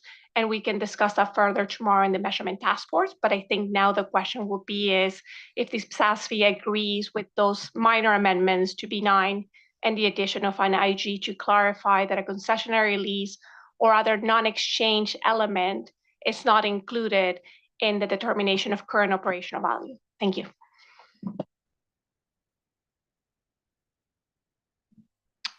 Okay, Angela. Thank you, Chair. And I on that point, I just wanted to, I agree with the recommendation, and I agree with the principle that if there is a concession particularly in a policy sense, it absolutely makes sense what you're proposing in your guidance. I just wanted to clarify on paragraph 14, there's sort of three concessionary elements, transfers free of charge, and there's a fourth one sorry, a third one, which says prices that are affected by relationship between parties. And my question was in terms of bulk discounts where a government may have purchasing power. So it's actually a purchasing discount. I was unsure whether in your guidance in D7, when you mention concessionary elements, whether you that the principle is to also ignore a bulk price discount that you may have because of your purchasing power, which is different in my view from the intent of a concession to maybe transfer something free of charge. That clearly is the principle of D7, I believe, but I was just unsure on how that bulk discount purchasing kind of idea fits in here. Yeah, so I agree with you. The idea is not to say that if you enter into a transaction where you're getting a bulk discount because you're buying, it's a kind of a wholesaler base as opposed to going to a retailer. And because you're buying that bulk, you're getting a discount. That doesn't make it to be a concessionary element. So D7 was not trying to capture that in that. So I think if we need to add more clarity to ensure that it's not grabbed, I'm happy to do that, but I do see some shaking heads, so I'll see what the view is. We have a habit of trying to add more words to cover a particular circumstance, and I think the question is actually, have we addressed the principle adequately? We're not going to cover every possible situation here. There has to be some judgment involved. So I would say, no, don't add more, let's just stick at a high level. That's okay. Patricia. I agree with the proposal, but I think the reference for paragraph 12 is not so good here because the principle is in the paragraph 8, 9. Paragraph 8 and 9 define what is a transaction in other market and not paragraph 12. Because paragraph 12 is some kinds of circumstance that are going to change, considering the last comments made by Ian. Augustine? Yes, when we discussed it with the task force, there was a request to reference paragraph 12, particularly because paragraph 12 discusses about what circumstances where a transaction price may not be observable or may not faithfully represent the transaction. And that's what I was trying to kind of capture by doing the reference to paragraph 12. We did consider not having a reference to paragraph 12, and that's another possibility since you're in the same standard. So I think my suggestion would be potentially just to remove that cross-reference to paragraph 12. I don't know if that would be acceptable from a member's perspective. Thank you. Patricia?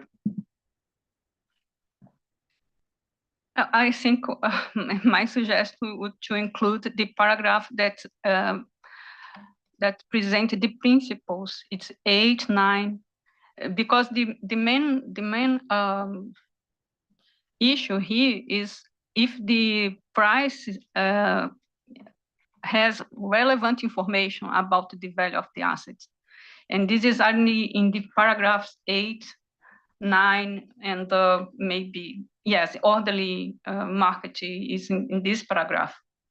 Okay, so I think we take this offline because this is a cross-referencing issue rather than a problem with the proposed guidance. Okay.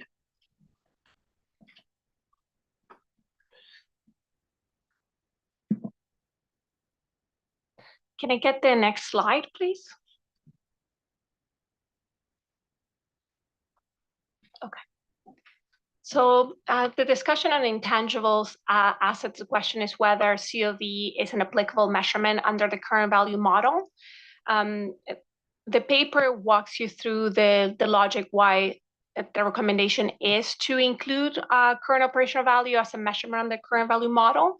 It looks at, from a conceptual perspective, when we look at the objective of measurement in the conceptual framework, can intangible assets be both held from an operational and a financial capacity? and the paper concludes that it can, and therefore there will be a benefit to add COV. It also considers CAG advice received in December as to whether we should consider practical considerations versus conceptual considerations when we introduce COV. But having said that, I have received comments of differing views. So I would appreciate the thoughts from the board members on whether it should be added or not. But the thought from a task force perspective is that it would be beneficial to add it because there are cases such as softwares that are developed by governments that are primarily for operational capacity, and having this measurement will address that issue. And with that, I'll pass it to the chair. Thank you. Thank you, Agustina. So are there members that would disagree with the staff recommendation that are in task force that we should add COV as a basis of measurement to 31? Andrew. Sorry. So COV, I struggled with the application to intangible assets, and I don't want to preclude it completely, but I really did struggle to take some of the principles around COV, which I think was largely written for tangible assets rather than an intangible asset, and how to apply this in an intangible asset concept. So, you know, if I think of developing non-standard software or intangibles, it's really difficult, I think, at the outset to say, well, this is what I think the estimated cost would be, which would be difficult, you know, different from a building or an item of PPE, where I think you can get a much more reliable measure of what do you think it's going to actually cost. I think there's also conflicting guidance potentially in, if you think of 31, there's the research and the development phase in terms of what costs can you capitalize. So when we get to COV, well, do we only look at costs in the development phase? Do we look at research phase as well? So how does that play out? And then I think if you go to subsequent measurement as well, on the fair value side, we're consistent with the IFRS literature that limits you to subsequent revaluation if it's traded in an active market. I don't know why we would suddenly differ now by bringing in COV in its entirety, particularly on subsequent measurement. So we do have a future project on intangibles, and I guess my suggestion is there's a lot more thinking that needs to go into COV and how it potentially will apply. And is it not better to consider that as part of that project and just park it for now? Okay, thanks, Andrew. Go to Angela, and then back to... Thank you, Chair. I had some similar concerns. The staff recommendation in terms of introducing COV seemed consistent and conceptually made sense in a logic sense. And there were some examples in the paper where it's clearly a type of intangible for operational purposes. It's a very specific to that operation. And therefore, I did understand the logic, and it seemed very consistent to have it from tangibles to intangibles. I think Andrew's identified, because some of the measurement issues with COV, but I had an additional concern where if the operation has an intangible that is a very valuable intangible that is also in the market for for-profit organisations, and say, for example, a very highly sought after fishing quota. I did wonder whether a public sector entity may have a fishing quota, and I do understand they have to decide, are they holding that for financial purposes or operational purposes? And they may well be holding it for financial purposes to sell at some stage.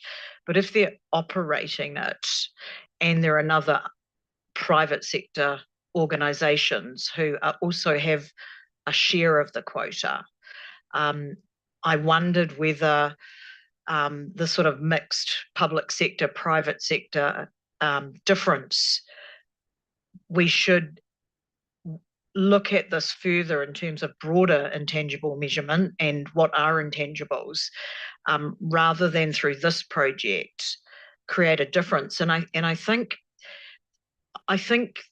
the COV or the measurement project, as I understand it, is that you have made it very clear that while it's a free choice to use cost or current value, you have put in a discipline that says you must look at the purpose of your asset to decide on COV or fair value, and I think that's good. But I think there potentially could be an arbitrage here on a fishing quota if you argue I'm holding it for operational purposes and don't have the active market constraint. But over here, my private sector organisation with the very same fishing quota has to have an active market to revalue. So it's an extension, I think, to Andrew's concern, and I was just unsure if had the board considered that in previous discussions. There's a short answer to that, which is no. But I think, so let's just carry on. I mean, I want to get a sense of where the board is on this one. Liang and then Patricia.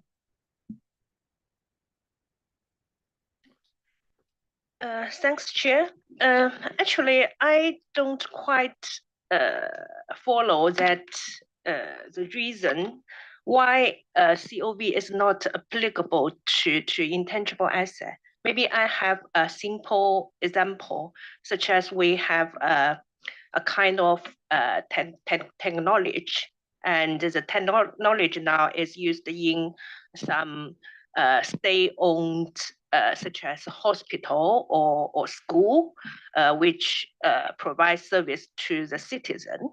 If this knowledge is used in such as a commercial entity, maybe its value, its market value, maybe very high, but now as it used in a hospital or a school, maybe if we look at the value, maybe we can use the COV to just determine the value based on its current use. So actually, in my point of view, I think no matter it is tangible asset or intangible asset, actually the concept of COV is similar. So I think I support the staff analysis that the COV also applicable to intangible asset. Thank you. Okay, thanks, Liang. I'm not sure whether it was Patricia or Renee. Patricia first and then Renee. Yes, I support the staff recommendation, task force staff recommendation. But I understand some question presented for Andrew. I think when I think about non-specialized assets, it's not difficult to understand the application of the fair value of COV, because there are some, for example, my software that I can buy in the market. The difference is the condition, the specific condition for the entity in between COV and fair value.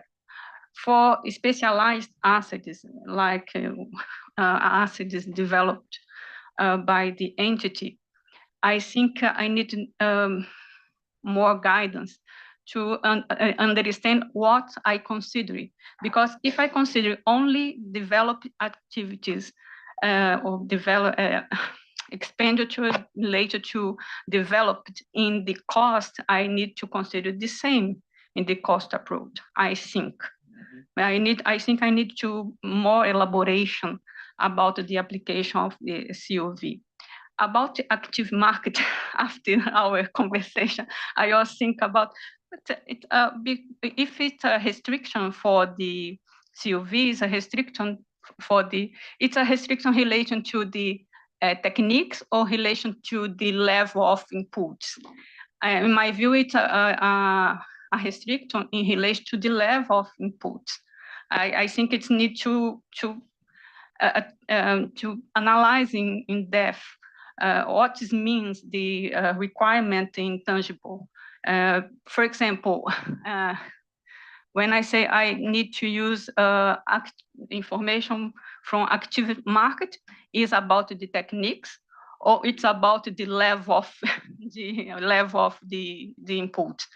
I think I'm not sure. Initially, I think it's about the level of input, not about the kind of the techniques. But I think I need to confirm this this point. Thank you. Thanks, Patricia. So I think perhaps before I take Renee, we are actually on time for a break, and I think we'll leave it hanging there in terms of the balance of comments. And Renee, will come straight back to you after the break, if that's okay. I'd rather that we have time for this discussion because there's a number of things coming out. Okay, so we take a 20-minute break, so back here at 3:20 New York time.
Okay, so we were waiting to hear what Renee had to say.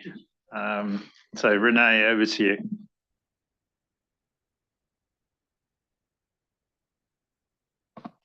Thank you, Chair. So I will start by saying that I fully support with the staff recommendation to change to allow COV in addition to fair value. The part of the standard that we are addressing here is for non-exchange transaction when we need to look at a deemed cost, a measurement basis for deemed cost. So the standard goes directly to fair value in this case. And I think what we're saying is that deemed cost could be either fair value or COV as articulated in IPSAS 46. So, and I think that's what we're doing here. It's the logic of the measurement basis for when we're acquiring it through a non-exchange transaction. So I'm going to stop there to validate that, but then I have other reactions. So yes and no. So it's both. It's looking at subsequent measurement under the current value model.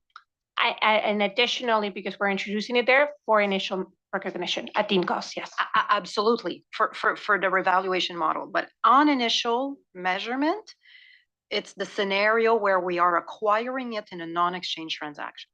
So if we're clear on that, I fully agree, and I don't share the concerns that have been expressed by other members around the table. For example, related to could there be implications on related to capitalizing costs, development costs, because this is not in that particular scenario. This is in the scenario of in-house developed intangible, right? So we're not in that scenario here. The drafting that we want to correct is the one about when we are acquiring it in a non-exchange transaction, therefore looking for a deemed cost. So that's why I'm supportive of this. Now, your paper doesn't go into how you would implement the drafting change. So there's so maybe I want to validate that. Are you going to refer to deemed costs and send people to IPSAS 46 to determine which deemed costs or which current value on initial measurement they would be allowed to use, depending on are they using it for operational or financial capacity? And there's actually 44 references to fair value in the standard. There are a lot of references to fair value. So I suppose we're going to see the next drafting changes, because there may be places where we want to keep fair value, maybe want to see COV, maybe refer to deemed costs. So yes, so I didn't include on an appendix to the agenda paper because we have the supporting document with the AD, which covers IPSAS 31 and where the proposed changes are that we're going to be doing a page flip through. Because yes, it's true, there's a lot of references to fair value. So there is a proposal from that perspective that initial recognition would refer to deemed costs, and similar to what it was done in IPSAS 45, it will have a similar approach cross-referencing to 46.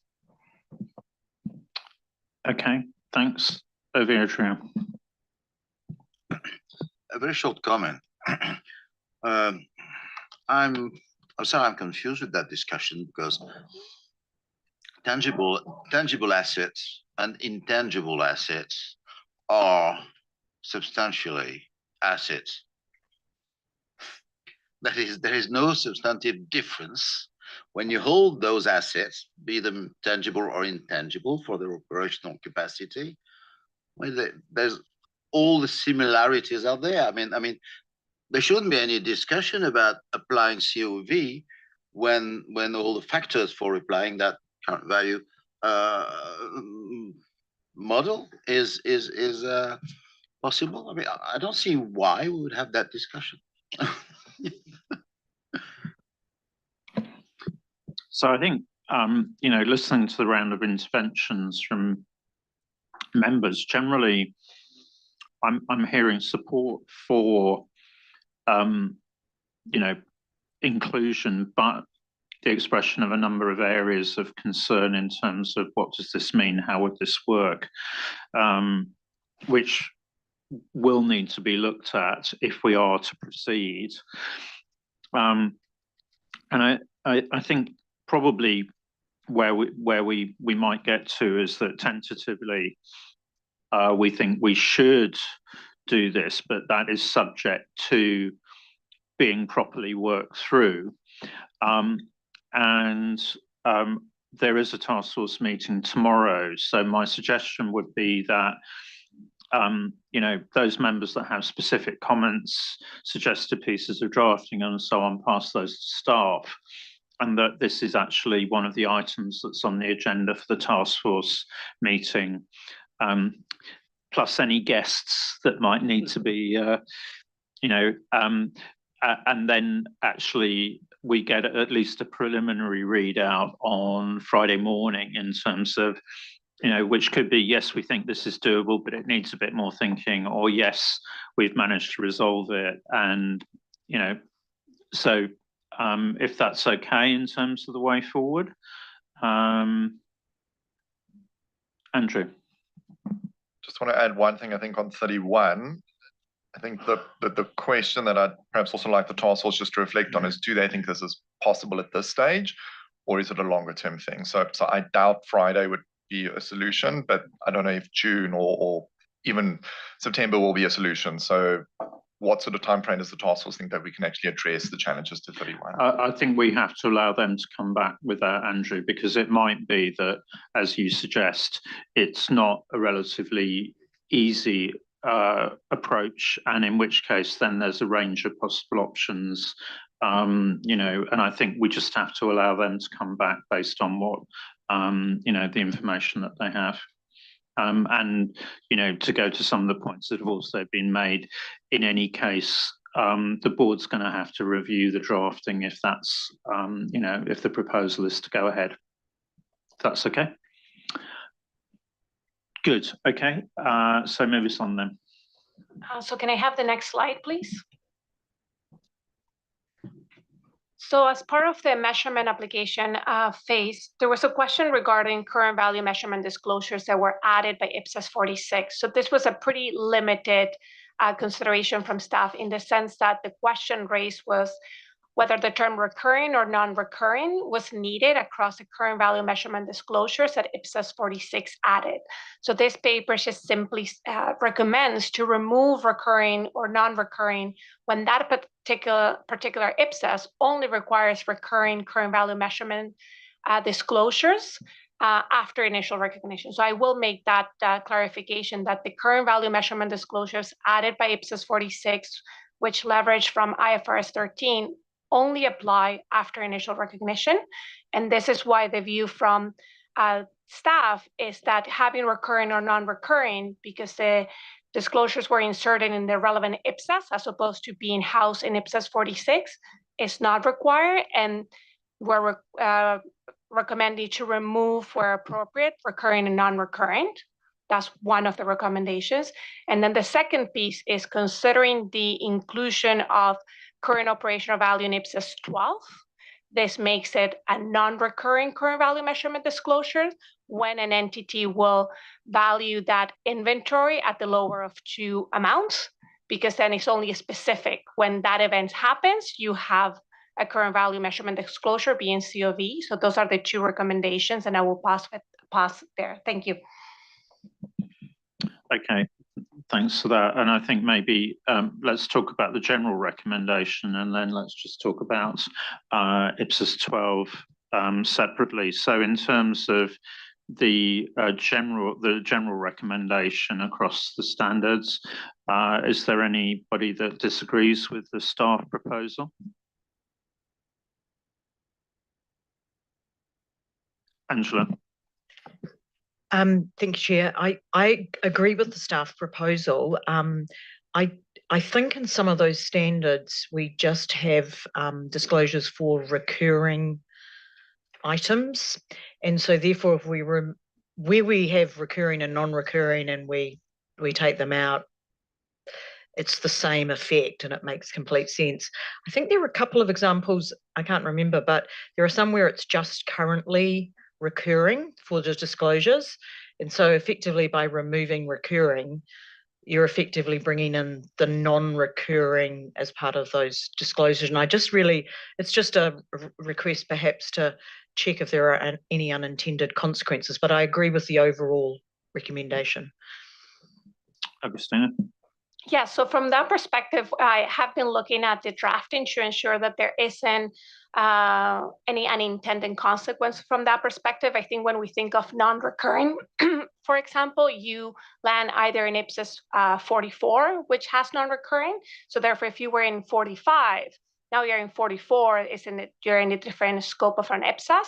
But I have received, and I should have noted this, member suggestions as to how to keep potentially recurring at the core principle to ensure that there isn't a risk to that without having it across all of the disclosures, which has generated, can generate confusion from that perspective. So I will look at that, and when we do the page flip, I'm happy to take that offline to address that comment. Thank you. So on this, I think the question is, are members content with this approach that we're proposing to take? If there are specific examples that are causing concern in standards, then please can members let staff know. You know, so can I take it that everybody's content with the overall approach? And then if there are specific, you know, issues that people want to bring up, then we'll deal with it that way. Okay. So then can I go to the IPSAS 12 proposal? And Agustina's already explained why that's different. So I just want to check whether anybody has any objections to that proposal.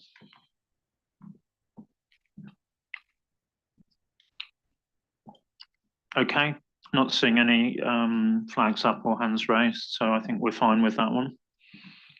Thank you. The next agenda item is 9.2.5, and these are where sorry, can we go? Yes, sorry, we're in the right one.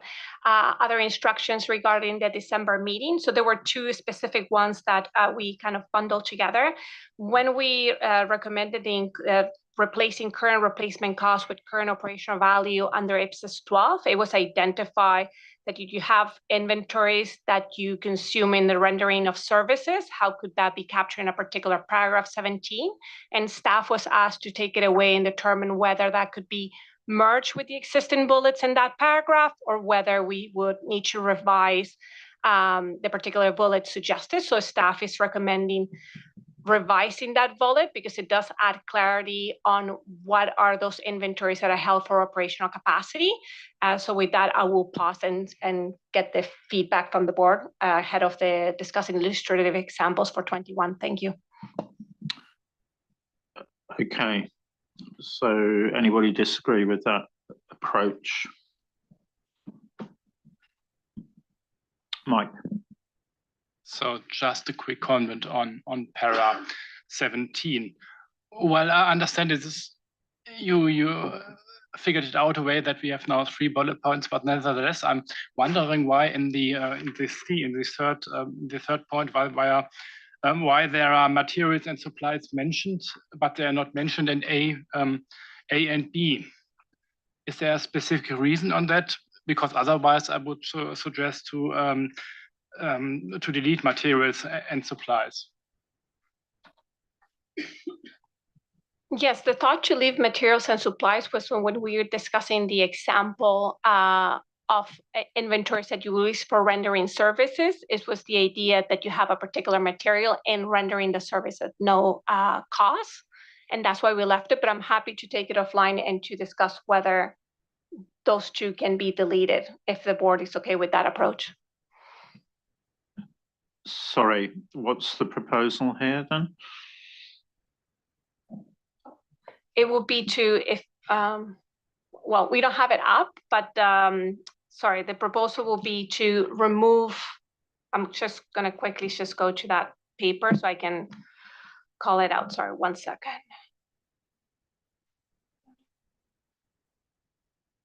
So right now, the drafting for that particular bullet is consumption of materials or supplies in the rendering of services at no charge. a transfer expense or for a nominal charge. And I think what Mike is suggesting is to have consumption in the rendering of services at no charge, as opposed to calling out material and supplies, correct? Yes, correct, in order to achieve consistency to A and B. Yeah. Okay. So, well, I mean, we'll see the drafting, but in principle, yeah. Okay. Not saying any thanks, right? So that seems fine. Okay.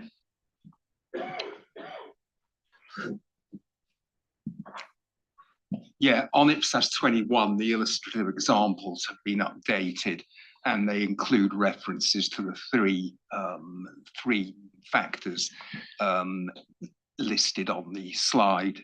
So there's a reference in one of the examples as to why an office building is considered a single unit of account rather than individual floors being considered separate units of account.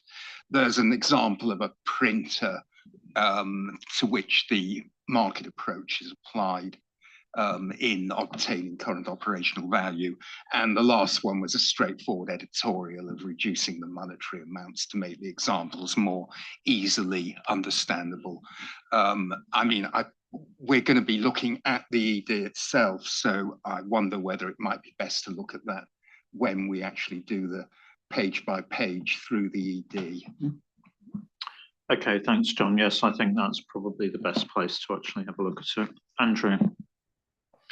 Sorry, it's not on the illustrative examples, but it was while I was reading the illustrative examples, having reflected on the current, non-current disclosure updates, we haven't updated the disclosures in IPSASB 21 for the inclusion of COV as of yet.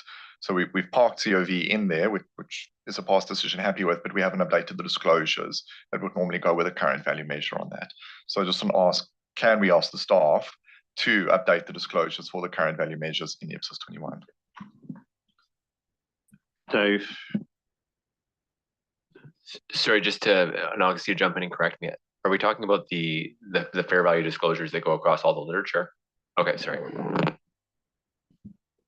I think you're referring to, so when IPSASB 46 looked at current value measurement disclosures, it leveraged from IFRS 13, and the approach at the ISV was that rather than adding the same level and detail of current value measurement disclosures to their impairment standard, they will just enhance them and add certain type of current value measurement disclosures, which leverages from what it is across our IPSAS standards, but not to that level of detail. So I think what Andrew's referring to when we look at the fact that the IPSAS literature has two impairment standards, we have expanded IPSAS 46, added current value measurement disclosures to a lesser level to IPSAS 26.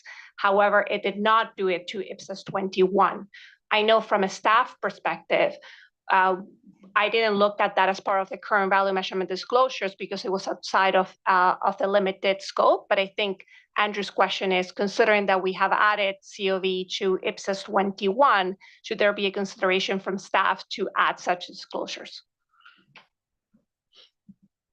Just add to that, I think one of the reasons why we didn't do this was because it was a limited scope approach, looking just at recoverable service amount, the definition and the branches of it. So we didn't necessarily consider it within scope to modify the disclosures other than to change references to from value in use of a non-cash generating asset to current operational value. Okay, so I think that one needs to, basically go into the task force discussion tomorrow to see what might be appropriate. But I think you're arguing it's a consequential amendment from the inclusion of COV. Okay, so I think if that's okay, we'll ask the task force to take that one away and have a look at it. Okay. I think with that, we can move to the next slide. So the final agenda item 9.2.6 just discusses the development of the ED itself, which is included in the supporting documents. And two asks that we have from the IPSASB is one, and it may be early because you might change your mind for June, was the title of the ED. And I have received comments to say the thought at the beginning when we proposed this name being the application of IPSAS 46 measurement was that the majority of the amendments relate to the application of IPSAS 46. But I will agree, we received a comment saying that the added definition of accounting estimate that comes from the ISV improvement to IS8 would not be captured by that title. So there's a consideration for the IPSASB to be application of IPSAS 46 measurement and definition of accounting estimate, along with calling out the main IPSAS that are amended for clarity to our constituents, which is similar to what we have seen done by the ISB and in prior EDs that we have proposed. Then the second recommendation in that paper is more like the structure in itself, because we have realized that the amendments may change what was the focus of the project. We're suggesting to split it into 4 parts for clarity. And then we have a table at the front of the ED so that different constituents can go and see all of the IPSAS and specifically where there's an amendment proposed. And will that open for discussion? Thank you, Chair. I mean, ultimately, this is just the title of an exposure draft, and it's more important what the final guidance actually is. So I think, you know, I'll take any comments from members, but I think we just need to be practical about this, because this is just the title of a document that we're putting out a whole series of proposed amendments. So, yeah. Okay, Lynn. So I do have a bit of an issue that I guess is partly with the title, but also partly we can pick it up on the page flip. But the project also considered applicability to service concession arrangements and to subsequent measurement on leases. Now, we concluded we didn't want to make any amendments, and I've got comments about the drafting on that and whether or not that's prominent, but there's nothing that if I'm interested in subsequent measurement of service concessions or right of use assets, there's nothing driving me to pick up this document to respond to the SMC that we agreed we would put into the document on that topic. So that's why I have an issue with the title, that I wouldn't know that there's an SMC in there asking me about subsequent measurement of right of use assets. And we've previously, that was a decision made by the board that we'd have an SMC in on that, and the title wouldn't even drive me to open the document. So that's why I have an issue with the title. Well, I think it's a question of how long do you actually want to make the title, frankly. So my suggestion would be to make it shorter. Yeah, I think we're on the same page on that one, Lynn. I think you either include all the standards that we've considered, or you just actually make it very short and then leave it to people to actually open the document. And I think, Lynn, you've probably made the argument very well there why we should shorten it to either application of IPSAS 46 measurement and definition, you know, or you know, and other consequential amendments or something like that.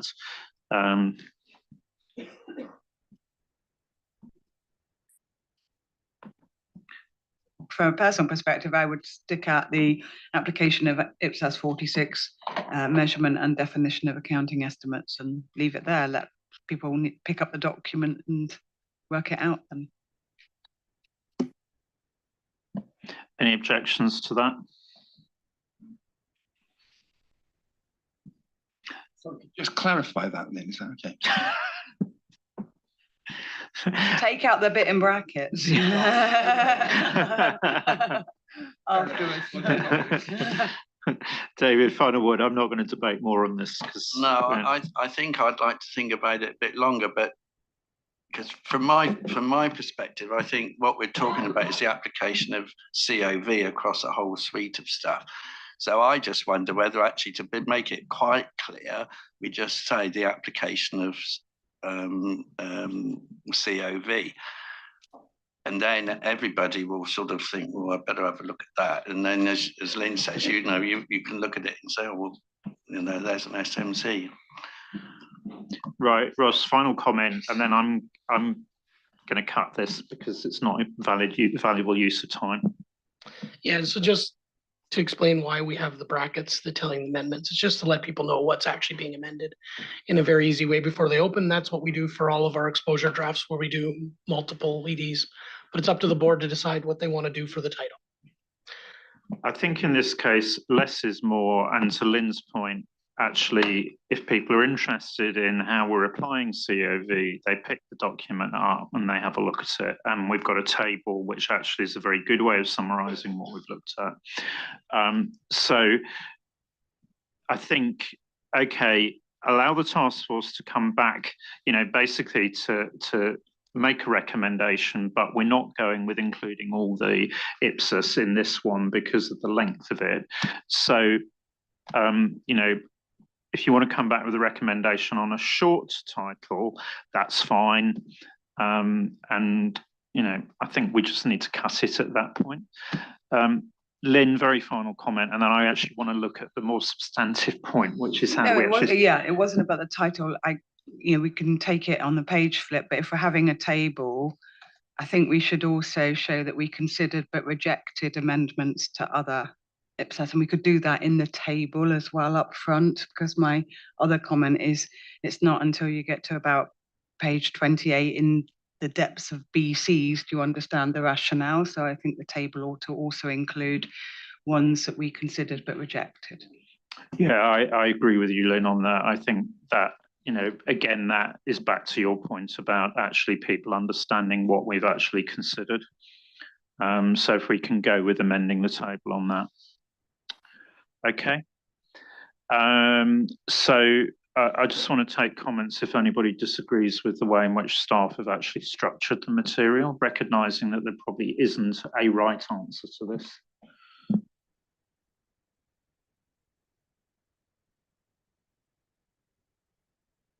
Okay, I think the value add is actually let's start to have a look through the document. So from the document perspective, I would like to know if there's any comments for the request for comments between page 3 and 6, acknowledging that we will be expanding the table to include IPSAS that the IPSASB consider where COV should be included, but decided not to, and I'll expand that table. Thank you.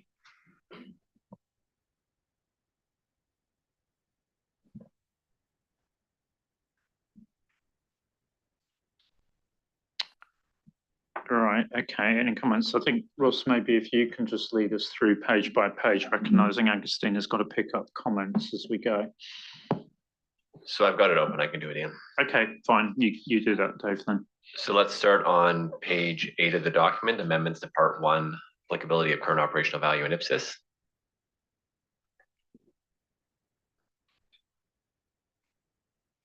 Page 9 of the document. Page 10 of the document, amendments to IPSAS 12 inventories. Page 11 of the document. Page 12. Page 13. Page 14. Page 15, the comparison with IAS2 table. Page 16, amendments to IPSAS 31, intangible assets. Recognising that on that one, it is subject to the task force work.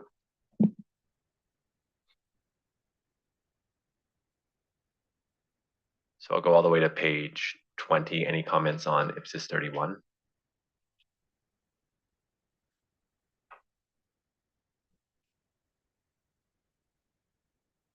Page 21. 22. 23 and 24 is the comparison with IAS 38. Next is page 25, amendments to IPSAS 46 measurement. And that goes all the way to page 30.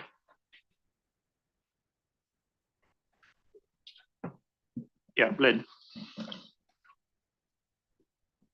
So I don't feel that BC 96 and BC 97 do full justice to the consideration that was given around the right of use subsequent measurement. I don't mind taking drafting offline, but I just think that we haven't set out why we think it's okay sufficiently. I personally think there will still be absolute confusion out there. That's why we agreed to have the SMC, and these are the only two paragraphs that are not driving me to understand at all why I've got an SMC or what my rationale here is here. And I think this needs quite a bit of work on these two paragraphs. So I think, yeah, if you're okay to work with staff on both those BC paragraphs, and also to make sure that the SMC wording goes alongside those, I think that would be really helpful then. Thanks. So I'm at the end of page 30, which is the end of IPSAS 46. And that brings us into page 31, which is amendments, limited scope updates to IPSAS 21. And that section goes all the way to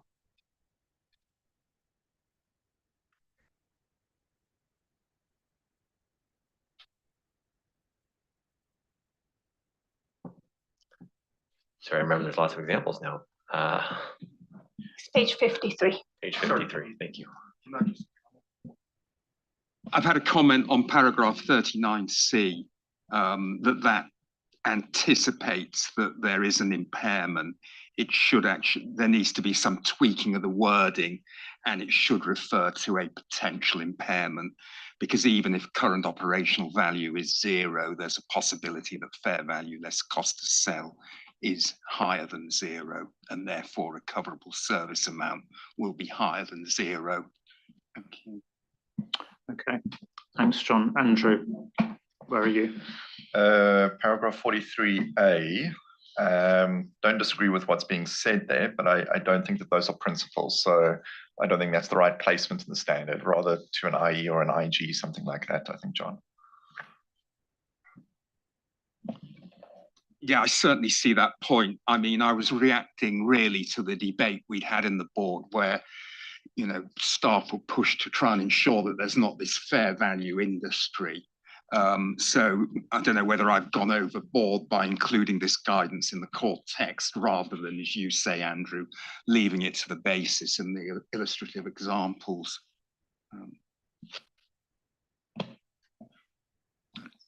Ask the board whether they agree with Andrew to pull that. Does anybody argue for retention in terms of the core text there, or we deal with it through another appropriate mechanism to be decided through that dialogue? Okay. Yeah. Well, I think agree. You know, just work on that one with Andrew to get the right placement. It's probably more than BC, but you know. Okay. Thanks, Angela. Where are you? I think I'm in the range. BC 49, which is the basis of conclusion in IPSAS 21, where the IPSASB concluded that the main implication of adoption of the current operational value as a branch of recoverable service amount is that entities on the current value model may have to bring forward revaluations where there is an indication that an asset might be impaired. I remember that raised last meeting, and I thought it was a very important point, and I thought it is so important that I propose bringing it into the core text, not just in the basis, or at least that idea that you're bringing forward your revaluation. We can swap 49. I think it's more a comment than actually guidance, which is why it's sitting in BCs, because obviously it's very circumstantial and it depends on your valuation cycle and things like that. So, I mean, I think it's hard to see how you could actually have that in authoritative text.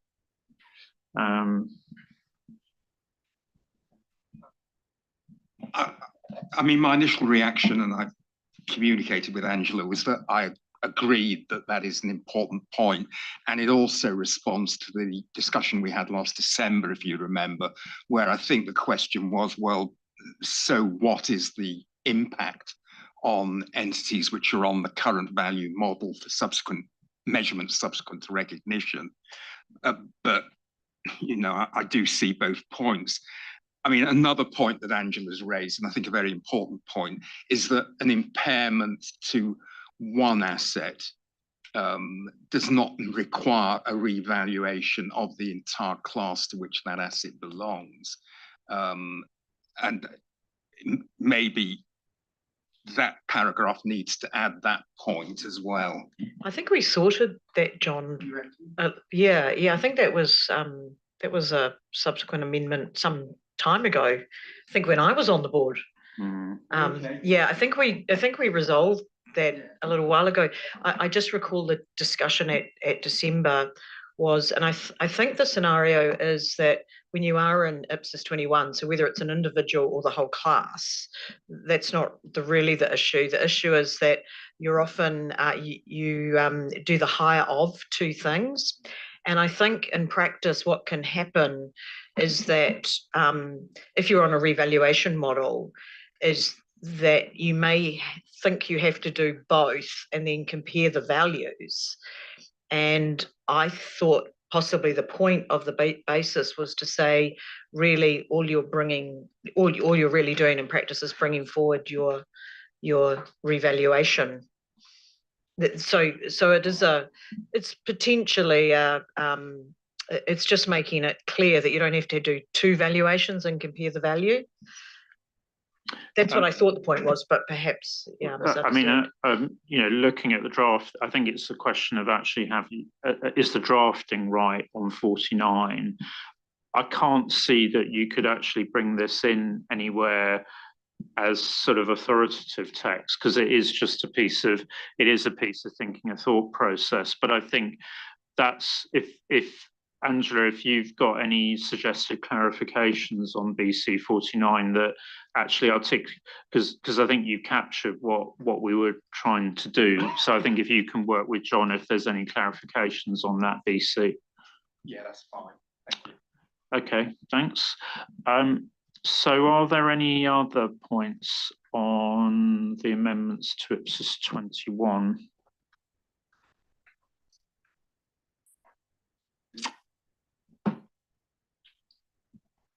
So that brings us into part 3 of the document. That's page 54. And we're looking at amendments to IPSAS 3. Amendments to IPSAS 3 goes on. Andrew, you on IPSAS 3? Are you back? No, sorry, I'm back. Sorry. Okay. There was many pages to scroll through. Yeah.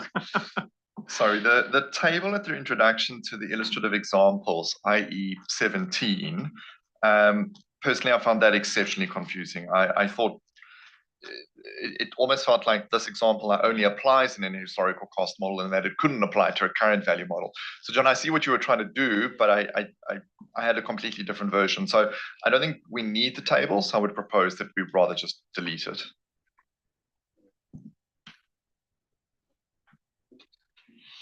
Yeah, I mean, I think, you know, the idea was it was helpful so that people understood what the examples were actually trying to do. We had an interesting lunchtime discussion. And this resulted, no alcohol was consumed. No, it wasn't actually, sadly. I mean, it genuinely, if you don't feel that it's helping or that it's not introduced in the right way, you know, it was there because we've got 6 examples. So, if you recall, in IPSAS 21, they were all cost model examples. And then we said, well, we'll have one appendix cost model and one with current value model. This is for subsequent recognition. And I think the view was this was all getting a bit convoluted. So we would just have an example for each of the indications. One indication, because we deal with fair value, less costs of disposal, less cost to sell rather, has 2 examples, but we wouldn't painstakingly have 2 models for each example, I think is fair to say. I mean, it sounds like it helps in terms of due diligence and working out where the examples would be. But I think what you're saying, Andrew, is it's not helpful. So we take it out. Okay. Anything else on the proposed amendments to 21 before we move back? Okay, Dave. I'm just going to give Andrew one more minute. I see still. You're okay. That's what we want to see. So we're on page 54, amendments to part 3. Amendments to IPSAS 3 accounting policy changes and accounting estimates and errors, and that goes all the way to page 58, I believe. 59.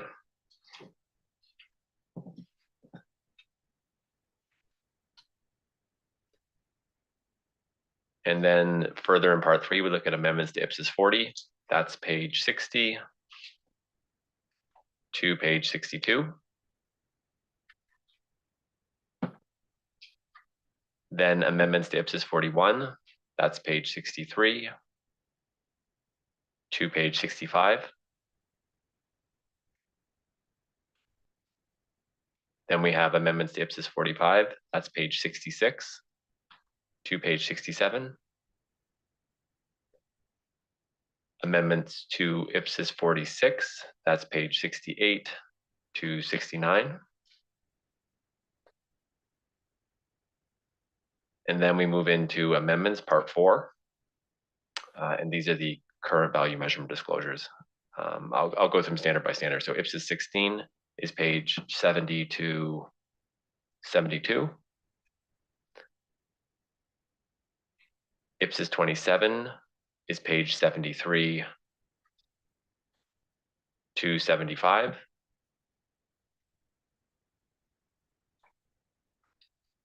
IPSAS 30 is page 76 to 78.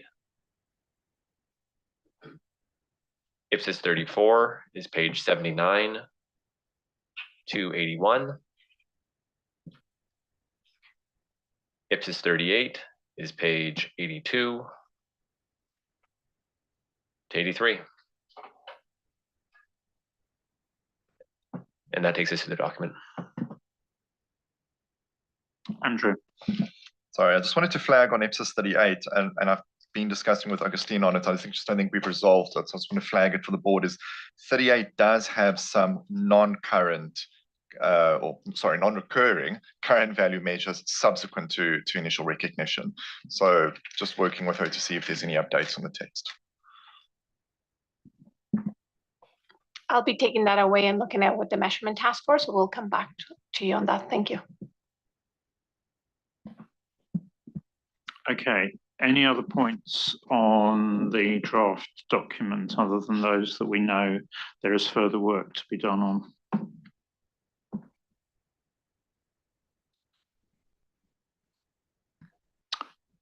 Okay, that's good. Well, I think thank you very much to staff for pulling all that material together. I think, it shows that actually we've done it's been a very extensive job, and I think, it's very helpful now seeing this together as a document, which pulls together all of the debates that we've had over a number of meetings.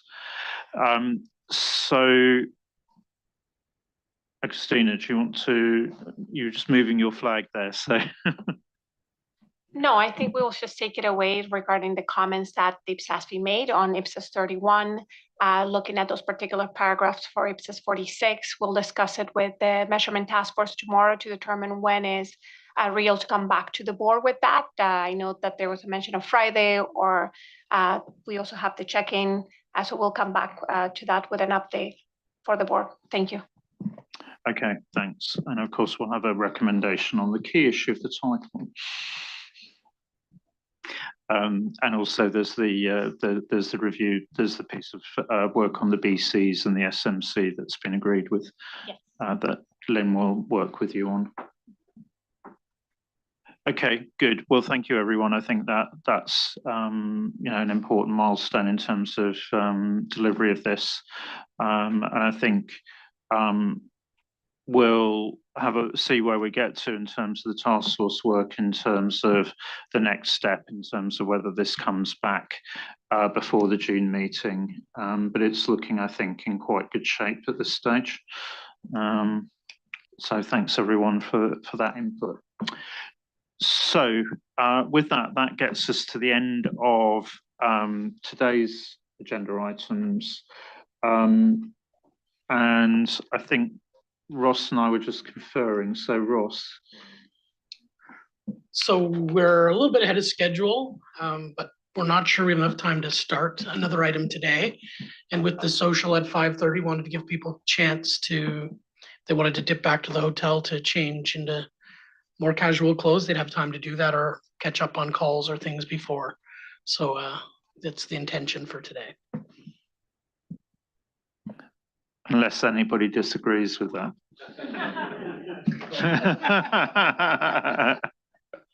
I'm sure we could spend more time on discussion of the examples. No, so I think we've earned the extra 50 minutes today. So thank you very much, everyone. So see you at the social this evening, and then see you all back here again at 9 o'clock tomorrow morning when we move into our discussions on sustainability reporting. Thank you.